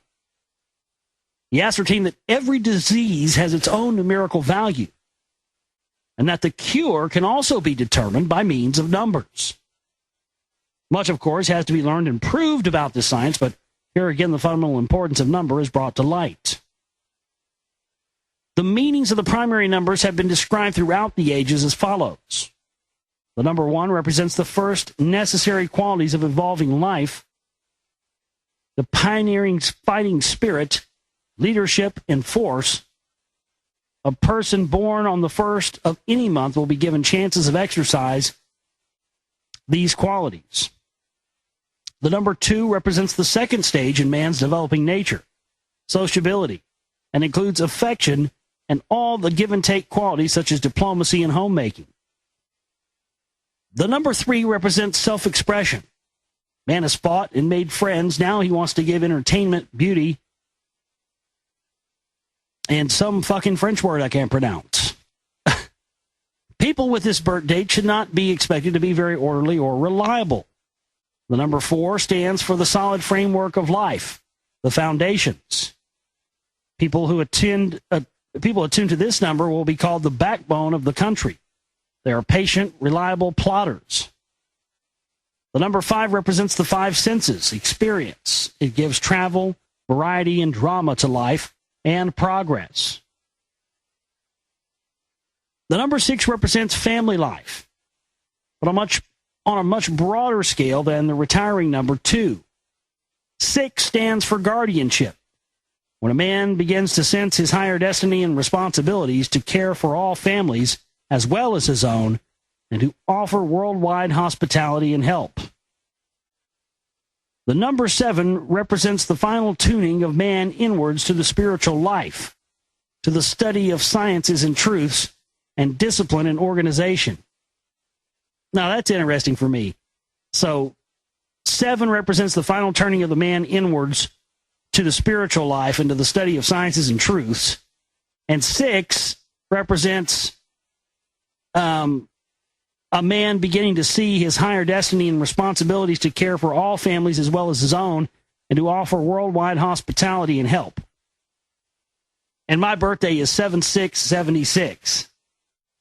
So I think that about wraps that one up, doesn't it? That explains me. In number 8, man, having found his own soul and the power within him, must turn to earth life once more and learn to combine the two. So 8 gives power, organization, and constructive leadership backed by spiritual inspiration. The number 9 represents the perfect and completed man who, having fully developed himself, must now forget himself in sacrifice and service. Here we have the great lover, humanitarian, and artist. Through this number beats the most high-powered of human vibrations, which has great force to be used for either good or evil. To write all that is known about numbers would fill volumes. We have not space to do more than take this glance at the primary numbers. They, of course, each belong to their color, planet, and sound. When, after some study, it is seen how completely all of these facets of life dovetail and fit into their places like an intricate, vast Chinese puzzle, it will be realized that these marvelous theories are too perfect and too near to the truth to have been invented by the brains of human beings. This indeed is the reward of a study of these matters. A gradual realization of the amazing fact that there really is a whole universe of marvels and of sublime promise for those who seek. The science of numbers is exhaustive, instructive, and useful if applied with an honest desire for progress and understanding. Modern scientists are busily expressing the ancient beliefs in their own manner. They are measuring the vibrations of disease, of thoughts, of willpower, and of many other activities and getting them all numbered. They are numerologists in their own way, although they still turn their backs rigidly upon the ancient sciences. Nevertheless, they are bringing to light one fundamental fact, and that is that everything exists through the formation of a different number, and therefore that numbers must constitute a language, a key, and a clue to many secrets in life if we can learn to decipher them. There are various systems of numerology. The sifting of the true from the false will do much to develop the student's own powers of deciphering numbers. All right, that's the end of chapter 11. Next chapter is chapter 12, diet and exercise. And we'll get into that tomorrow night for you here on the show, folks. Let's get into chapter 12 of The Finding of the Third Eye by Vera Stanley Alder, diet and exercise. People all over the world are becoming more and more health conscious. Very much is being thought, written, and tried out in the realms of diet and exercise. At one end of the scale, we have those who continue deliberately to dig their graves with their teeth, living grossly, carelessly, and unnaturally, and indeed selling their birthright for a mess of pottage. At the other end of the scale, we find the cranks, people who may end in an asylum or a nursing home, though through overdoing things and lacking moderation in their search for the perfect state. In the middle of the scale, we find people who are as much put off by the cranks as they are by the slovens and continue in doubt as to how seriously they should treat the whole subject. It will be well, therefore, to take a comprehensive glance at the question of physical fitness and decide what are the few essentials necessary for its maintenance. It is of paramount importance to realize that the body is built by the mind or ego. We are what we think. It is the ego which drives the machinery, which directs the habits of the brain, and which selects from the elements of food and air just what it chooses to use. That is why one person will keep healthy and happy on a few grains of rice, while another will perish of undernourishment on quite a fair diet. No amount of food, air, or exercise will help anyone unless he has the will to be well and the will to be happy. And if he has these qualifications, then he will be comparatively independent of his air, food, or exercise. This is the first fundamental truth to realize about health. We are as healthy and as happy as we wish to be if we know how to live, how continually to adore and accept the divine will in whatever guise it is working out, and never to act contrary to the tide of nature. Then health and joy will abundantly flow through us, irrespective of accidental man-made conditions. Most people have not a living faith. Even a quite sincere Christian goes about in a perpetual state of worry about himself, others, and the world in general. We can only progress through painful experiences. Therefore, we should welcome such events with keenness. If we believe that death is a gate to a brighter life, then we should never fear it. Yeah, it's always gets me with the Christians, you know. Some of these goddamn funerals these Christians have. Jesus fucking Christ. And I can say this because I've had to go to a lot of fucking funerals over the last few years. Fucking A, man. Come on. You know, all this shit where, oh, they're in a better place. They're in a better place now. God is looking down on them now. I mean, it's so contradictory. How can you stand up there and say they're in a better place and they're with the Lord, but yet, you know, there's this crying, sad thing to it. It's like, if you really believed that, you'd be fucking standing up there. Hallelujah! Praise the fucking Lord! This person's gone to the Holy Land. Praise Jesus. My God. Isn't it fucking great? Right? That's because most people, they don't actually believe this stuff because religion is not designed to get you to understand it. It's simply designed to get you to be subservient to it. I tell you, I hate fucking funerals. And I used to not go to them, and you know, had so many people, you know, close to my family where I haven't had a choice over the past several years. You know what I mean? I don't have a choice. I have to go to my grandmother, my grandfathers, my dad, my uncles, my everybody. Oh, and you know, I at my dad's, it was okay because I could squash that shit. And, you know, because that's not what he wanted. He didn't want everybody to be sad and upset that he was dead. He wanted everybody to be happy that he wasn't in pain anymore, and to celebrate his life and what he was and what he did while he was here, and not, you know, not this selfish, woe is me, sad crap. I mean, it's just, again, it really does speak to the hypocrisy. You know, funerals are a great way to see hypocrisy in religion and in people. And I'm looked at as the cold, emotionless, cynical bastard because I'm not sitting there blubbering and crying. You know, I did a little bit at my dad's, but, you know, it's my fucking dad. The guy was only 55 years old. Give me a break. Wasn't that old, man. I'm you know. He had me when he was 20. You know, I'm exactly 20 years younger than my dad. Man, my dad passed away. I mean, it's heavy. But, you know, I don't go to funerals, and I'm happy that this person is, because you look at, you know, you sit there and you look at this box and you see the person in the box, and, you know, people are so attached, they think that's the person. You know, I'm one of the few people sitting there going, that's not the person. That's the box that person was in. The person's gone. And, you know, crying over the box they were in is, I just can't do it. I know too much. I've learned too much. I've been down too many roads. I've seen and experienced too much. And I'm not going to sit here and say I know exactly where we go or what exactly happens after death. I would say I have a pretty fucking good idea. I also have a pretty good idea that one of the key secrets they don't want you to know about is how you can control what you experience after death, and that being able to control that experience determines whether or not you come back down here and inhabit another fragile human body, or whether you ascend up to another realm through the training of your brain and your mind to understand and know what you're going to encounter after the fact.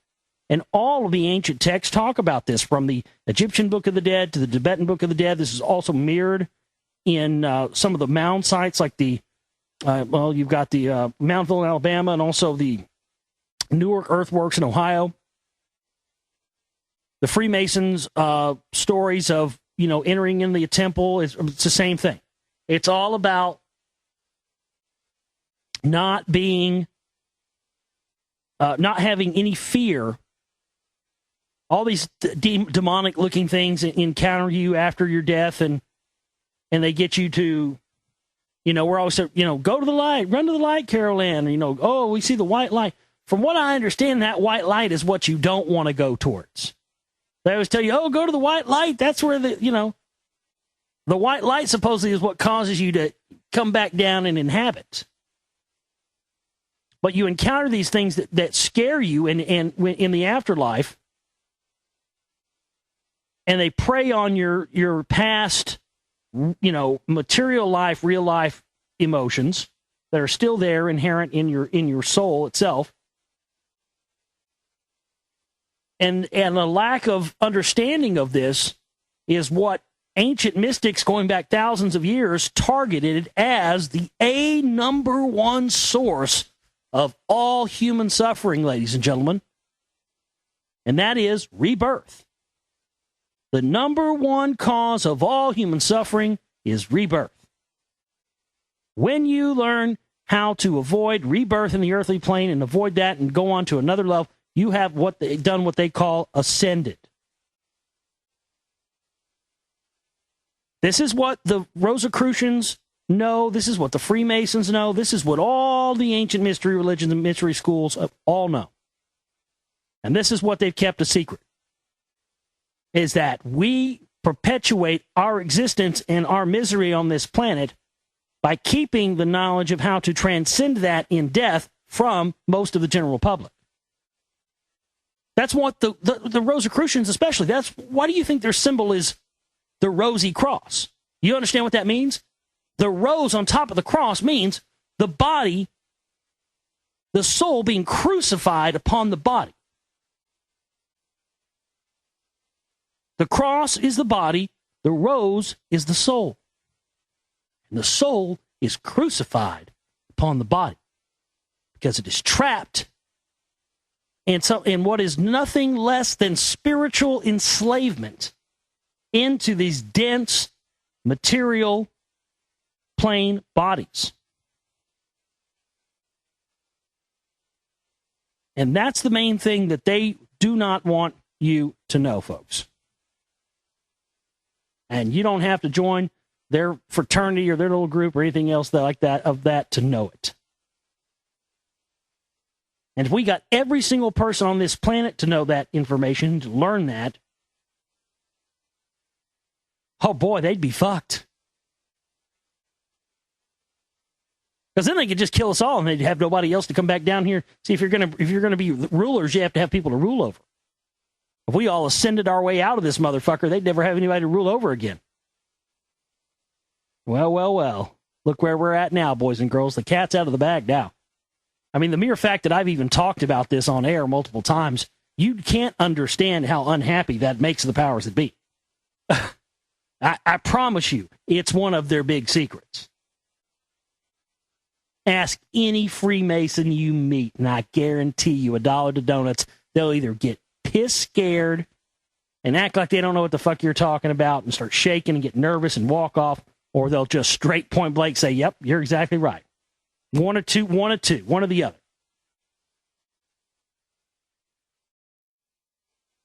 We are not logical, and we only half believe things.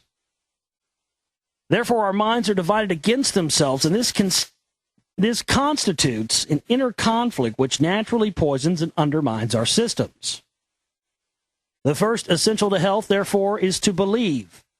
To believe in ourselves, our power, ourselves, and our destinies. The second thing is to recognize that we are meant to be happy. We have not been given the wealth of beauty and wonder which surrounds us on all sides merely to ignore it. We have not been given bodies capable of 100 enjoyments merely to deny them.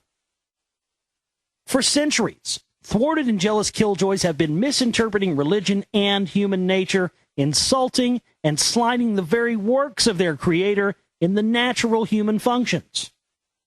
If only they had taught love and love again love in its fullest sense, people's hearts would have become too full and too broad to need to resort to petty physical indulgences for the capturing of a faint reflection of the universal union. The body should not be disdained, misunderstood, or driven to death. It is our wonderful servant, our intricate tool, and the sacred temple of our inspirations. Therefore, we must cherish and nourish it, remembering that joy is the greatest of all nourishment. We must learn how to enjoy, and that this faculty lies within us, not without us. A blind man chained in a dungeon has yet the capacity for infinite joy within himself. And we who are free can drink in joy from a little square of blue sky, a twinkling star, a budding leaf, or a flake of snow. We can find a world of wonder in the eye of a fly or the instinct of a building swallow. We must also enjoy the many delicious things which constitute man's food. we must make of eating a sacrament, not a grossness nor a dull necessity. When we eat, we are performing a miracle, but the miracle is only as complete as the enthusiasm which we apply to it. From a physical point of view, we are the result of what we eat and how we eat, so we must never forget to treat our period at the table as an event entirely unto itself. Those people who gobble hurried over large or meager meals while screaming with laughter or frantic with worry, and with their minds in a state of rush or restlessness, are committing sacrilege and suicide in a subtle form. It is not much use to concern ourselves with diet until these primary matters are attended to. We can easily sum up the first essentials as follows. Deep, slow breathing produces a supply of oxygen for the combustion of food. One should never eat while breathless, hurried, worried, or upset. Calm down first, remembering that nourishment taken by a person in such a condition turns to poison. In fact, it is much better to miss a meal altogether, waiting until the system has recovered. Many people do not realize what a large part of the digestive process should take place before the meal is swallowed. That is why the importance of slow and thorough mastication is always emphasized. A very necessary part of the nourishment can be best absorbed through the walls of the mouth. People who bolt their food have to exist without this primary stage of the digestion. While in the mouth, most of the vital living forces of the food are meant to be abstracted. But once swallowed, the acid digestive juices neutralize their force, and part of the potency of the food is lost. Quick eaters do not obtain the stimulation of the brain and nerve forces, which is the reward of eating slowly. It is a mistake to drink with meals. Food should be taken as dry as possible without being drowned in liquid or sauces, as this prevents the digestive juices from contacting the food. Drinking should take place before eating or in between meals. Animals do not drink and eat at the same time. Remember always to eat little in preference to too much. This will be easy once the speed is reduced. Many people eat an appallingly complicated mixture of foods at one meal, most of which are incompatible. Adults should be very sparing with starchy foods, which are no longer so necessary to them. They should not take starch with acid-making foods, such as meat, as this causes fermentation. The famous British lunch of roast beef is ruined by its accompaniment of bread, Yorkshire pudding, potatoes, peas, and pastry tart. Which array of starch turns the meal into an outrage. Instead of starch, we should concentrate upon those foods which give us mental and nervous energy, containing phosphorus and vitamins such as green vegetables, fruits, and salads. We should remember that everything which we are able to eat in its raw state is more than twice as strengthening as cooked food. Another primary necessity for health is the complete natural elimination of all waste matter from the body. Lack of this achievement is the fundamental cause for almost all disease. It can be assured by correct breathing, sparing diet, containing roughage and intensive chewing of all food, and naturally induced perspiration. If these few simple rules are followed and whatever changes to be effected in the diet are made gradually, a sure foundation for physical fitness will be built up. Without the individual becoming a crank or a pest to himself or others, but the most important of all is thorough mastication. A 24 hours fast taken every 3 or 4 weeks will be of extreme benefit and can do no possible harm as long as the faster does not wish to think that it is killing him. If he is really too terrified of the extreme danger of this proceeding, he might bring himself to miss one meal occasionally. These little attentions give a chance to the internal organs to perform a much-needed spring clean when they are always anxious and willing to do it if given the chance. A great many people are perturbed by the question as to whether or not to eat meat. An authority stated in the newspaper recently that the consumption of meat is falling rapidly, and that the choice seems to be whether to return to meat eating and the strong warlike nature of our forefathers, or to give it up and become more peaceable and I don't believe that. I think that's hogwash. I think that's absolutely bullshit. That's some real fucking, I don't buy that. This idea that because we're meat eaters, we're going to have more of a warlike nature if we eat meat. But if we all start eating, that's some bullshit hippie shit right there. Come on. That's some fucking hippie shit. You think just because Hitler was a vegetarian. Give me a fucking flying fuck break. I don't even have anything else to say. The fucking prosecution rests. Hitler was a vegetarian. Next. To say that, if we all quit eating meat and started eating vegetables and no meat, but we wouldn't have war anymore. Give me a flying fuck break. Yeah, that's the end of world peace. Oh, we wouldn't be warlike if we didn't eat meat. Right. Come on. That really is some bullshit. Again, Hitler was a vegetarian. Next. No idealist or advanced person really likes the idea of eating meat. Many believe that it is barbarism. And look, here's the thing. This whole thing about eating meat and all this stuff. Here's the thing. If you want to eat meat, eat meat. If you want to eat all vegetables or you want to be an even farther freak, be a vegan, and then you don't eat any, I won't even eat cheese or anything that's touched an animal in any way. If an animal stood within 500 miles of my food, I won't eat it. You do realize you're a fucking animal, right? You do realize that. These fucking vegans, man, I tell you what, I got friends that are vegans, but man, I tell you what, I think vegans are out there. Some of them, not all of them, but some of them. Give me a fucking break,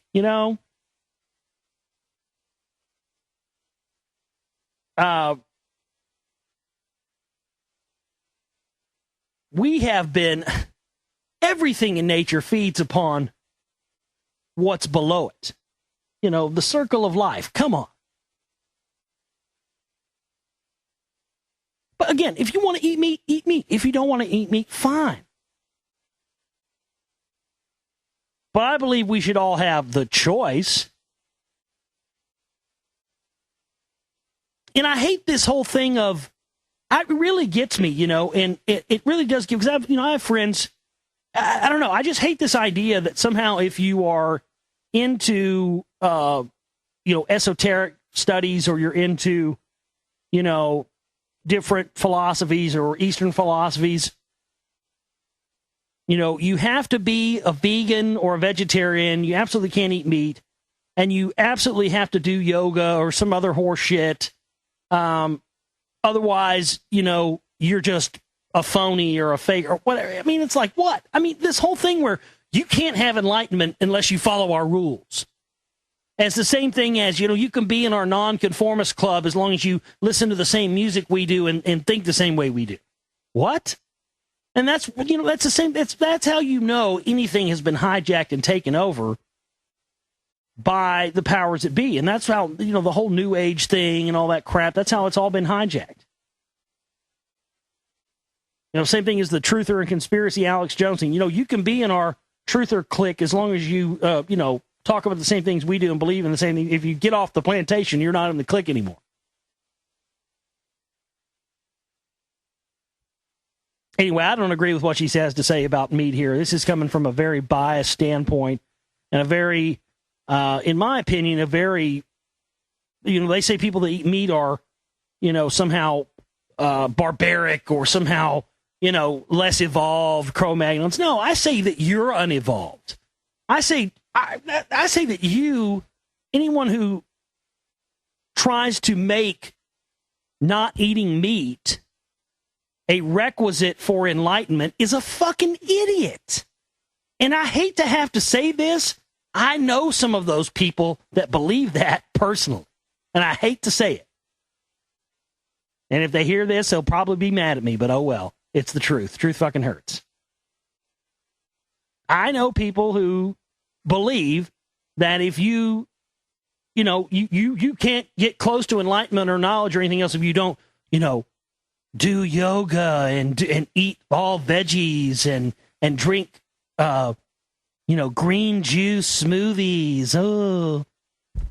And if you want to do that stuff, that's fine. I have no problem with that stuff. In fact, I think some of that stuff's great. But to say that somehow someone who doesn't do those things has no chance of getting to enlightenment, but you do, I'm sorry, it's ridiculous, and it's borderline religious extremity. As much as you would see, anybody say anything about Christianity, if you don't act like we do, then you're going to hell. How is that any different than people who say, because honestly, I'm not, I'm one of those people, but I don't think I should have to drink the green juice and eat a bunch of shit I don't want to eat and meditate for 20 hours a day and fucking do, crazy vinyasana yoga poses and shit. If you want to do that, I'm all for it. I mean, I support my sisters into all that stuff. And I don't have a problem with it at all. But I have a problem with the people who trying to act like somehow that stuff is a requisite for knowledge and understanding. And it absolutely is not. Anyone that tells you otherwise, you need to figure out what their agenda is.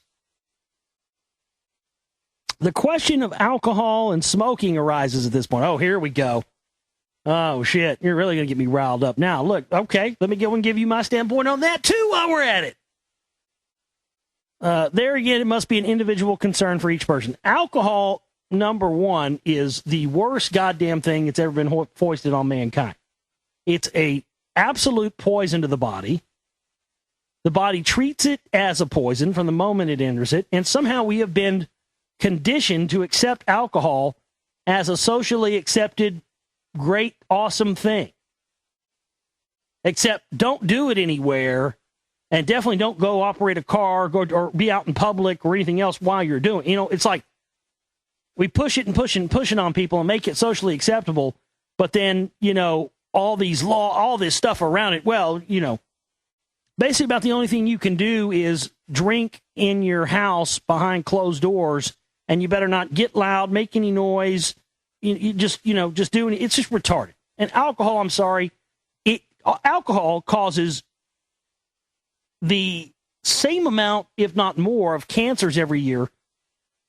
And smoking gets blamed for many cancers that are actually a result of alcohol consumption and not the result of smoking. But because some of these cancers are very similar to cancers that come in from smoking, and because so many drinkers also smoke, the numbers of cancer deaths related to alcohol in the world, the numbers are very skewed, and for a good reason. And alcohol is absolutely a poison. Now, smoking, I'm not saying smoking is fucking great for you.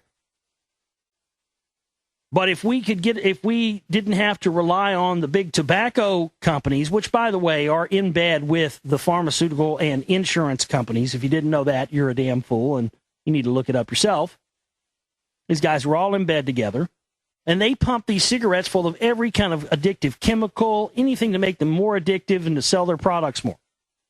Now, if we were all back to being able to have, naturally grown organic tobacco without any of their chemicals in it, or any of their filters with fiberglass and all this stuff, then smoking would not be nearly as bad for you as, say, alcohol is. But it's funny how this is turned around and flipped around to where alcohol is seen as relatively safe and smoking is seen as very, very dangerous, yet both are legal. And yet both are very, anymore, you're limited to where you can even smoke and drink anymore. There's been some cities and shit that have tried to outlaw people smoking in their own homes. Not that anybody really smokes inside. When was the last time you went over to somebody's house and they smoked inside? Unless it was an old person or unless it was, probably a party house or something. But most everybody smokes outside these days.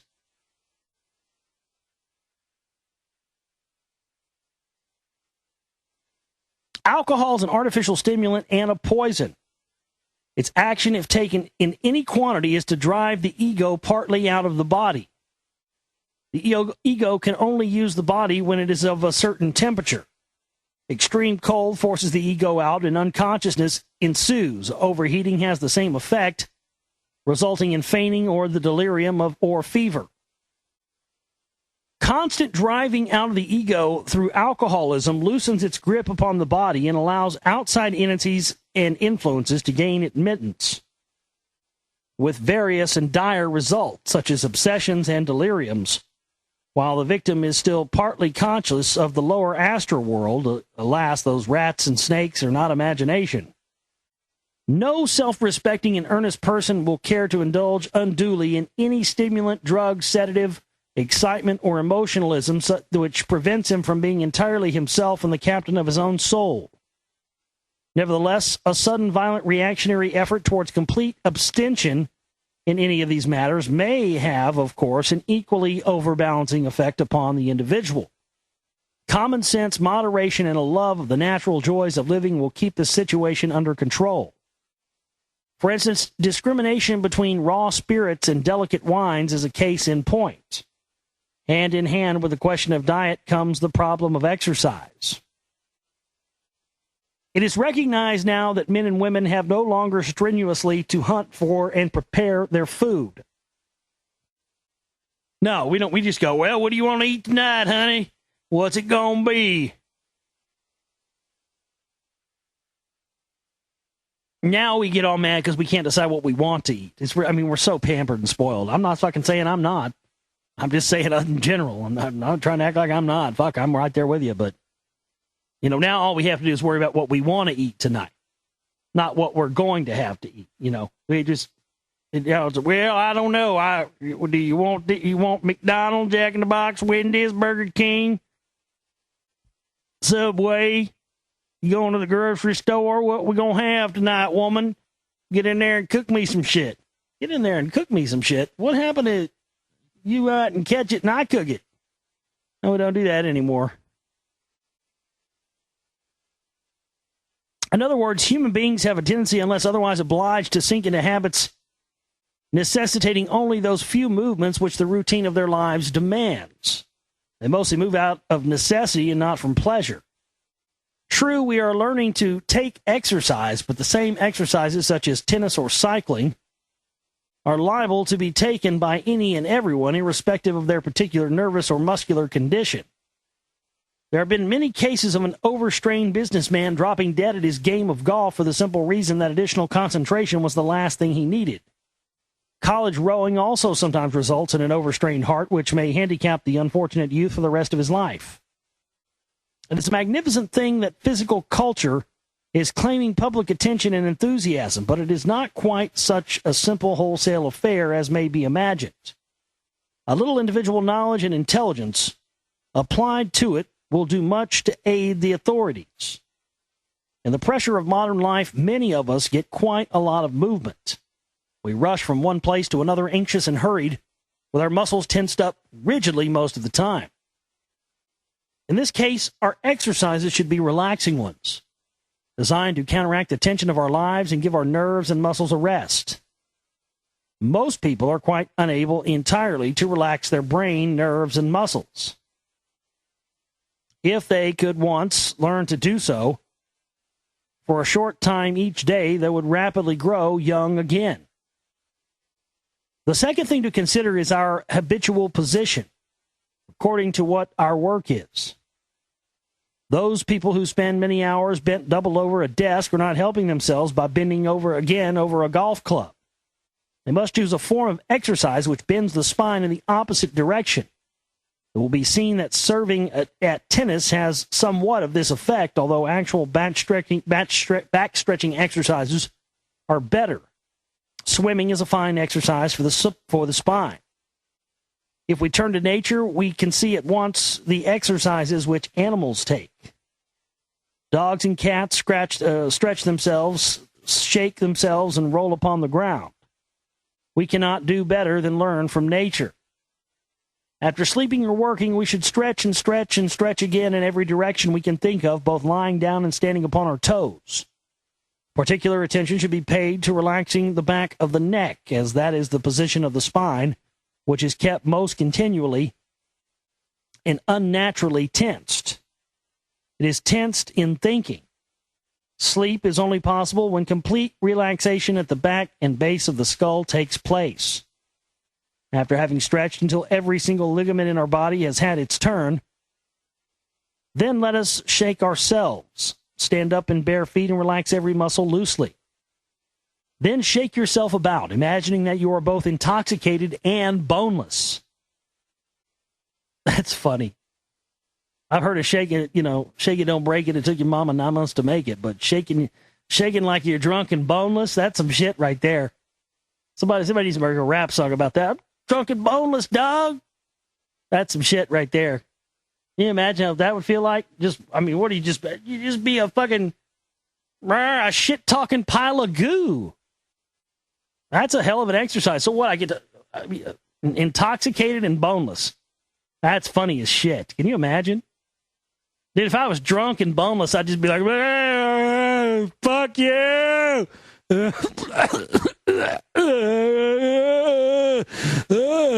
Fuck you, man. I don't go fuck. Drunk and boneless, huh? That's a hell of an exercise. Continue this until you are sure that every single muscle has relaxed. Then lie down and try to relax the whole of the legs and feet. Follow this with deep, slow breathing. These exercises may sound strange to those who are accustomed to the Swedish drill. Drilling has also its advantages for strengthening and using the muscles, but relaxation correctly performed achieves a release and refreshment for the nervous system not found in any other way. The Western idea of exercise seems mostly to consist of violently agitating every limb of the body in turn until reduced to a state of exhaustion. The Easterns exercise in such a way that is to conserve instead of expend energy. It is said that those who join the sacred schools of physical culture and are trained by the yogis learn to exercise while sitting still in one posture and concentrating upon each nerve and muscle. They use special postures to stimulate any given nerve in the body or brain.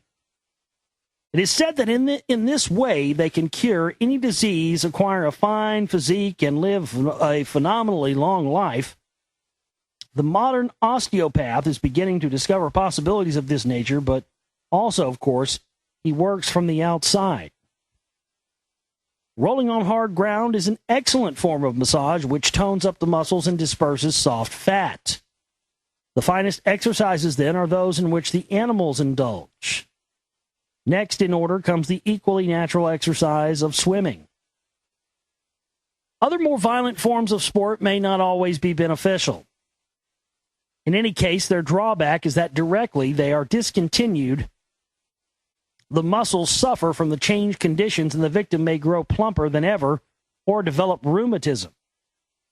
It is often remarked how champion athletes are liable suddenly to succumb to diseases which do not defeat the weedy little man. The question of exercise must therefore be approached individually and not collectively, bearing in mind that our chief object should be to counteract the tensions and postures of our daily life, and to cultivate a simple joy in the suppleness of our bodies and the ecstasy of free and rhythmic movements. That's the end of chapter 12 and also the end of part 1 of the book. So next time we'll pick up part 2 of the book with the chapter 13, The Third Eye. Finding the Third Eye, part 2, chapter 13, The Third Eye. In the preceding chapters, a bird's eye view has been taken of the conditions surrounding developing humanity. The possible fruits of a deeper understanding of various aspects of life have been considered. Such aspects, for instance, are as the planetary influences by whose aid we develop and which we can study through astrology and numbers, and by their manifestations through color, sound, and form. A little research has brought to light the possibility that discoveries of men of science may today coincide with the knowledge of the mystics of all time, with a difference only of presentation and nomenclature. The fact that the mystics always postulated an ultimate cause and law behind all phenomenon, while present-day scientists seem afraid to link up with such big issues. Finally, we have considered the perfecting of our physical life through more intelligent control of diet, exercise, and human relationships. Let us now draw away the veil still further and take a peep at what may be the future awaiting man when he struggles out of the rut of materialism and finally takes the reins of his life into his own hands. It looks as if the powers that be are tantalizing humanity into making this effort because they're allowing hints and bits of knowledge to filter through in a more general way than ever before. We find all sorts of unexpected people playing enthusiastically with these jewels as if they were bright new toys. On every hand, we hear glib talk of trances, visions, healings, and divine guidance. We hear of intimate relationships with the masters of mystic experience upon the path. We are given full details of initiations, reincarnations, and magic, black and white. Hundreds of societies and cults with scores of teachers have sprung up everywhere like a mushroom growth. And of course, they mostly claim to be the special instrument of the Great White Lodge. Now, it may be that many of these people are childish and that some of them remain materialistic and jealous and even profiteer with their spiritual goods. Nevertheless, two things stand out. Firstly, there is a growing widespread demand for enlightenment on these subjects and a deepening sense of the existence of such knowledge. Secondly, everything that is being given out everywhere bears the same stamp, posits the same laws, and makes fundamentally the same promises in spite of superficial and surface differences. It would all appear to come from one original source. And that source seems to have been the very ancient teachings of the greatest sages and mystics of all time, which has existed the world over in much the same form. And although people are still perhaps infantile and naive over the treasures of knowledge so freshly represented to them, yet their interest is intense and their numbers are growing.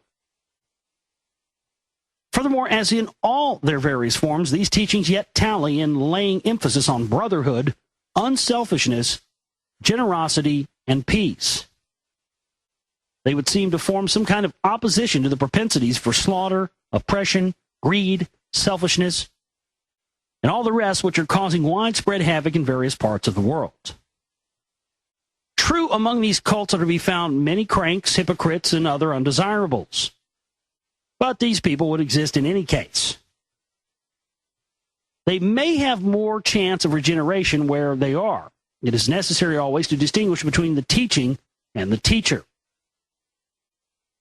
It is possible to learn beautiful truths from a very unbeautiful character, who in that way may be working off his karmic debts.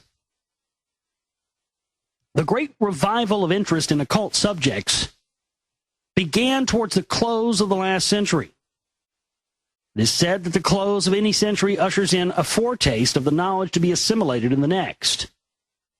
Certain it is that 50 years ago, there was an intense pioneering activity in research, both occult and scientific.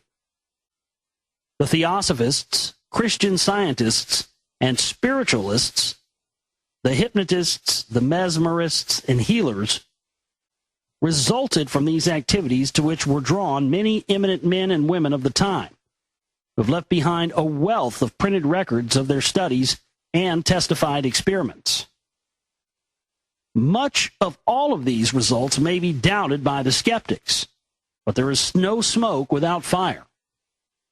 The impartial inquirer will do well to observe that in all these diverse activities, much the same type of manifestations, information, and mysterious laws appear to have come to light.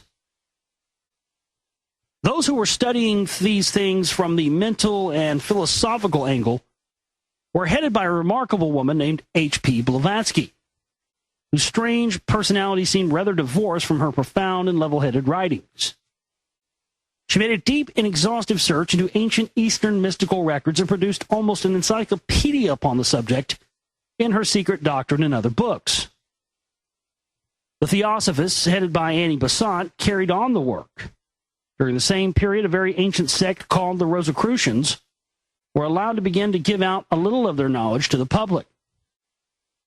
Some of this work was accomplished by Rudolf Steiner and men like Max Heindel. The less intellectually inclined were provided for by the spiritualists, Christian Scientists, Mesmer, Dr. Cohn, and others.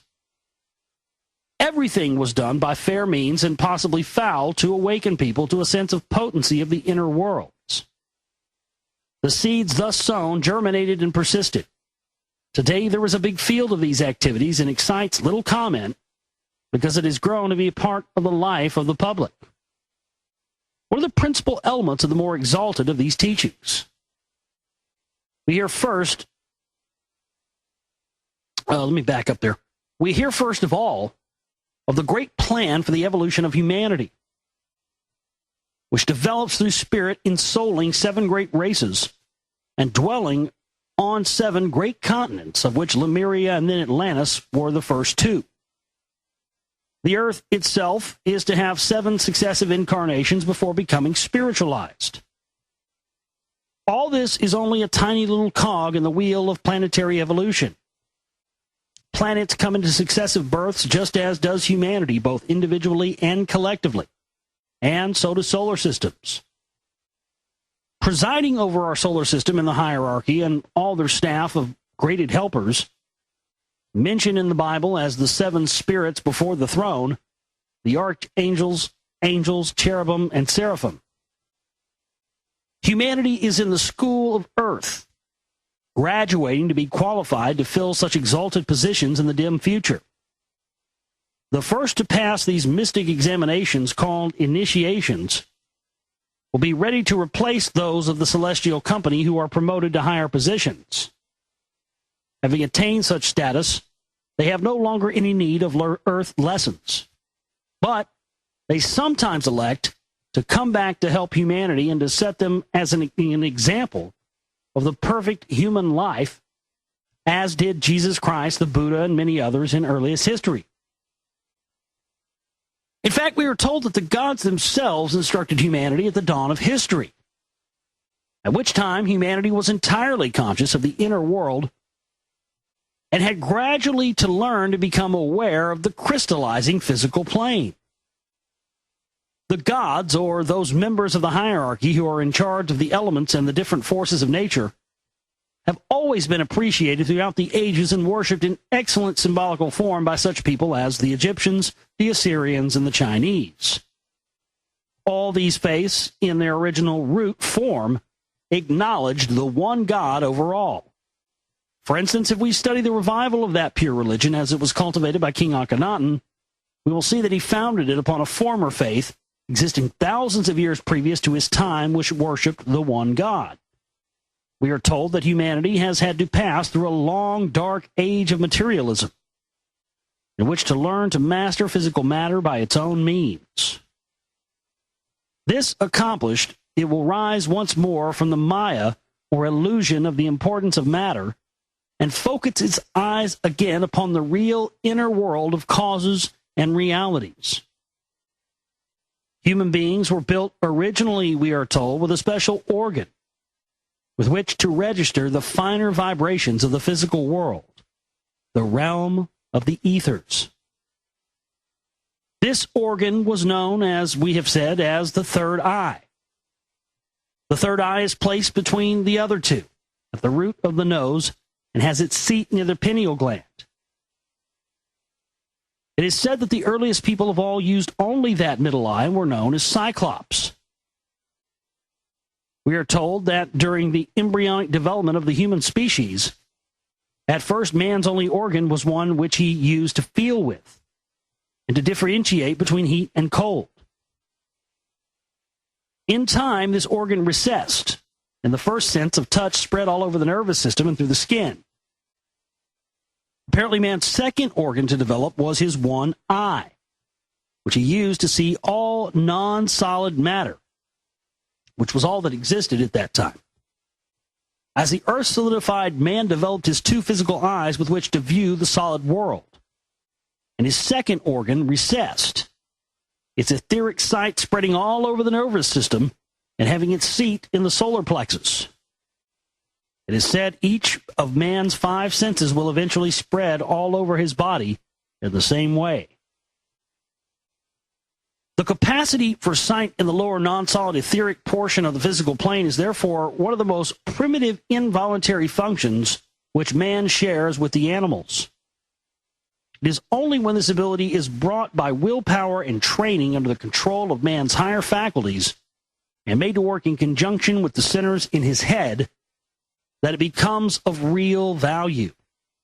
Thus coordinated, all 3 activities are often classed under the heading of the third eye. And for the present, it will simplify matters if we sometimes do this also. As physical eyesight developed, the etheric eye recessed. But although dormant at present in most people, it is only awaiting development and training to be reawakened. This training is a part of deliberate mystical development, which was well understood and thoroughly provided for in the ancient temples. No high ruler or pharaoh was eligible without such training.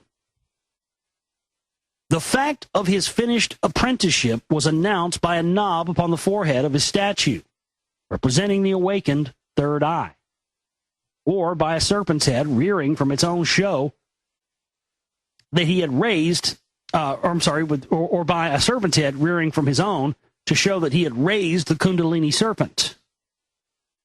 The Chinese mandarin wore a peacock's feather in his headdress to represent the same development. The functioning of the third eye puts the individual in touch with the greater part of the physical world, all that part which is invisible to the physical eyesight. The physical world is divided, as is all else, into 7 interpenetrating planes or strata.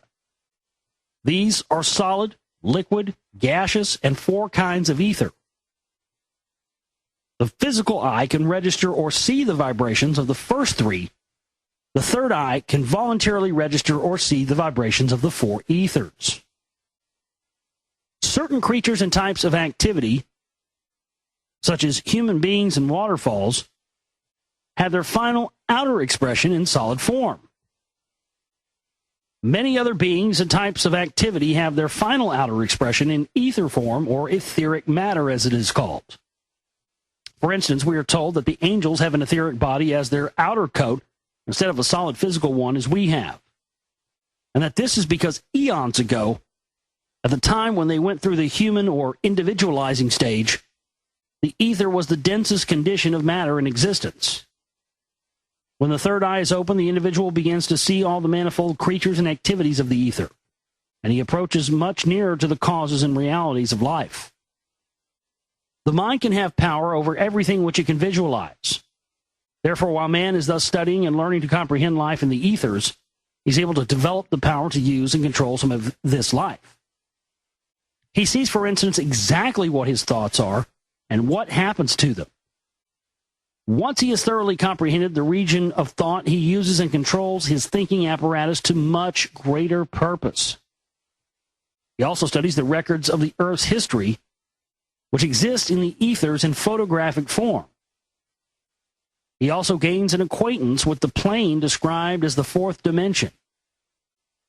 The power to penetrate with one's sight or consciousness in every direction at once and backwards and forwards through time. Time and space are physical attributes, but only an infinitesimal fraction of their limits can be apprehended by the senses while using their fleshly encasements. The yogi or sage who wishes to know truth at first hand and to study the workings of the universe sets himself earnestly and patiently to reawaken this third eye into activity using time-worn and tested methods. He proceeds to study the conditions in each of the 4 ethers. He gradually accustoms himself to discriminate between and sum up the unaccustomed intricacies of interpenetrating, mobile, and changing activities. The task is extraordinarily difficult and unimaginable to the ordinary man. But the sage has access to instruction and help of which many of our less advanced mediums and psychics of the West are ignorant. Truth is the essence of purity, and therefore, as the sage knows, can only be contacted by one of a like vibration. Therefore, the wise one acknowledges that the first step to be the attaining of a condition of purity of motive and purity of living, a very little understood condition. He next works to bring the brain under the complete subjection of his will instead of at the mercy of outside influences. By a series of carefully planned exercises, he trains his mental equipment in much the same way as a dancer trains her muscles. The dancer gains complete control of her body at the cost of tremendous work and sacrifice. The sage, for about the same cost of effort, gains complete control of the mind. The mind is a very powerful instrument. We can't say much about it at this juncture except that it can be compared with material of electrical constituency, which has, if concentrated to one point, the same burning quality as fire. If a mind is divided upon several thoughts, its burning force is dispersed in various directions. If concentrated upon one point, it becomes as a burning glass to the sun of its own ego. The effort of the yogi or any spiritual aspirant is directed towards achieving one-pointedness of the mind. With this sharp instrument, he can then bore through all the shells of illusion to the very truth and essence of all of life. He can then deliberately wield and mold with his mind creative patterns which will help to shape the future. He is no longer confined to the haphazard creative efforts of the average man. He can create from the inside with the invisible sources of all things.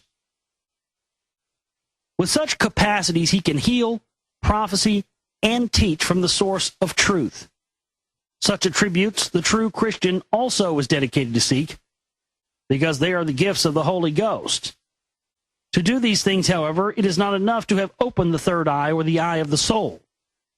This knowledge of the universe must be linked with the highest creative force within the body before creative activity can follow. The seat of this creative force is in the throat, in the thyroid gland. When the magnetism of the soul dominates the body, it draws up reserve force from the base of the spine where it was used for the animal nature. To the throat, as we mentioned in the description of the Kundalini serpent, this fire of creative force can then be used for inspired creative work of various kinds. But the highest expression of the power of the throat center lies in the spoken word. God spoke and created the world. Christ spoke and called to the dying to arise and walk. Man is a God in the making, and the goal is waiting before him. When once he has set his feet firmly upon the path of attainment, his earnest aspirations will burn the dross out of his body and mind. Then, by degrees, the centers of force located within his 7 major glands will be enabled to function. These centers, named by the Indians chakras, connect him with the knowledge of and power consciously to work in the different planes of matter. Man's whole mentality can, by this means, be reoriented and changed from a limited conception of third-dimensional objective life to a broad understanding concerning the why and the wherefore of the universe and his own part in the scheme of things. He achieves a telepathic union with the mind of the being whose body is this solar system, sometimes spoken of as cosmic consciousness. The science of self-development along these lines usually includes special dieting, fasting, breathing, and posture, but the principal aspect of this training is known as meditation. The practice of meditation, creeping into various of the Western cults and occult societies under different guises and, alas, in some cases, in incomplete and misconceived forms. However, the germ of the idea has already taken root in the West, and as everything is speeded up nowadays, it may come to be more quickly understood than we expect. The third factor, which is necessary for this attainment of man, is the heart. Sequestered in one of the ventricles of the heart is what is called the sedum, the seed atom. The seed atom of man's physical body contains a minute image of the man himself, and his own body is said to be a large replica of it. The seed atom is the little record, the actual essence of the man's personality, the link or channel between him and his soul. It holds the silver cord to the heart, and when it is severed and death occurs, The seed atom leaves the body and is preserved in the subtler forms until the man's reincarnation, when he is formed from it again. We can say, therefore, that the actual man himself, his real personality, his essence, his memory, and all of him that will endure dwells in the last analysis within the heart. For this reason, all that man learns through training and combining his physical brain with his higher mind must be linked with his heart before it is really his. Christ said, as a man thinketh in his heart, so is he. And where a man's heart is, there will his treasure be. The function, action, and quality of the heart is love. Love, in its broadest sense, is the desire for reunion with the divine spirit of the Creator which permeates all life. Love is the magnet which holds all life together. Its attraction is so strong that nothing can resist it. Through the direct access of the heart to the divine spirit, or love, or truth, come those intuitions which are always more reliable than the thought-out processes of the brain. Everything which you can love, you can understand. Put limitations to love, and you put limit to life. That is what most of us do. We confine our love to one or two people and possessions and close ourselves off to the rest of life. To reach the divine truth, therefore, the heart must desire it. The heart must love it above all else. And then the power of the heart will link the man within it to his illumined mind and brain, the active pineal gland and pituitary body. The perfect triangle will have been formed, the triangle that has been drawn and symbolized and named in so many tongues. Then the birth of the God in man takes place. Unless ye be reborn. We must quote the Christ in this connection because his great work, we are told, was to flood the earth permanently with his own great spirit of love, to make it possible for humanity to attain this rebirth of the soul through the pure, straight channel of the heart alone. Since his coming, it has no longer been necessary to have strict occult training and deep mental development before spiritual heights can be achieved. From then onwards, the heart has been able to reach illumination through the direct union, through love and worship, with the great Christ Spirit, and through following the standards set by its embodiment in the man Jesus. The sacrifice of the Christ Spirit, and thus bearing the same heavy mantle of earth vibrations in order to support the faltering heartbeat of humanity, has been greater than we are able to imagine. Humanity would appear to be very slow in taking advantage of it and seems hardly able to even grasp the standards set for it as yet. Love thy neighbor as thyself, so simple and so clear, and quite enough to change this tortured earth into a lovely place. Be ye as wise as serpents and as harmless as doves. Here again we have the serpent as the age-old symbol of the Kundalini serpent, which rises up the spine and links together with the great triangle. We can gather that Jesus Christ taught his disciples the science of meditation. Often he took them apart into a high place or plane. We read that one of them even reached the third heaven and learned there of things which no man is allowed to tell. The Buddha sat in meditation for years until he had gained access to the universal knowledge. Such great spirits have done much of the preliminary work for us and have shared with us their knowledge, so all we need to do is profit by it. It is not necessary for all of us to travel the occult path, to study deeply and to train as mystics. We are all at different stages along the path. We must not overreach ourselves, or we will have to retrace our steps.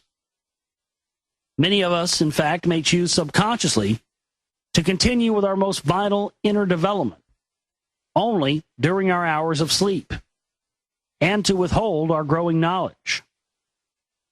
For the time being, for our little waking brain, it is never too early for any of us to take the quickest way to begin to learn to love and to clear out all of the accumulated rubbish of false thinking, intolerance, and greed, which is robbing us of the light of life. Whether we choose to approach the truth through the discipline of study, complex thought, and abstruse language, or through the discipline of self-sacrifice and service, the essence of that which we seek remains the same. Too simple for words or brain, just a letting go of fear and ambition for the self. We are trying to overcome habits of thought embedded in our personalities for centuries. For some of us, this may only be possible at our present stage through the constant drilling of words, words, words. Others may be able to short-circuit them by a tremendous effort of love. But however the goal is approached and however it is achieved, let it be borne in mind that the gate of man's deliverance, his birth as a God in human form, is heralded by the reopening of the third eye, after which he will remain no longer blind to everything in life, except the tiny excrescence which we call the physical world. All right, that's the end of chapter 13. We'll pick up tomorrow night on chapter 14, the first steps to mastery. And as I said earlier, this is where it starts to get good. So you guys are definitely going to want to tune in the rest of this week as we continue to get into our continued series of reading of The Finding of the Third Eye by Vera Stanley Alder. Chapter 14, The Finding of the Third Eye, First Steps to Mastery. The mastery of which we speak is a potent inner quality that may manifest outwardly in various forms according to the decision of the ego or inner man. We are told that the ego decides before birth upon the experiences, hardships, and conditions of life, by means of which it shall learn its next lesson and develop its next spiritual muscle upon earth.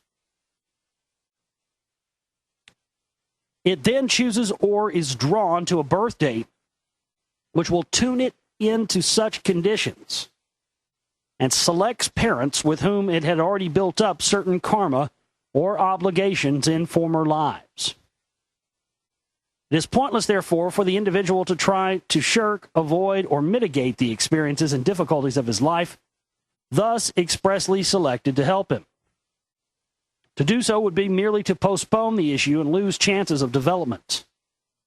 The issue at hand is to learn a certain spiritual law, to cure a certain defect in character, and to develop a certain quality of mastery. Therefore, an intelligent man will strive to discover where he stands and what is the lesson he is required to learn.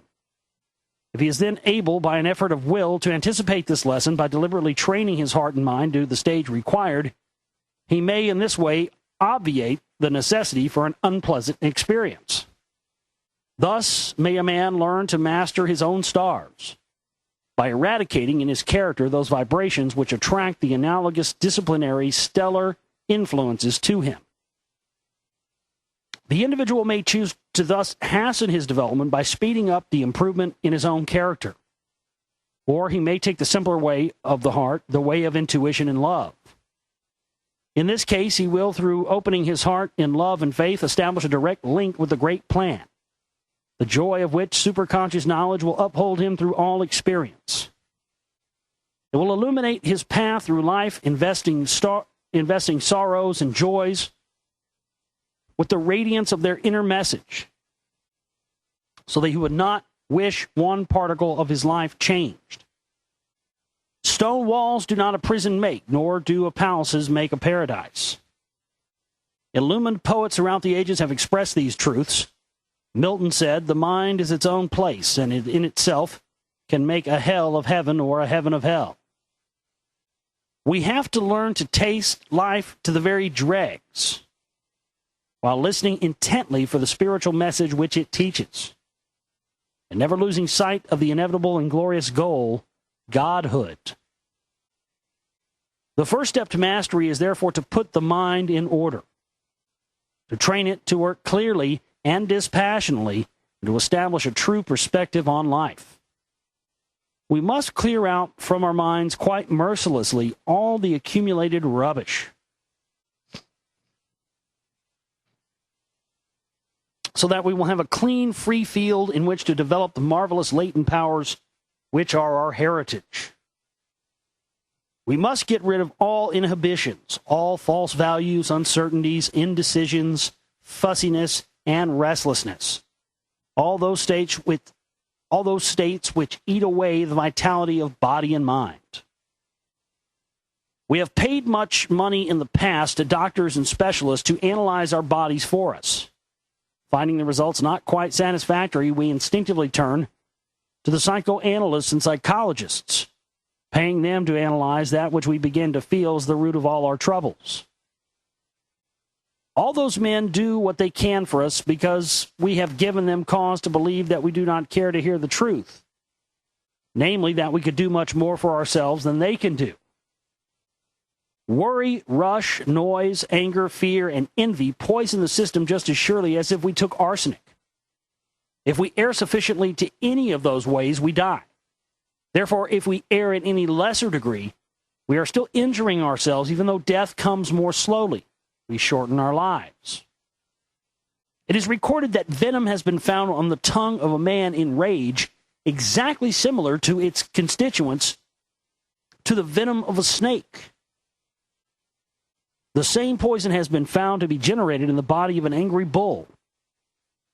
Such venom would, of course, emanate in a fine form from the body of a vindictive and furious person and act as a subtle poison to all contacting it. The story is told of the ward of a certain hospital for the wounded during the war, in which an alarming percentage of the patients died. Investigations were pursued, and it was discovered that the matron had been all her life a man-eater. Whoa, here she comes. Watch out, boys, she'll chew you up.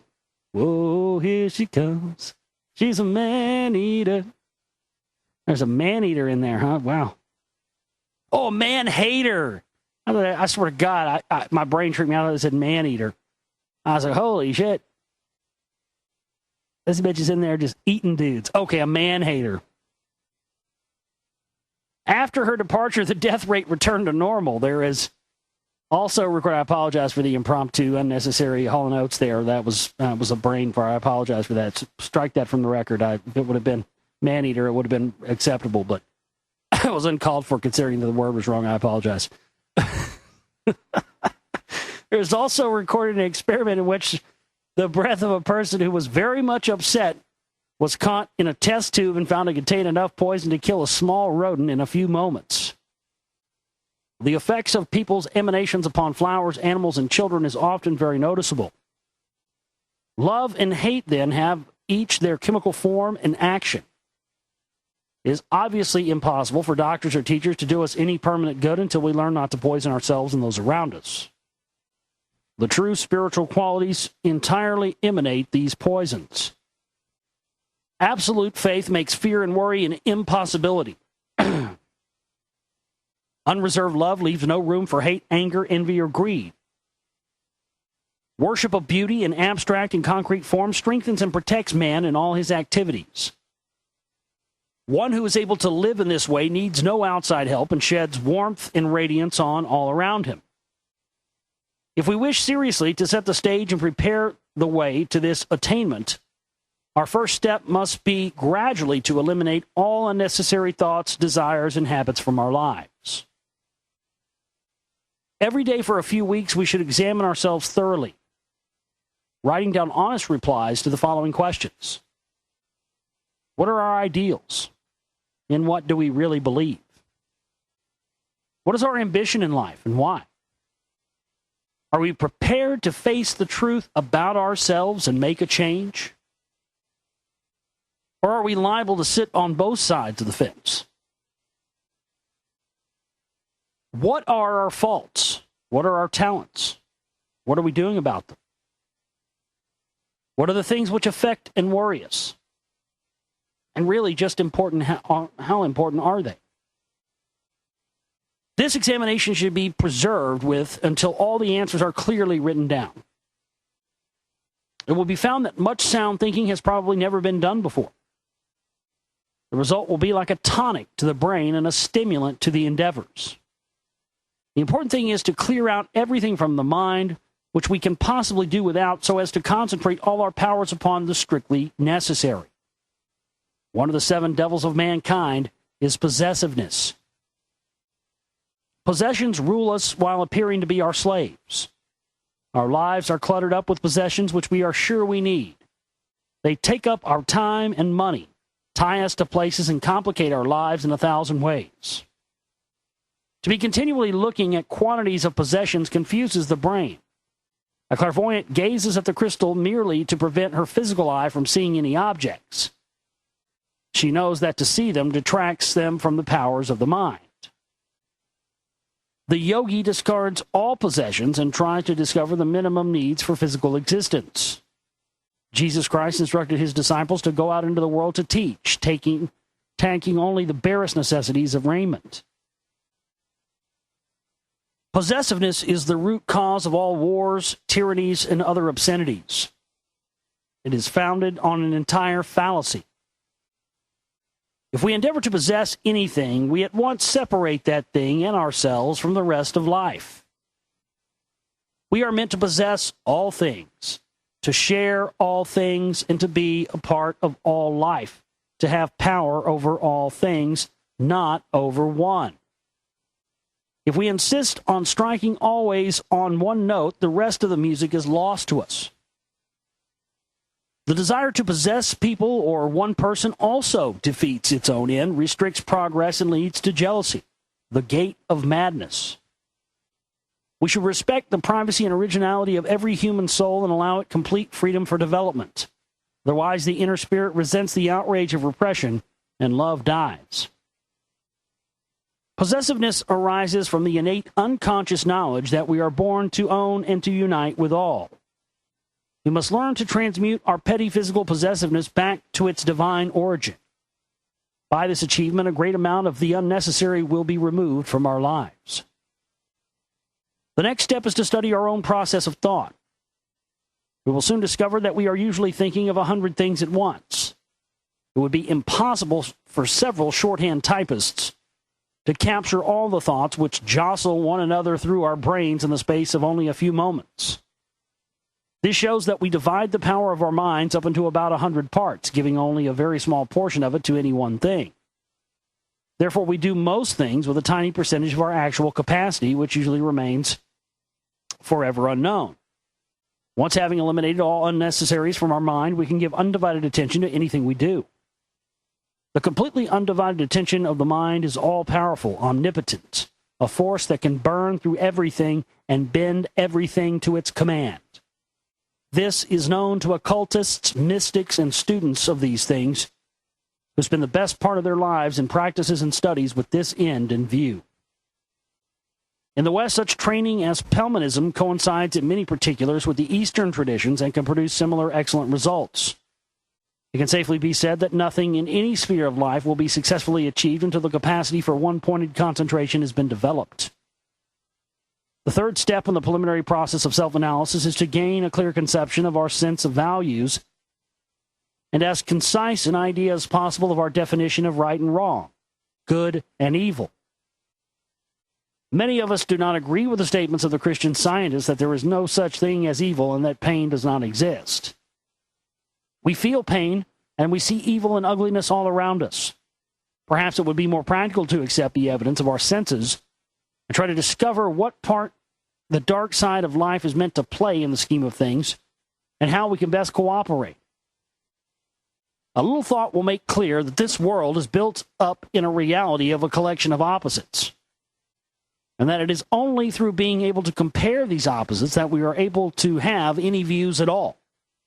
Light would be meaningless to us if we had no dark. Summer would be equally monotonous if we had no winter. Warmth could not be appreciated if we did not suffer cold. Peace and silence exist to us by reason of their contrast with noise. And goodness itself would be non-comprehensible were we not able to compare it with evil. Without sin and pain, where would we be? Perfect, with no possibility of further progress. Static. If we are to evolve to something better on this earth, we must be given some means by which to do so. How should we be able to grow, to learn, to conquer without such aids as sin, sorrow, and pain? If the imagination is sufficiently alive to picture a world devoid of evil, life would be seen going round and round in a complete groove, without incident, without change, getting nowhere. In the earliest days of religion, from which part of the Christian beliefs have sprung, Satan was worshipped. You goddamn right I was worshipped, motherfucker. I'm the Prince of Darkness. Motherfucker's been worshiping me going back thousands of years. Ha ha ha ha ha. Yes, I'm still in the house. You better watch yourself. You might end up down here with me. It's a party, motherfucker. Yeah, it sure is. Telly Savalas says hi, bitch. That was fucking random. The fuck does Telly Savalas have to do with anything, Satan? Jesus. Was that the whole Players with Yourself Club thing? Is that what did it? He was understood to be the greatest benefactor of man, placing before him temptations and experience without which he would remain stagnant and futile. Without experience, man cannot create. At present, humanity is said to be evolving from a state of ineffectual virgin spirit into self-conscious creative godhood. This is mostly through the help of evil or Satan. According to this, then, one can no longer call Satan evil, nor can one think of evil as evil if it is beneficial to us. It is possible, therefore, to say that there is no evil. What then is there? What causes all the trouble? There is only unbalance. Perfection is true balance of all the parts, whether it be found in a human face, in a character, or in the works of nature. And this is where man's free will comes in. He is able to upset the ideal balance of things by stressing too much on some particular aspect. This upsetting of the balance at once creates a state of non-perfection or evil. Too much stress upon the possessive feelings, for instance, produces the sin of jealousy. Too much stress upon the bodily sensations produces a glutton or a libertine. Too much stress upon mental sensations creates a crank or a fanatic. Even if a man puts too much stress upon his spiritual side and ignores his body, he may go mad, unbalanced as it is rightly called. There are many lesser stages of madness not recognized as such: a snob, a miser, a murderer, all expressing advanced stages of overbalance or the putting of too much stress on any one thing. We all do this inevitably in one way or another because of our free will. And in order to learn the great law of karma, cause and effect, action and reaction. Satan was at one time called the magistrate of God, the keeper of karma and of numbers. His work was to stand by and deal out the lawful effects of unbalance. It can be imagined, therefore, that the glutton might be given a diseased body lasting throughout several lives until he learns balance in that respect. The fanatic, or the man who has ill-used or not used his brain, might be given imbecility for a life or two until he learns to understand the necessity for keeping a balanced brain. The theory seems to be that the soul of man in these cases chafes with impatience within its imbecile or diseased body, bewailing the wasted time due to his former foolishness and developing good resolutions for the future. It takes a long time for man to learn this simple law of cause and effect, and meanwhile he blames his parents, circumstances, or fate for his shortcomings. When he learns that he himself has been developing these shortcomings in former lives, he can no longer blame his parents, nor can they say that they have not deserved such a son, for he is their karma as much as they are his. Finally, we are told man will master this lesson of balance or non-evil in all parts of his makeup. He will learn to love deeply but unselfishly without the stressing of the self, understanding and forgiving all because of his own experience and realization of the laws and developments. He will no longer give all his love to his own people and nothing to the world. He will realize that all the world is serving him and the experience he so deeply needs for his growth. And he will keep the balance by giving back to the world always, giving all the love and understanding he has without criticizing that evil by means of which others are striving to develop, just as he is. Understanding the law of rebirth, he will realize that all stages either of ignorance, sin, unhappiness, or achievement either have been or will be once his own. He will learn to balance his emotions with his aspirations, becoming dispassionately passionate, joyfully serious, calmly intense, unhurriedly quick, and actively passive. To obtain balance in the character, self-study is necessary. Man, know thyself was inscribed over the doors of the wonderful ancient temple of learning as the most important injunction of all aspirants. The man who has mastered himself has mastered the world is another well-worn saying, which gains in significance when we reflect that man is said to contain within himself a facsimile of and a link with everything in the universe. Having thus set the stage mentally and physically for our progress to self-mastery, we can now outline the preliminary stages of the actual process. The two most marked points in a person's life are the beginning and the end of his day. And it is to these, first of all, that we must give special attention. There is a certain exercise which is given throughout the world to all those who are seeking wisdom and perfection. It is considered of primary importance, and like all exercises, depends for its effect upon the regularity of its performance. It consists of a careful review of the events and actions of the day before going to sleep.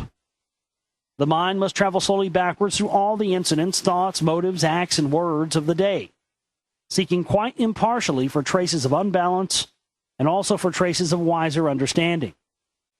Experience gain must be noted, and a frank and cool summing up of failure and achievement must be made without either pride or condemnation. This exercise, if faithfully and honestly repeated every night, will work miracles in the character. It performs two services of invaluable importance. Firstly, it enables us to go through our purgatory here and now as we go along, instead of waiting for its advent in accumulated form at some future date. By this means, we can cancel out whatever particular hell we would have made for ourselves, as well as much earthly karma. Our conscience, through being developed just like any muscle, will become so strong that in the end we will have as much difficulty in going wrong as formerly we had in trying to keep it right.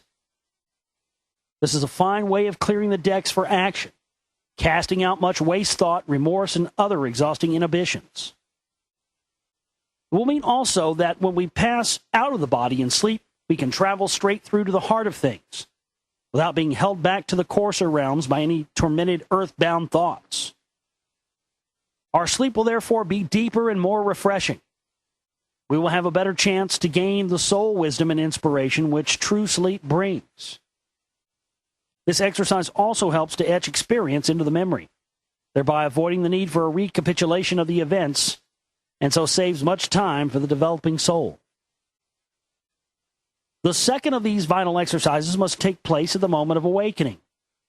An effort of the will should be made to capture and remember the dreams of experiences of the night before they rapidly fade away from the memory. All that is recollected, however trivial, must be written down. After some practice, valuable ideas, inspirations, and even prognostications will begin to be remembered. The final result will be an unbroken train of consciousness during the 24 hours, which consciousness man will learn eventually to carry straight through the veil of death and back with him at his next incarnation. By means of these two simple exercises, the morning and the evening, he whose inspirations are high, sincere, and enduring may begin at once to achieve his godhood and acquire his first-hand knowledge of the secrets of the universe.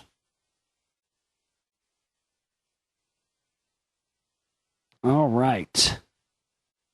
Next chapter that's the end of chapter 14. Next chapter is chapter 15, meditation.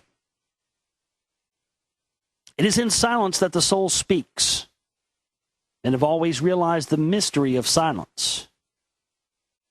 They have ever been haunted by the feeling that silence and stillness are full of potent and vital something that is lost during activity and noise. Speech is silver, but silence is golden, said the poet. As we gain in experience, we will be able to observe that one of the hallmarks of men great in spiritual qualities is that they are calm, still, and sparing of speech. although extremely vital. If you meet a man or a woman with this type, keep them near to you. You will learn much from them even without words. The science of meditation has been used throughout the ages as the means by which a man can link his brain, mind, and soul together and connect them consciously with the universal intelligence or the mind and motives of the creator of this solar system. By means of meditation, man learns to concentrate and project his attention straight through the physical plane to the fourth dimension, then later to further dimensions. He endeavors to bring that which he learns through into the physical world, translate it into physical language, and interpret it into his own brain as best he can. In the realms which he may reach, language, color, and form have quite different expressions to those with which we are usually familiar. He is getting to the heart of things, the underlying causes, the primordial truths, which will eventually give their faint, distorted reflection as physical color, sound, and form. He learns much that cannot be expressed in words or even in physical thought. His brain must be gradually trained to encompass these unfamiliar aspects of life. Often this is well nigh impossible, and instead the knowledge is absorbed and held by his superconscious mind. It feeds strength and stability into his character without his being conscious of the process at all. The result of this union with divine intelligence is that man can now work in accordance with the plan. He has spared the tragedy of wasting his efforts in the wrong direction. That which he does and the influence which he spreads will be for the good of humanity. It will be a definite building up for future progress. The innate knowledge which he has thus acquired, he may express in the creation of music, art, literature, a new religion, new economic or social developments, or else in an example of fine personal living. He no longer needs to have faith in the existence of ultimate and divine realities. He knows. He has put himself in touch and in tune with them, and henceforth can bask inwardly in the radiance and joy of his knowledge. He can mentally look down upon the conflicting processes of the world's development, including his own little suffering, much as one would study a fascinating Chinese puzzle. With one part of him, he suffers and experiences, while at the same time, with the other part, he enjoys, comments, and learns. To many people, the attainment of such a state of knowledge and power has been all important. They've given up their lives to it. Such people are the yogis, disciples, Buddhas, and those of their kind in all countries. There's a fundamental difference between Eastern and Western peoples. Those of the East draw everything inward to themselves and hold it, and are comparatively inactive, although they learn much. Introverts. Those of the West are full of action and energy, but give little time to studying themselves and acquiring deep knowledge before they act. Extroverts. So in the East, we find inspired inaction resulting in stagnation. And in the West, we find uninspired action resulting in chaos. When universal love, neighborliness, and brotherhood eventually spread across the world, East and West will learn from each other and pool their attributes. The result will be inspired activity. We've already seen the earliest beginnings of this amalgamation around us. While Westerners are busy improving living conditions in the East, Oriental teachers of philosophy and spiritual laws are gaining a considerable hearing in the West. The ideal towards which we have to work is therefore meditation, followed by action. Let us now consider the actual process of meditation and its several phases. Imagine a great orchestra playing a powerful symphony. The orchestra is one delicate, muted violin, which we cannot hear, although it plays all the time. The louder vibrations swamp its sound. If the louder instruments be stopped by one of the violin, will still not be heard. Finally, when they have all ceased, we can suddenly hear it playing faintly. Our ears gradually accustom themselves to it until it appears to be making a volume of clear sound. This is a good simile of the process of meditation. The human being is like an orchestra of varying vibrations. The louder, coarser vibrations are those of the atoms of body and brain. The finer of those are the emotions and thoughts. The muted violin represents the soul's message, trying to filter through to hear the soul's message. All the rest of the orchestra must be silenced. All the crisscross currents of bodily sensations, thoughts, memories, hopes, desires, and emotions must be stilled into complete passivity. Then the brain must be held poised and ready to receive the impress from the mind of that which the latter has been able to translate of the soul's message. The soul is the ego's intermediary between the world of spirit and the world of matter, the storehouse of the results of experience in both realms. Flashes of its knowledge coming to us as conscience or inspiration. The soul has been likened to a mirror which we can reflect the spirit world into the physical, but it is usually too clouded over with vibratory disturbances to do so. Now we see through a glass darkly, but then face to face. Meditation stills the vibratory disturbances of the personality and the mirror clears. The first stage of meditation is therefore complete bodily relaxation. This cannot be accomplished when the body is in the wrong position. There are one or two postures which have been proved to be suitable. The spine must be erect and well balanced, and the ribs must be free for deep breathing. The early Egyptians used to sit down in a very upright chair with the eyes gazing straight forward and the hands palm downwards upon the knees. The elbows well tucked in to throw out the chest, the heels together and the toes apart. They have many statues represented as meditating in this position. We are told it is one of the best suited to the Westerner also. The Indians meditate mostly sitting cross-legged upon the ground. Those who are skilled and expert use the lotus posture, in which the soles of the feet are turned upwards, and the body is locked in balance in such a manner that should the devotee pass into a trance, he cannot fall over. The Chines also squat, using various postures of the hand and feet to achieve different results. The Westerner who is making a beginning should adopt the Egyptian pose and learn completely to relax sitting upright and balancing the spine, neck, and head so carefully that he ceases to be conscious of them. He must then commence to breathe deeply, silently, evenly, and slowly through the nose and gradually perfect this process until he can perform it also unconsciously. The slower the breathing, the easier of the control of the mind. But only that which can be performed without the slightest effort or strain is of any use whatsoever for his purpose. By means of these two preliminary steps, he has begun the process of stilling the vibrations of first his physical and then his etheric body. The next and more difficult task is to tackle his emotion and mental equipment. He must drop all feeling, all stress, strain, and longing for accomplishment, all anxiety or excitement at the prospect in view. Excitement and emotion are formed of low, heavy, and noisy vibrations. There remains now the brain, that bustling little typewriter which ceaselessly taps out the drifting or hurrying words of thought forms which float through it upon the ether.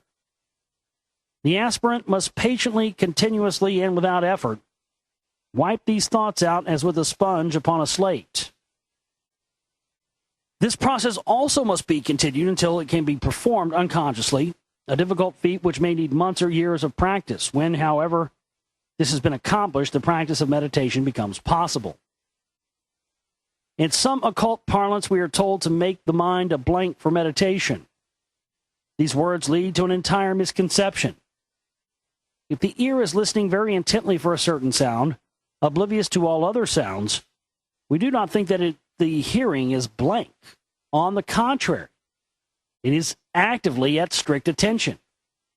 So must be the mind in meditation, held at strict attention, ready to convey to the typewriter brain its interpretation of the impressions filtered through it by the fine vibrations of the inner activities, the subtler planes where the knowledge is.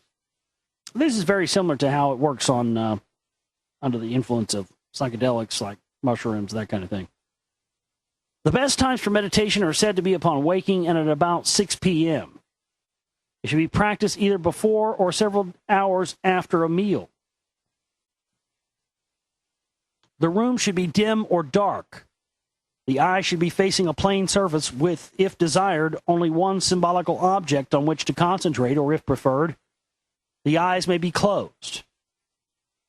We have now described the condition to which the aspirant must learn to bring himself if he hopes to practice meditation with any success.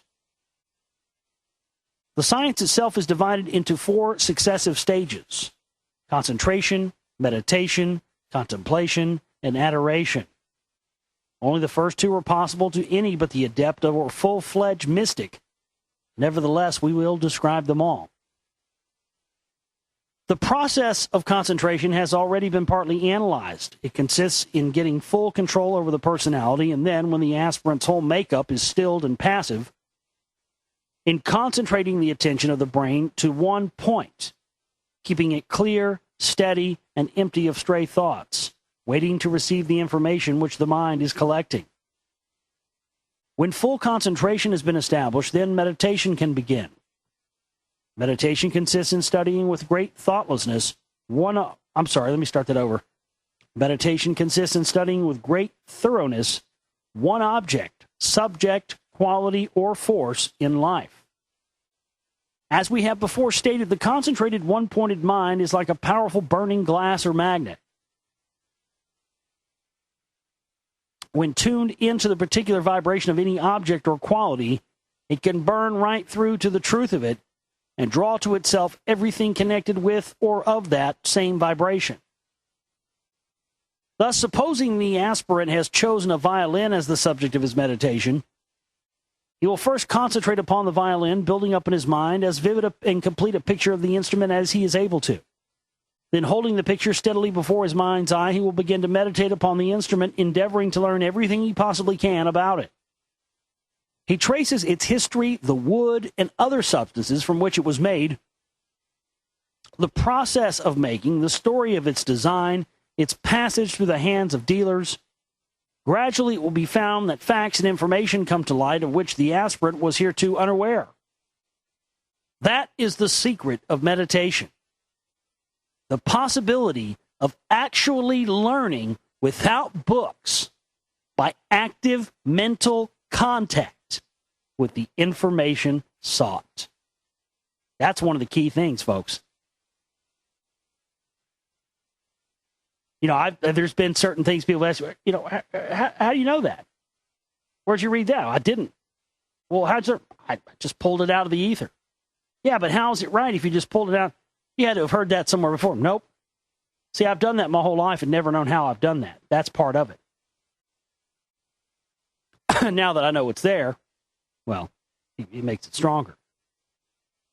The aspirant who wishes to learn of love, unselfishness, or the reality of the divine spirit can reach this knowledge through meditating positively but not vaguely upon it. Meditation can also be used to solve any of life's problems and difficulties. All right. We're almost done with that chapter. We're going to stop right there. We'll pick up back there on the rest of that chapter tomorrow night. Good stuff here. Yeah, the meditation thing. I don't do yoga and all that stuff, but meditation's actually very important. I've been meditating for about, 12, 13 years now. Yeah. It does wonders for me. I used to be a, crazy, raging motherfucker, and it's really calmed me the fuck down a lot. I may not sound like it when I'm up here, but it has, believe me. Picking up where we left off last night, meditation, the finding of the third eye, Vera Stanley Alder. Meditation can also be used to solve any of life's problems and difficulties. Simply state the problem in an absolutely dispassionate and impartial way and wait steadily for the ideas relating to it to be drawn to the mind. A fair solution will almost inevitably arrive. The Oxford group, now known as Moral Rearmament, used something of this idea for their quiet times. Needless to say, a little knowledge is a dangerous thing. It is better thoroughly to understand what is happening to avoid the danger of self-deception creeping in. Meditation has to do with all the outer aspects and expressions of an object or quality, all its physical plane attributes. The third stage, contemplation, has to do with the inner meaning, cause, and law behind any object or quality. In this case, the mind ceases its activity and allows the subject of contemplation to speak. to yield up its secret and reveal the mystery of its truth. Having fully meditated upon the violin, if the aspirant could pass into the stage of contemplation, the envisaged instrument would appear, leaving a space. Through that space would play the colors and forces of the subtler planes, those which form the archetype or celestial pattern from which violins are made. The aspirant would learn the why and wherefore of a violin, its part in the evolutionary process, and the actual creative quality of its particular tone. These things would come to him in a form of knowledge not clothed in words. He would be at a loss how best to register and translate it for his physical use. The fourth and last stage of this science is adoration, and of this it is even less easy to speak. Having learned both the outer and inner meaning of this subject, the aspirant has reached to the core of it. He discovers that the core of it to be the same as the core of himself. Both spring from and are a part of the mind of the divine creator. Having pierced through to this glorious and blinding realization, the aspirant can lose himself for a brief spell in the knowledge of that perfect unity of love. This is his moment of adoration. Through the steady practice of meditation, man can cease to be as a puppet dancing on the end of a string jerked by some unknown hand. He can learn to climb the string with his mind and will and take control of the hand. He can become the friend and associate of the owner of the hand and finally gain the freedom of complete identification with him. It must always be remembered when trying to describe non-physical states that physical language contains no suitable words or phrases. The unaccustomed brain must be presented with a simile only. When, through the study or meditation, the brain has developed and adjusted itself, the same truths can be presented in a more advanced manner which would not have been understood before. Therefore, it is true to say that there is always much that is superficially incorrect in occult teaching and in, for instance, such a book as this, because the neophyte brain must be coaxed along step by step. The pill of truth coated with the sugar of inaccuracy until it becomes palatable in its purest form. However, books or no books, the truth is always there for those who desire it above all else. Another type of work for those who wish to push forward is group meditation, or the blending of a small group of people to meditate in unselfish brotherhood together. Inasmuch as this calls for the breaking down of many of the barriers that exist between the nicest of people, barriers of self-consciousness, intolerance, criticism, and egocentricity is obviously a very fine practice. Christ said, "Where 2 or 3 are gathered together in my name, there I am in the midst of them," thus pointing out that unity is strength on spiritual as well as on physical levels. It may be inquired whether prayers do not suffice instead of meditation. Prayers are the 5-finger exercises, the ABCs of spiritual growth. As such, they will forever play their part, but he who is not content to remain spiritually in the nursery will sooner or later require to pull himself more individually in touch with the realities. That's the end of chapter 15. Chapter 16, the history of the wisdom. Both the Bible and the history book, while being compiled for us, have passed through intensive censorships, besides suffering at the hands of unenlightened translators. The result is that our orthodox education, both in religion and history, is often very misleading and keeps us in complete ignorance of large and vital aspects of humanity's evolution. Much of the records of the knowledge to which we would like to have access has been carefully guarded, secreted, and even destroyed during periods when it was considered more expedient to keep the people in ignorance. Nevertheless, there is still a wealth of literature all over the world awaiting the explorer. If he pursues his inquiries with patience and discrimination, the following points will come to light. The history of this earth is infinitely older than modern historians admit. Hear, hear. Couldn't agree with you more. There exist many and various sects, orders, and religious and philosophical fraternities who all possess exhaustive records and treatises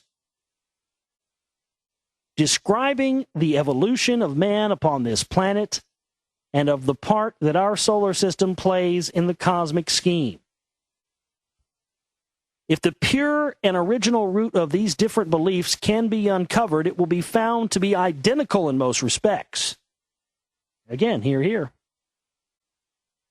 In each case, we will discover that the one God over all was acknowledged, and that the existence of the hierarchy was well understood, and was well tabulated and represented under the names of various gods and goddesses, nature spirits, and demons. The seven great spirits, their colors, attributes, and elements, the seven planes in man's sevenfold bodies, were all carefully studied and analyzed. The great cosmic cycles and periods as ruled by the signs of the zodiac and all the astrological influences, both psychic and chemical, were subject to intensive research. The laws of rebirth and karma were embodied in all these beliefs. We find that at the zenith of their civilization, the various great ancient nations had perfected this knowledge and by its means produced immortal monuments to their science, such as the Great Pyramid. It transpires that such a golden period in the history of a nation was followed by crystallization, stagnancy, degeneration, and a final breaking up, leaving only distorted, misunderstood relics of the once great knowledge. We learn that such great cycles were said to occur regularly under astrological influences, which provide for the continual recommencing of man's lessons on a higher turn of the spirit. Let's do that all over again. We learn that such great cycles were said to occur regularly under astrological influences, which provide for the continual recommencing of man's lesson on a higher turn of the spiral of evolution, so that his development becomes even subtler and more complete. Before each new surge forward of enlightenment, man must be borne down within the crouching wave and submerged in darkness and ignorance. In all these records, reference is made to the wonderful Golden Age, which occurred on the continent of Atlantis, which was said to have submerged during its preceding period of degeneration. Mankind was said to have been taught the ageless wisdom by the gods themselves upon Atlantis, and to have carried its remnants with them in all directions as they fled to safer land. The story of Noah and the ark is repeated in many tongues and in not very varied guise. The Atlanteans were said to have founded the Egyptian culture and to have built the Sphinx and their descendants the pyramids. It is believed that the early Egyptian religion, thus founded, was the father of all the faiths which spread across Europe and Asia, as far north as the Esquimaux and the Laplanders, and as far east as China and Japan. In South America also, perhaps the greatest of Atlantean colonizations took place, but still at an earlier date. There have been at least 300 books written about Atlantis. The remains of its root language are said to be found in identical form among the Welsh, Irish, Basques, Western Spanish, and on the Canary Islands, the Azores, Easter Island, and in Mexico, as well as certain practices and beliefs. The Druids of England were believed to be the descendants of Atlanteans who built Stonehenge and other little understood monuments in the British Isles. We find also that a realization of consciousness of the inner realities was the prerogative of ancient man all over the world, even if he lived as a barbarian. He did not need to believe in an afterlife and a world of spirits. He knew. He saw ghosts, and he understood their difference from spirits. He communed with his dead. He knew of the nature spirits who ruled the elements. He understood their qualities, colors, and their prototypes among the animals. He used animal effigies to represent them. The Zuni Indians prayed to 7 great nature gods by means of the 7 colors painted on their prayer sticks. The Tibetans also pray in accordance with colors and designed different colored masks embellished with a large third eye, for their devil dances. In New Guinea, the doctors paint their patients with the colors of the particular spirits needed to effect a cure. The early Britons painted themselves with the colors needed to stimulate their prowess. The color of the spirit of darkness was usually black, of light, white, of water and vegetation, green, of air, blue, of fire, red. There was always the one great spirit over all whose color was golden. In Egypt, Horus was white, Osiris black, Shu red, Amun blue, and Num green. The Egyptian wisdom was brought to a higher point under Ptah in the Temple of Memphis. Wise men and students traveled from all over the world to study with the Egyptian priesthood, whose famous pupils included Moses, Jesus, and Pythagoras. The Egyptians named, described, and drew man's 7 bodies and went fully into all his activities after death. They understood the etheric, astral, mental, and spiritual planes, and also purgatory, paradise, and the successive heavens.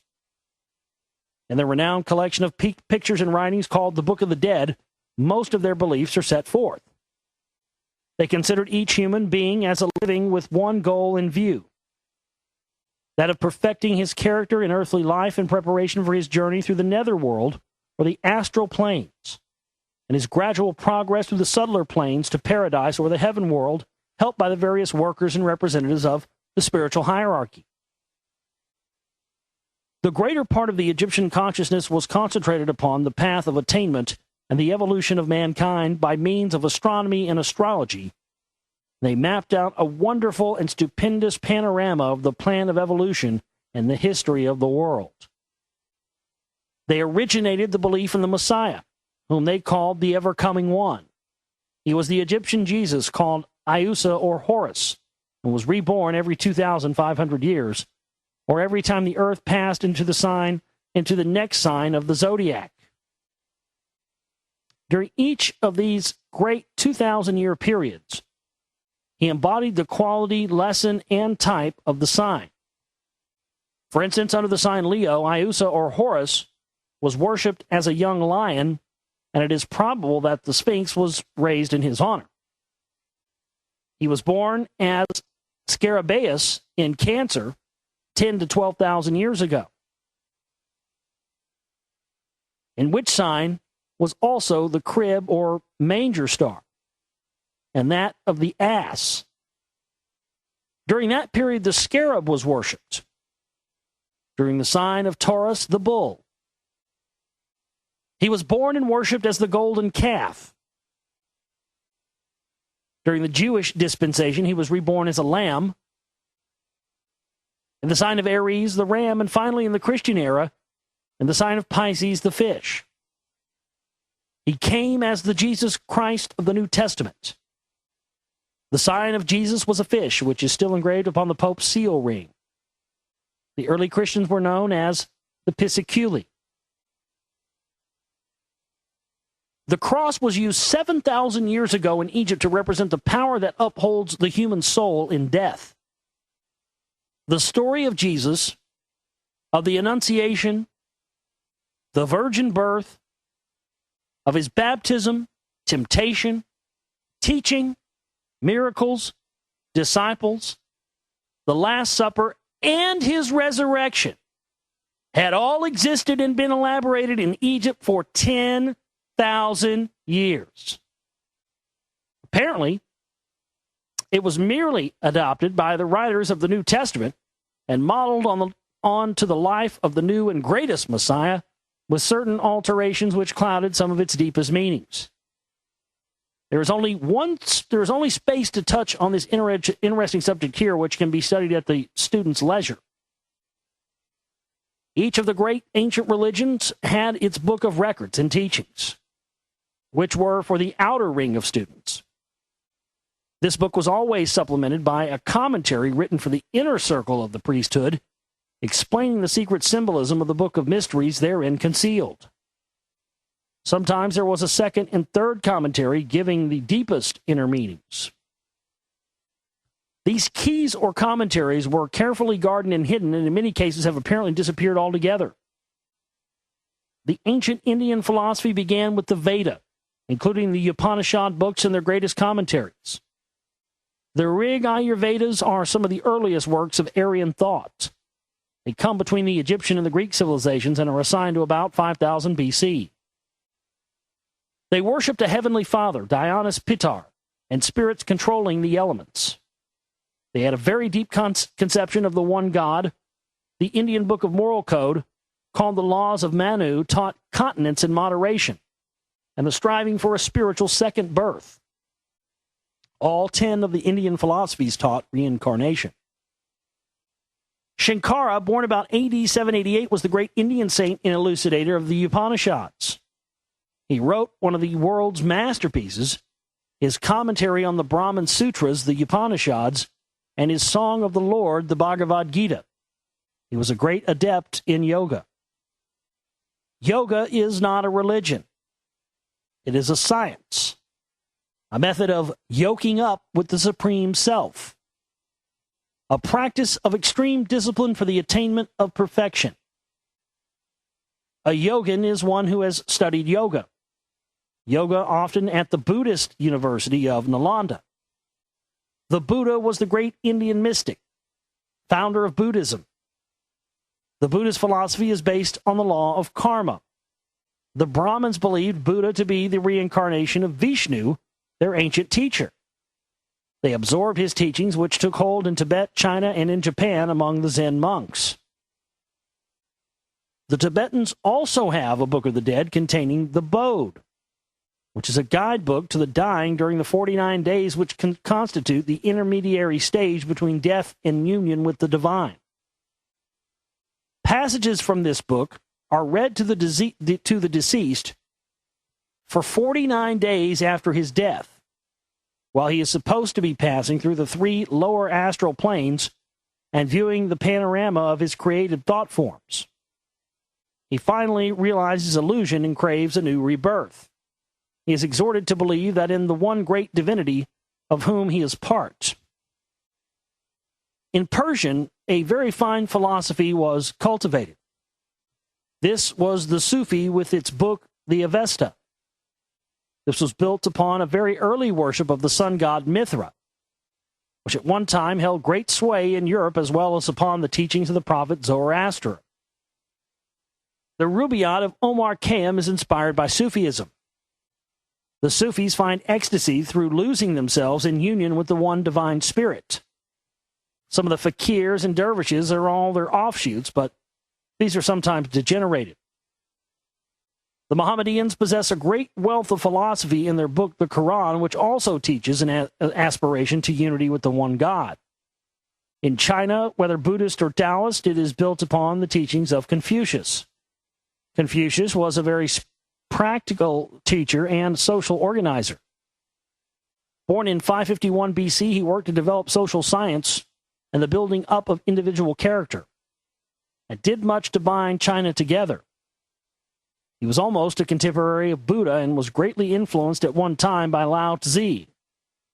His pupils recorded his teachings in a book called The Digested Conversations, a large part of which was burnt later during the Tzin's dynasty, with the usual object of keeping the people in ignorance.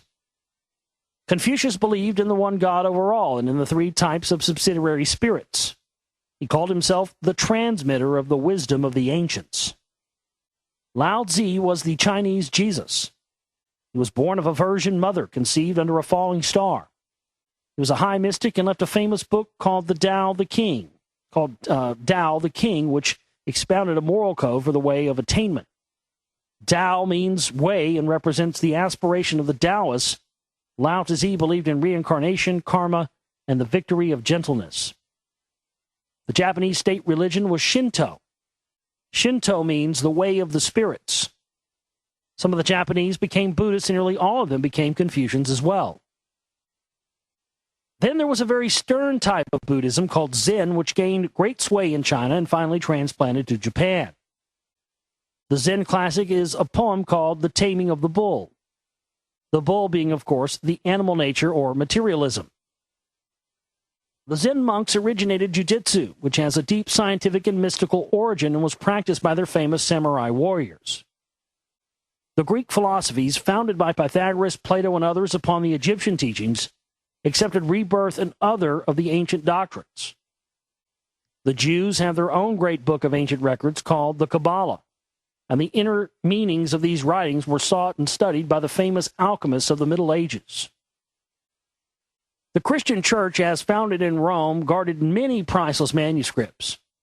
It accepted reincarnation and karma, as it said that Christ had also done. But from the first general council of Christendom at Nicaea in AD 325 to the last council in Constantinople in AD 869, Christian principles, rules, and teachings were subject to many deletions and changes. The result was to decrease public knowledge for the aggrandizement of the priesthood. From that time onwards, all who possessed or were teaching the secret wisdom were mercilessly persecuted and put to death.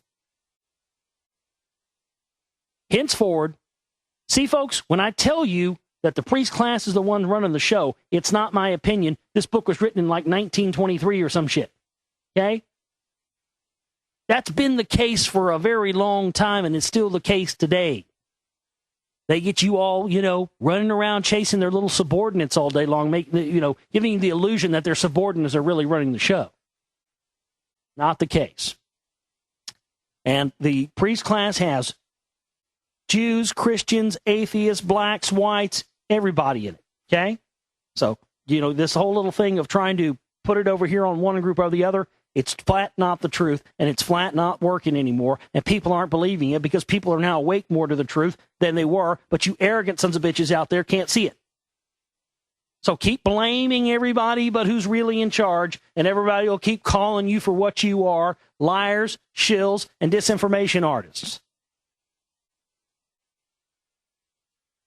Henceforward, the occult sciences were studied in secret.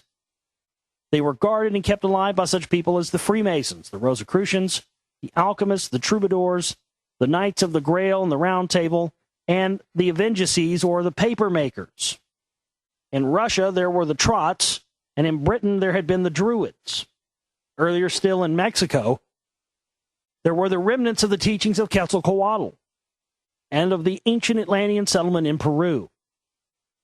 In Chaldea, there were the Magi, or the magicians, the famous astrologers who possessed the Egyptian wisdom and knew of the time and place where the new Messiah should be born. And in Palestine itself, the wise ones belonged to the sect called the Essenes, which had existed for 8,000 years and was to have the privilege of training Jesus. Everywhere in the world, the self-same ancient wisdom can be traced until its widespread stamping out and persecution at the beginning of the Dark Ages, from which we are now emerging. And everywhere in the world at present, there are signs of the reemergence of that wisdom back into the light of day.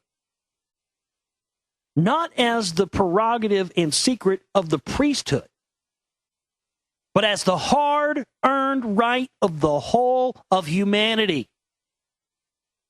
The tables have indeed been turned, and now we find much of the wisdom outside the churches and temples instead of inside of them. Humanity is taking its salvation into its own hands. That is because we are now coming into the great Aquarian age under the sign of the zodiac, Aquarius, which will last, as do all the ages of the signs, for about 2,000 years. During this time, the waters of life will be poured down on all of mankind. And the astrological influences will bring a golden age to birth. Many believe that the ever-coming one will arrive again in his newest guise, which we may not yet know. But great will be the fulfillment for those who are ready and awaiting his coming. That's the end of chapter 16. We'll pick up next time on chapter 17, the present awakening. Get more into that for you as well. It's going to be awesome. It is getting awesome. We're flying through this book, so we'll be through this one before you know it. Chapter 17, the present awakening. Having taken a lightning and very superficial survey of the history of the ancient wisdom, we can now trace the evidences of its resurrection at the present time. The first steps were taken towards the end of the 19th century. H.P. Blavatsky contributed greatly by her inspired researches among ancient documents and treasures she brought to light and so tirelessly analyzed. She founded the work, which has since been carried forward by the Theosophists, and which consists of a modernization of some of the ancient doctrines. And see, that's the whole thing. Theosophy became one of the major religions of the elites. I would say, from my research, it is undoubtedly the main religion of the world order. They have a theosophical temple inside the United Nations building. That's a fact, folks. They don't have a Buddhist temple in there. They don't have a synagogue. No, they have a Theosophist temple. But here's the thing, and I see this so often in the truth movement. For some reason, she has been, and this has been done by the modern day Theosophists. Helen Blavatsky's work has been completely, she's been completely blacklisted and claimed to be some sort of, evil person, when the Theosophists took all of her stuff, bastardized it, edited it just like they did the Bible and all other ancient texts, and then turned it into this modern-day version of Theosophy. And then they start laying all the blame, of Hitler even on Helena Blavatsky. And at some point, I eventually am going to make a film about Helena Blavatsky, and I'm going to set the record straight. It's on my to-do list.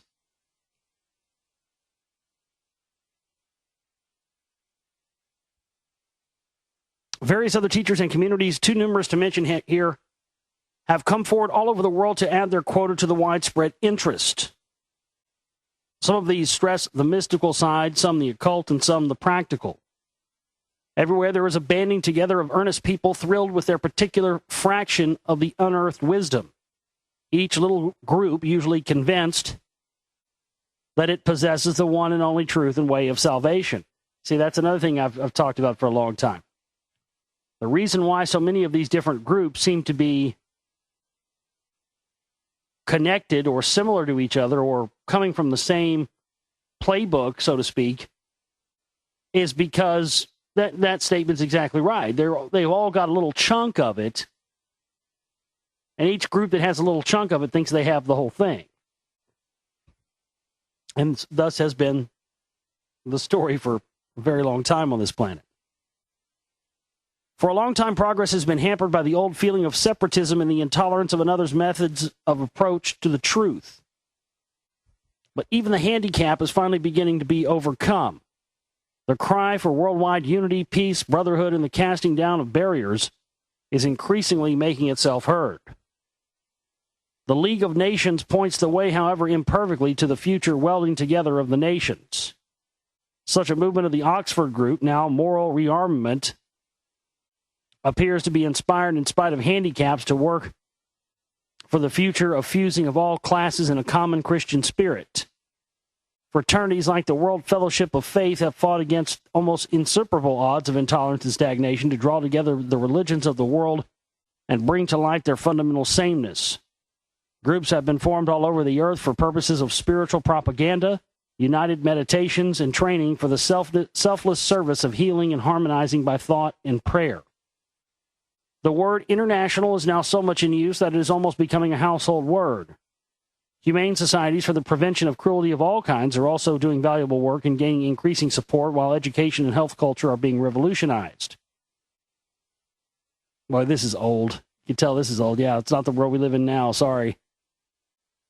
Nudist movements, vegetarian and nature cure practices, biochemistry, and the latest method of psychoanalysis all point the way to the future universal yoga of physical attainment, which is being ushered in.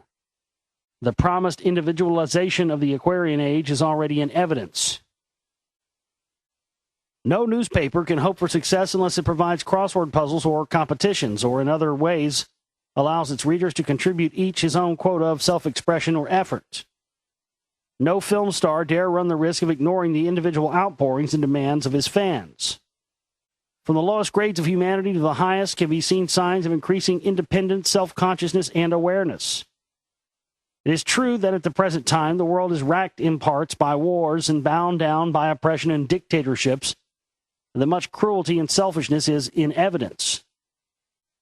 But these very activities are a proof of the restlessness and striving among all ranks, the stirring up of the mud in the pond before it can be cleaned.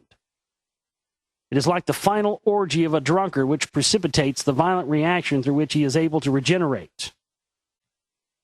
The urge to combat stagnation and to struggle out of the ruts of convention and go forward no matter how has been evidence for some time past in the adventures into modern art, modern literature, modern music, and even modern manners and morals.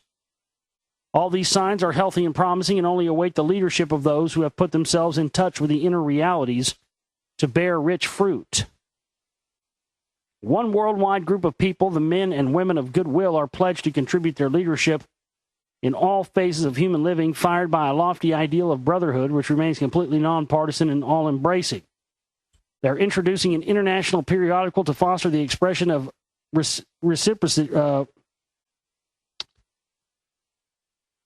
reciprocity of goodwill all over the world. This will be in advance of the hundreds and hundreds of periodicals already in circulation, which are each solely concerned with the activities and teachings of their own esoteric fraternity. A deeper understanding of the arts and sciences is taught by the schools founded by Rudolf Steiner, whose very name is an inspiration to the students of the occult. And so the work grows on all sides. There are some of particular gifts who are practicing alchemy itself, revising the ancient mystic knowledge and probably preparing a wonderful step forward for medical science. Others are working faithfully and steadily to spin a web of constructive thought across the world by the formation of groups everywhere, meeting regularly in meditation. In the church itself, many are beginning to feel the fires of inspiration rising once more, and their congregations are quick to appreciate it. Even those courageous ones who seek to expose the shortcomings of the medical profession are met halfway by many doctors themselves. Not anymore. Nope, not anymore. Again, this is all, nope, it's not the reality we're in now. This is all optimistic, namby-pamby bullshit here. The church is fucked. Doctors are fucked. There's no unity. There's no togetherness. Everybody is out for their own goddamn greedy little fucking selves. And everybody thinks they're more important than the next motherfucker.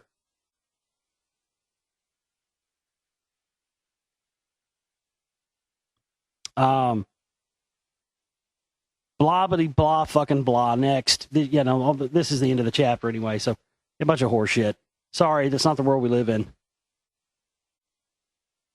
That all sounds good and nice, but that's not the reality, and it's never been the reality.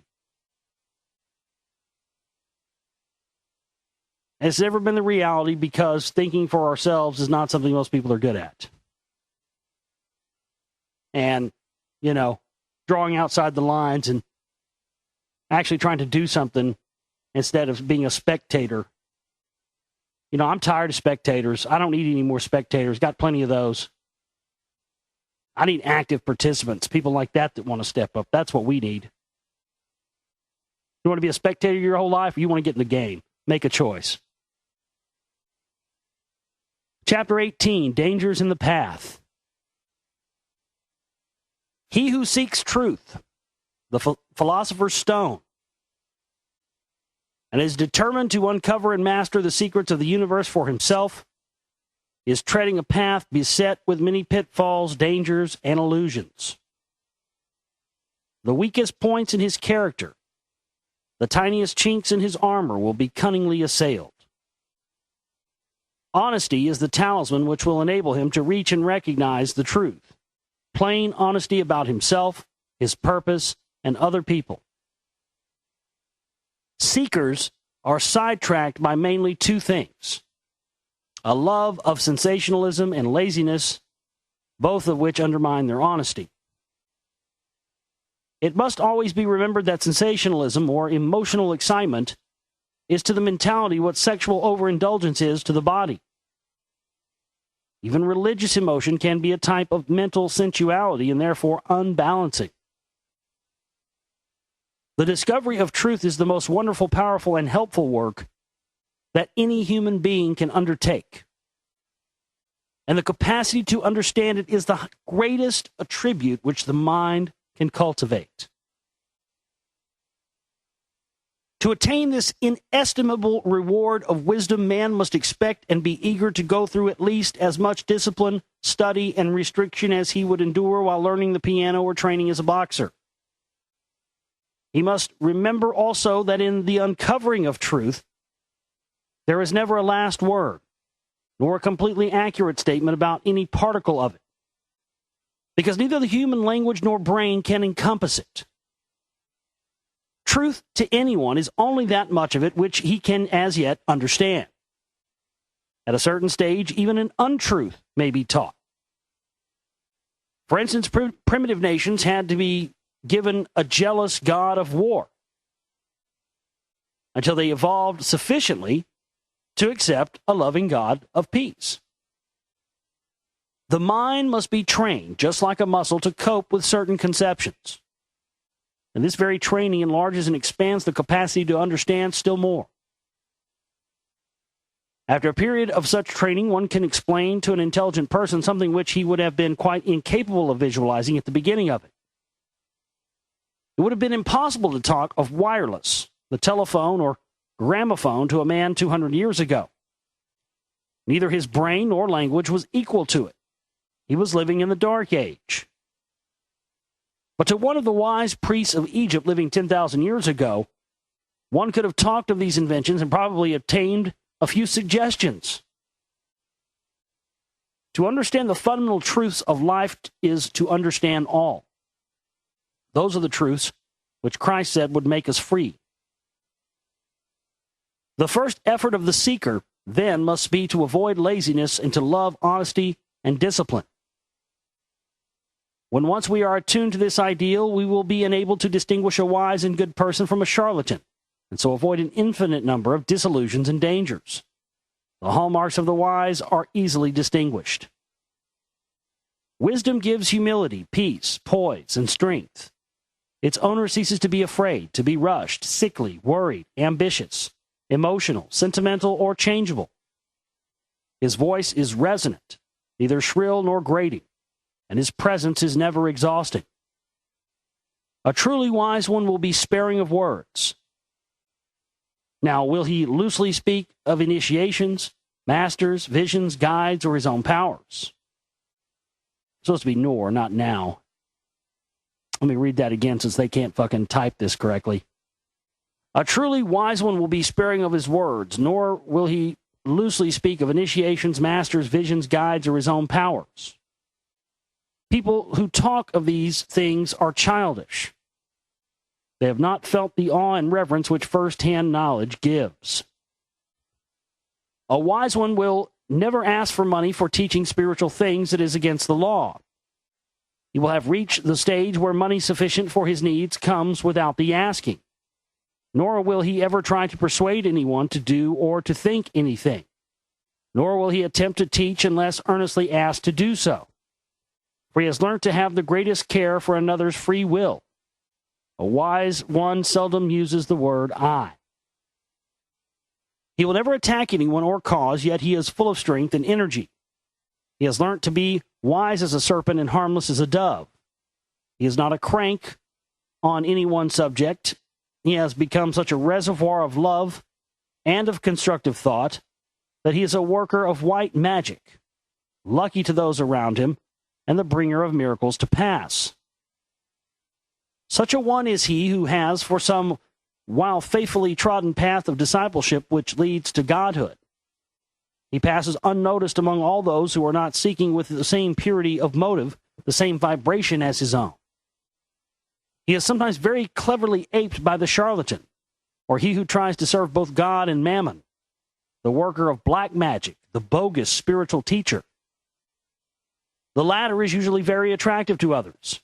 He has a strong personality and often arouses extreme love and devotion in the people around him. This is because such a one has accumulated throughout many lives because of his energy, the experience, vitality, and power, which he can now use for either good or evil. A very evil person is potentially a very good one. It is the stored power which counts and which gains a hold on people. This is why the enterprising lost sheep is of more importance than all who stagnate meekly in the fold. If a charlatan spiritual teacher were to give himself up finally wholly to good, he would gradually defeat his own personality and lose, one by one, those habits and ruts of thought which give him what his friends would call his little ways, those very human attributes.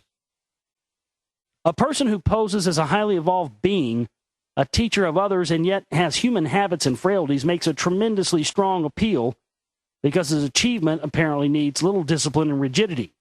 For that reason, his followers are eager to adore his personality, and he allows against the law such adoration. Thereby he feeds his own vanity and their attachment to physical form.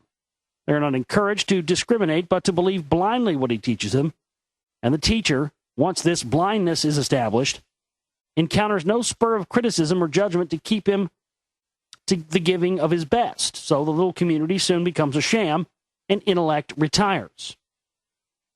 The inevitable result of this situation is that a hypnotic condition arises, due firstly to the teacher's desperate desire to keep his followers' attention fixed upon only himself, so that they will not discover better things outside and cease to contribute to his sustenance, and secondly to the wish of his followers to give themselves up to the lazy emotional side of an adoring and physical personality, believing in wonders without the use of intelligence, and flattering themselves with the importance of possessing a great teacher. The situation can frequently be met with. It is an ambitious imitation of the real thing. And because of a lack of honesty on all sides, it goes rapidly downhill. The combination of personality worship, sensationalism, and hypnotism soon leads all these people into the toils of emotional, sensual, and sexual indulgences of all kinds. Fraudulence, destructiveness, perversion, and intellectual distortion flourish in this soil, and the link between the higher mind is broken. It was in such foundations that the horrible black mass and the orgies of black magic were able to take root. Black magic is simply the use of the developed mind power for a wrong purpose. It exists in ratio to the strength of will and intelligence of the person using it, and the lack of such in the victim or victims. Any desire for power over others for either good or bad reasons is an act contrary to the great law, which stipulates complete free will. The moment such power is established, we have a state of hypnotism, in slight or intense form, and therefore a condition of black magic. Black magic is not a thing of the past. It is a manipulation of natural laws. It is always with us, existing, for instance, in such groups round charlatan teachers, as have just been described, existing sometimes side by side, almost hand in glove, with white magic. Rasputin was a typical example of a modern black magician, and I can think of other living examples who could also be listed in this category. All such groups provide interesting psychological studies. The author personally knows of several. In one, the teacher, a woman, claims to be the reincarnation of one of the apostles of Christ. This is earnestly believed by a worthy but hypnotized little troop of women followers who are blind to the fact that their spiritual leader breaks most of the commandments under their very eyes. Another group is headed by a man who claims and is eagerly believed to be the reincarnation of three famous people in one. There are, I understand, several different reincarnations of famous Rosicrucians like the Count de Saint-Germain alive at present, each supported by his own little group. In fact, up to date, the author has been honored by the acquaintance of quite an array of reincarnated saints and historical celebrities. There are also, I am told, certain colored teachers claiming the highest spiritual status, of whose relations with their white women disciples it would be better not to inquire. The hypnotized women believing themselves to be nearly as honored as the chosen of the Lord, sometimes even with an acquiescing husband in the background. Cuckold. All these things are going on, comprising an almost inextricable mixture of good and evil. The wise teacher will learn to understand the necessity for it all and wade through in safety, protected by the life belt of his own pure motives. He He will not turn in dislike or disapproval from those leaders who saviors of charlatanism or incompetence. They each have their audiences who are drawn to them because of a similar vibration and could go at their particular stage nowhere else. Sometimes good teaching comes from very faulty people. This fact is a means of stimulating students into recognizing truth for itself, as apart from a personality. On the other hand, a person who is intrinsically good and true may be unable to utter a word of sense to satisfy a seeker, nor take any interest in his seeking. The world is full of infinite variety, and all are seeking and learning in their different ways. It is hard to know who fundamentally is the most advanced. When the aspirant can understand this and grow to love his neighbors for their struggles and faults, and utterly abstain from any critical feeling, then the will of all things will be added unto him. There will be no barriers to prevent it. Like attracts like, and his own honesty and charity will inevitably draw him to him as a magnet all that is good. By the same token, any weakness which still remains within his character will attract him to that with which it has an affinity. If he has a latent tendency to accept too much from others and to lean on them, he will be an easy prey for a certain type of blind people, of a certain type who bind people to them by a great show of generosity. If he keeps saying, the one that I cannot bear is meanness, I do like a generous character, let him reflect that possibly he still has something of the parasite within him and is not determined to be self-reliant. Let him beware lest he is captured by one who has learned how much it pays to be generous and how easy it is by that means to get some people completely under one's influence. Sometimes a teacher who preaches and practices generosity will soon obtain financial help from those well-meaning seekers who are able to give it, and then will proceed to gain more adherents by being generous with other people's money.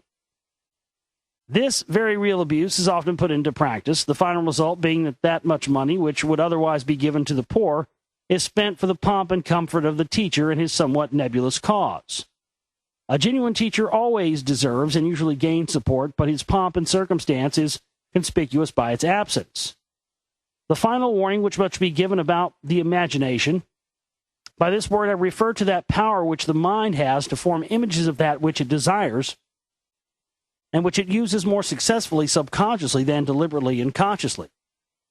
There is a tremendous, intricate, and forceful world of subtle life lying just below the threshold of the conscious mind, which can be manipulated to produce varied results. For instance, we sometimes hear of an earnest, emotional female who has been practicing either meditation or psychic development, not wisely, but too well, describing a wonderful vision she has had, perhaps of the Christ himself. Who possibly spoke words of praise to her? She becomes vastly important and ecstatic about the vision, and her friends are much impressed. But what really happened? To begin with, the lady, by affirming such an experience, gives away at once her complete ignorance as to what is possible in such a way. In all probability, that which occurred was simply a case of imagination, self-hypnotism into seeing and hearing that for which she longs, or she may perhaps have picked up the thought form of someone else's imagery. In any case, the one thing certain is that if anyone were sufficiently advanced to obtain a genuine spiritual experience, they would also be filled with awe and so alive to the laws pertaining to such experiences that would find it quite impossible to say a word about it. The only sign of it would be a radiance emanating from those who were sufficiently sensitive to feel it. The great Moses, after having talked with the Lord, was obliged to veil his face because it shone so much that people could not bear to look upon it. Imagination can play us many tricks, but we can test things out pretty safely in the following way. Any experience we may have which makes us want to tell about it is not the real thing, but something to which we have laid ourselves open through an unconscious wish for a thrill or to acquire. I don't believe that. That's stupid. I don't agree with that at all. I understand what she's saying. Sometimes certain things you experience that you can't explain, you shouldn't try to cheapen them by trying to explain them to people who are not going to get it or anything else anyway. But if you can talk to somebody who gets it, then it's okay.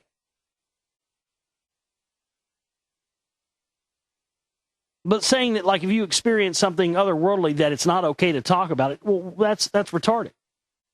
If you just keep those things secret, how are we ever going to gain any pooled data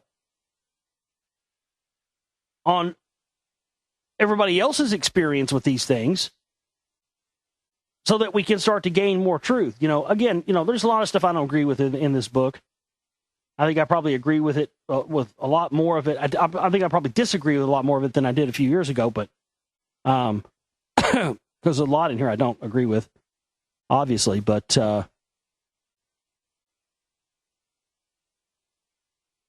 there are some spiritual experiences and there are some things which, you shouldn't talk about, you shouldn't tell people about, because, again, you don't want to cheapen the experience. But I have experienced some crazy things, and, some of them I'll talk to people about, and some of them I won't. Some of them I do have those things that fall into the category of certain things I won't talk about in public or tell people about, because, again, that whole not cheapening thing. But I think it's up to each case and up to each person to say that if you share something, that means it didn't happen, it was all your imagination. Come on.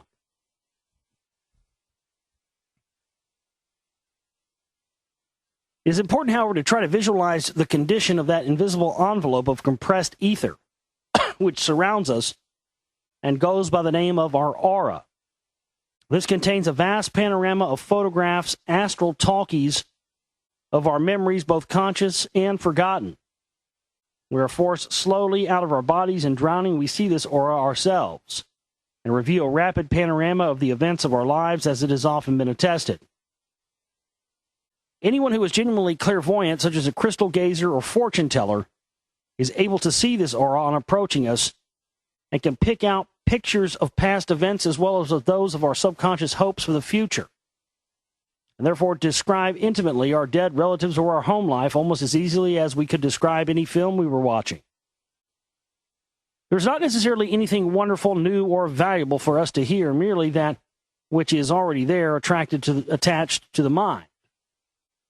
Sometimes, however, she may even get a correct picture of some future event. In this case, she is probably reading a thought picture in our aura, which we have brought through subconsciously from something we were allowed to learn of in a dream. For those who are tempted to explore the phenomenon of clairvoyance, it is very necessary to study the human makeup from the psychoanalytical point of view. Otherwise, it is easy to be rendered awestruck by some occurrence for which there is a scientific explanation. The world is indeed full of many astonishing conditions and activities. It is better to have a clear understanding of anything untoward that occurs than to become paralyzed with superstitions, emotionalism, and be helplessly swayed by influences which might otherwise either be ignored or put to good account. There is no black magic, however powerful, no evil force nor astral horror which can have the slightest effect upon anyone who does not contain a strain of the same vibration in their own makeup. One who is completely honest and wholeheartedly trusts in the power of good is as untouchable as far as evil influences are concerned. According to thy faith, be it done unto thee. Therefore, when any evil influences or threats of misfortune approach, the one attacked needs only to cleanse his own heart of fear, doubt, or any ulterior motives. He is at once protected by his own vibrations. If we tune our wireless into Paris, we do not get Moscow. And if we tune our personal wireless into all good fortune, all other vibrations will flow through and onwards without finding any anchorage. It is upon this principle that the Christian Scientists and many others work. They know that the fear of anything is as powerful a magnet which draws that thing inevitably to the fearful one. As Job said, that which I greatly feared has come upon me. Fear, laziness, and lack of sincerity are therefore the defects which will lead the seeker on to the left-hand path instead of on the right-hand path. The natural karma of this is that he will have to do twice the work before he finally reaches his true goal. But if a sharp lookout is kept for the various pitfalls and illusions pointed out in this chapter, much waste of time and many painful humiliations may be avoided. Remember that it is always possible to go straight to the innermost goal and ignore the various stratas of comparatively petty psychic and mental phenomena which lie in between. The really wise have learned to know. They want neither proof nor practice, and they enjoy bliss and glory here and now, in spite of all circumstances, irrespective of either past, present, or future. All right. Well, we are almost done with this book. We burned through this one quite fast. All right, chapter 19, The Finding of the Third Eye by Vera Stanley Alder, the summing up. An effort has been made in this book to take a necessarily summarized survey of life as it confronts the independent seeker. The existence of a vast accumulation of so-called knowledge and belief has been pointed out. The conceptions of the cosmos, which have held sway over millions for thousands of years, has been briefly sketched. There remains one final theory to be expounded, that which is called by some people epigenesis. The name means in addition to that which was created. In other words, evolution or progress. It concerns itself with the fact that in the continual reincarnation of all particles and phases of life, the memory of experience is brought back, plus the deductions and adaptation gained from that experience. The evolution of plant, insect, man, and planet consists of a gradual refining, strengthening, and perfecting under the ever-changing influence of still greater developing bodies. Even in the vast cycles of historical development, each recurring sequence of Golden Age, Dark Age, and Age of Energy is reproduced on a higher and more powerful note and embraces the tackling of more difficult conditions. Humanity has just been required to pass through an age of deeper ignorance, a more profound blind spot than ever before, and has passed through it credibly. It may therefore look forward to a golden age which will bring deeper fulfillment and wider understanding and power than any preceding. Epigenesis is the answer to those who say that the world has not progressed, but only if they are ready energetically to seek the answer for themselves. In studying the great religions of the world, therefore, epigenesis must be taken into account. Each of the great teachers of the world, Zoroaster, Krishna, Lao Tzu, Buddha, adapted former teachings to the future needs of developing humanity, even though humanity lagged far behind in taking advantage of it. Therefore, it is to the last great teacher, Jesus Christ, that we must look for the most advanced ideal and the latest message to humanity.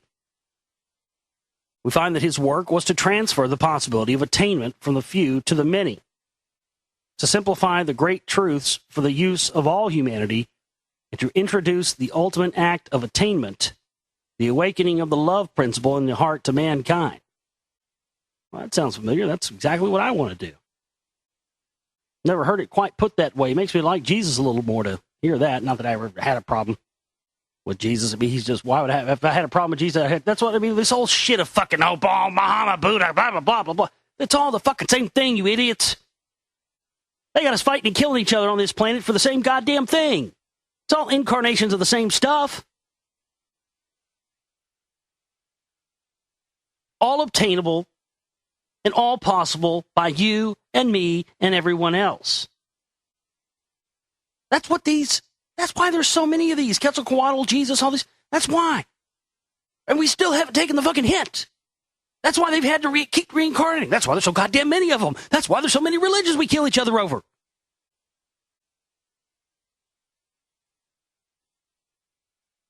They still haven't gotten the hint. They've been coming back. Look, motherfuckers, you going to figure this out yet? You are us. We are you. You can do this.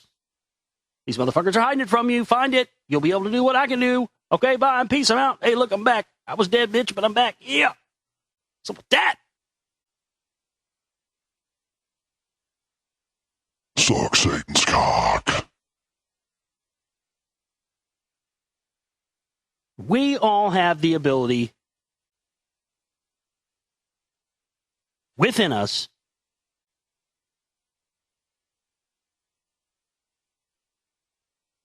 to do things that would be a big problem for the power structure if we all figured it out.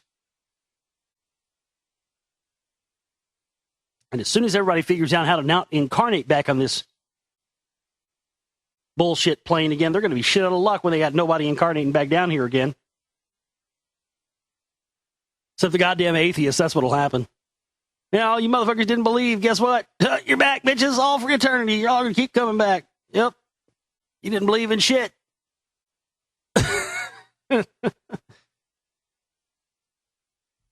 Planet full of atheists left for the elite to rule over. It probably works great for them.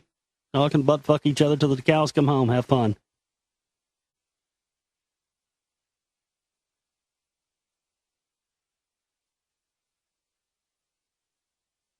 But after 2,000 years, there are faint signs that the seed sown is about to burst into life. Now, leaving the religious aspect completely on one side, let us consider entirely from the scientific point of view what the great teachings of the world, headed by Jesus, would do for humanity if put into practice. The medical profession agrees that human beings are prey to the act of auto-intoxication. That is to say, they flood their own systems with various poisons bred by various states of mind and emotions. The most poisonous of these states are fear, anger, worry, sentimental, emotionalism, and envy. The destructive emanations set up by these mental and emotional states must be clogging the virility and sensitivity of the race like a heavy pail. And we should not forget to add the emanations from terrified, slaughtered animals to the general agglomeration. The terrible pail of thought poison is, of course, the breeding place for all those instincts which make war, murder, cruelty, lust, and stupidity possible. It beats with a heavy vibration, to which people are drawn as a speck of iron is drawn to a magnet. If they have no stronger vibration of their own, from a scientific point of view, their only protection is to develop stronger vibrations, which are those of love, hope, belief, charity, idealism, and intellect. In other words, to learn actually to love one's neighbor as oneself and to have faith even as a grain of a mustard seed. The result, therefore, of everyone obeying these plain injunctions would be to overpower, melt, or short-circuit this heavy pail, this rubbish heap of bad thoughts, breeding spot for the microbes of mental disease.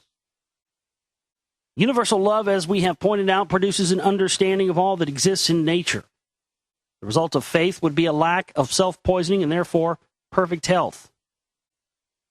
The result of idealism and intellectual development would be complete normality of the reproductive functions, which would produce in its turn perfect eugenic conditions for a natural birth control.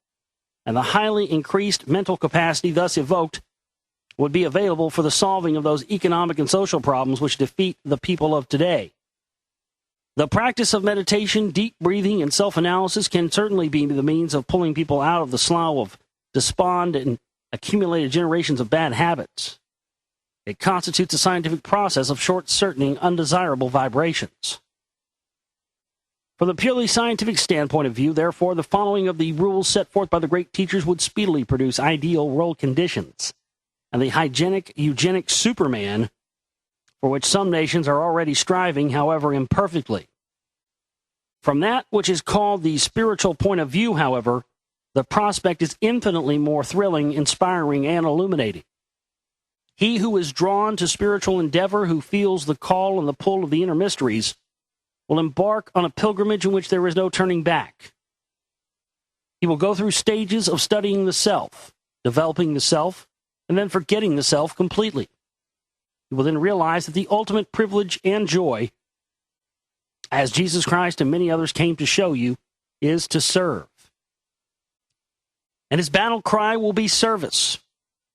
At first, he will rush around trying to serve and getting very much in the way of his own inspiration. Later, he will realize that true service is first of all to be. He'll understand that if he has once polarized himself to be a permanent channel or receiving station for the light of wisdom, and can hold himself in that state of constant and unchanging radiation, he can become a fixed powerhouse, a torch in the realms of the mind. He can link up with others on the higher levels of their superconscious. He can speak to them and teach them in that sphere where there are no words, flooding them with illumination, peace, and faith from his own storehouse. They have merely to think of his name and at once feel the anchorage of his vibrations. He learns finally how to not make conscious effort to help others, how not to interfere with their lives or their own way of working out their salvation. He learns not to criticize, but to understand and to be able to interpret them to themselves if they ask it, so that they can learn the particular lessons and reason of their difficulties.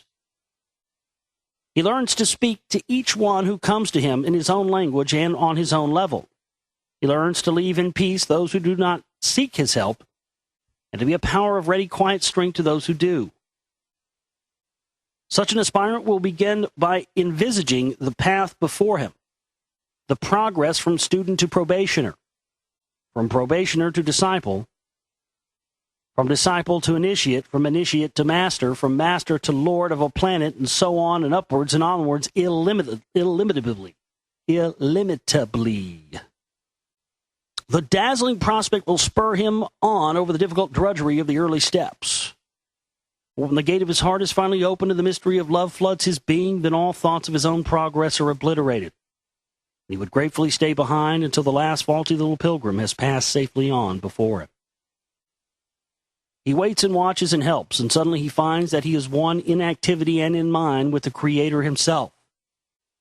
These things, however, cannot be expressed in words, although much glorious poetry and philosophy have been poured out in the effort. All through history, humanity has been offered the key of heaven, even as this little book attempts to offer it. Men exist as partially dead creatures until they have used this key and opened their hearts and minds to reality. Then they are flooded with such life and brilliance and illumination that they do indeed experience a second birth, infinitely greater than the first. As a final word, then, the value of the information touched upon in this book is merely that, and it can provide the reader with a tool for the building of his life. Like a knife, which can be used either to murder or a beautiful life, or to carve out an everlasting work of art, the value of the tool depends upon the user. It can quite definitely be used for unimagined achievement if the motive power be sincerity and the highest aspiration. Or it can result in a conceited boast of superior knowledge, the act of a big fish in a little pond, if the ideals are not sufficiently strong. Or again, it can fall to the ground through lazy inattention. It is for each individual reader to decide whether he wishes to become a vital force for good and to realize that until he is truly living for the world and not for himself, that he will ever achieve anything of that which is thrilling, joyful, wonderful, and inspiring. A selfish person is short-circuited. Nothing from outside can flow through. Some people are not selfish, however, but self-centered, which is just as inhibiting. They are kind, generous, and vivacious at times, but their thoughts revolve around their own kindness and all their little personal affairs unceasingly. How they felt about this or that, what others think about them, what they know, how they love, what they must do, how they must help. They are complete prisoners inside their own little personality. It is this I attitude which is so very difficult to get over and which is a subtle handicap to many. The only importance the personality has is that it is there as a sort of buffer to teach one how completely to get the better of it. Personality versus individuality. How can we discriminate between these two? The difference is much the same as between emotion and love. Individuality, the real thing, is a calm, steady, deep, and lasting force felt from within a person, his essence, that which composes the ego or inner man. Personality, the word from persona, meaning mask, comprises all the little surface peculiarities, moods, and changes, all which has to do with physical life, disturbing, evanescent, and unimportant. In astrology, individuality is that unchanging part of us governed by the sun, while the moon rules the unstable personality. In true sacrifice and service, we use our individuality and keep our personality in complete abeyance. That is what is called slaying our lower man or killing the dragon. True living. If we can learn to love, think, and serve as above described, the mind will become so powerful and coordinated that it will unerringly direct all of our activities. Our calm enthusiasm will inevitably give us that slow, deep, and powerful breathing, which will finally become automatic with us, But if we start at the wrong end by an intensive training in breathing, it may give us animal health. It may upset our nervous system. It may even put us in a madhouse, but it certainly will not give us a ready-made, loving heart or wise and potent mind. By the same token, with a mind and heart awake, we will instinctively know how, when, and what to eat. Our calmness will give us that slowness and sparingness in eating, which is the first neglected essential, and our continual development will go hand in hand with a continual modification and change in our diet. But if we begin at the wrong end by becoming diet cranks, we may improve our bodies or we may ruin them. The chances are pretty equal. But we will no more create a ready-made wisdom and power that way than by breathing. If our hearts and minds are rightly oriented, we will quite naturally be drawn to those few studies and people with whom we can further our particular work. Our choice will be unerring and inspired. But if we start at the other end with absorption in theoretical studies, teachers, and cults, and count on such outside help for our progress and have not a strictly honest desire for the truth alone, we shall fall into any number of traps and meet with danger and disillusionment and misery. The false always apes the real. It is only true honesty in ourselves which acts as a tuning fork to recognize honesty in others. Many people are drawn to the great search through a feeling of loneliness, that wistful, misunderstood loneliness which attacks them in the midst of friends and festivities, and which is really the longing of the soul for unity and service with those who know, and for the realization that they are part of a wonderful whole, and that they belong and are essential to a glorious plan. Loneliness also comes from being self-centered instead of world-centered, from a craving for a personal love and reward, and thereby the imprisoning of oneself in a tiny mental compartment. Service leads finally to working with others, the beginning of the universal brotherhood, which some of us cannot yet picture, yet which is inevitably and actually coming into being before our eyes. The various banners of the vanguard of this universal brotherhood are already finding a challenge right across the world. To anyone who wishes to achieve fulfillment for himself and to help build the future golden age, the way is now wide open. The beginning has been made. The world is passing rapidly from the dark age into light, and there remain now only the fetters of man's own blindness and laziness to hold him back. Let us shake off these fetters and move forward with those happy ones who are achieving their birthright. The triumph of godhood in human form.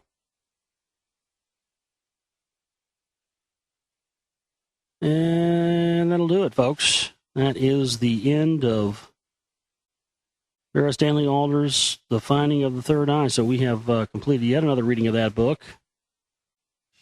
You are listening to the Global Reality Radio Network. All right, back here with you on the Global Reality, right here on the Global Reality Radio Network with me, your host, Josh Reeves.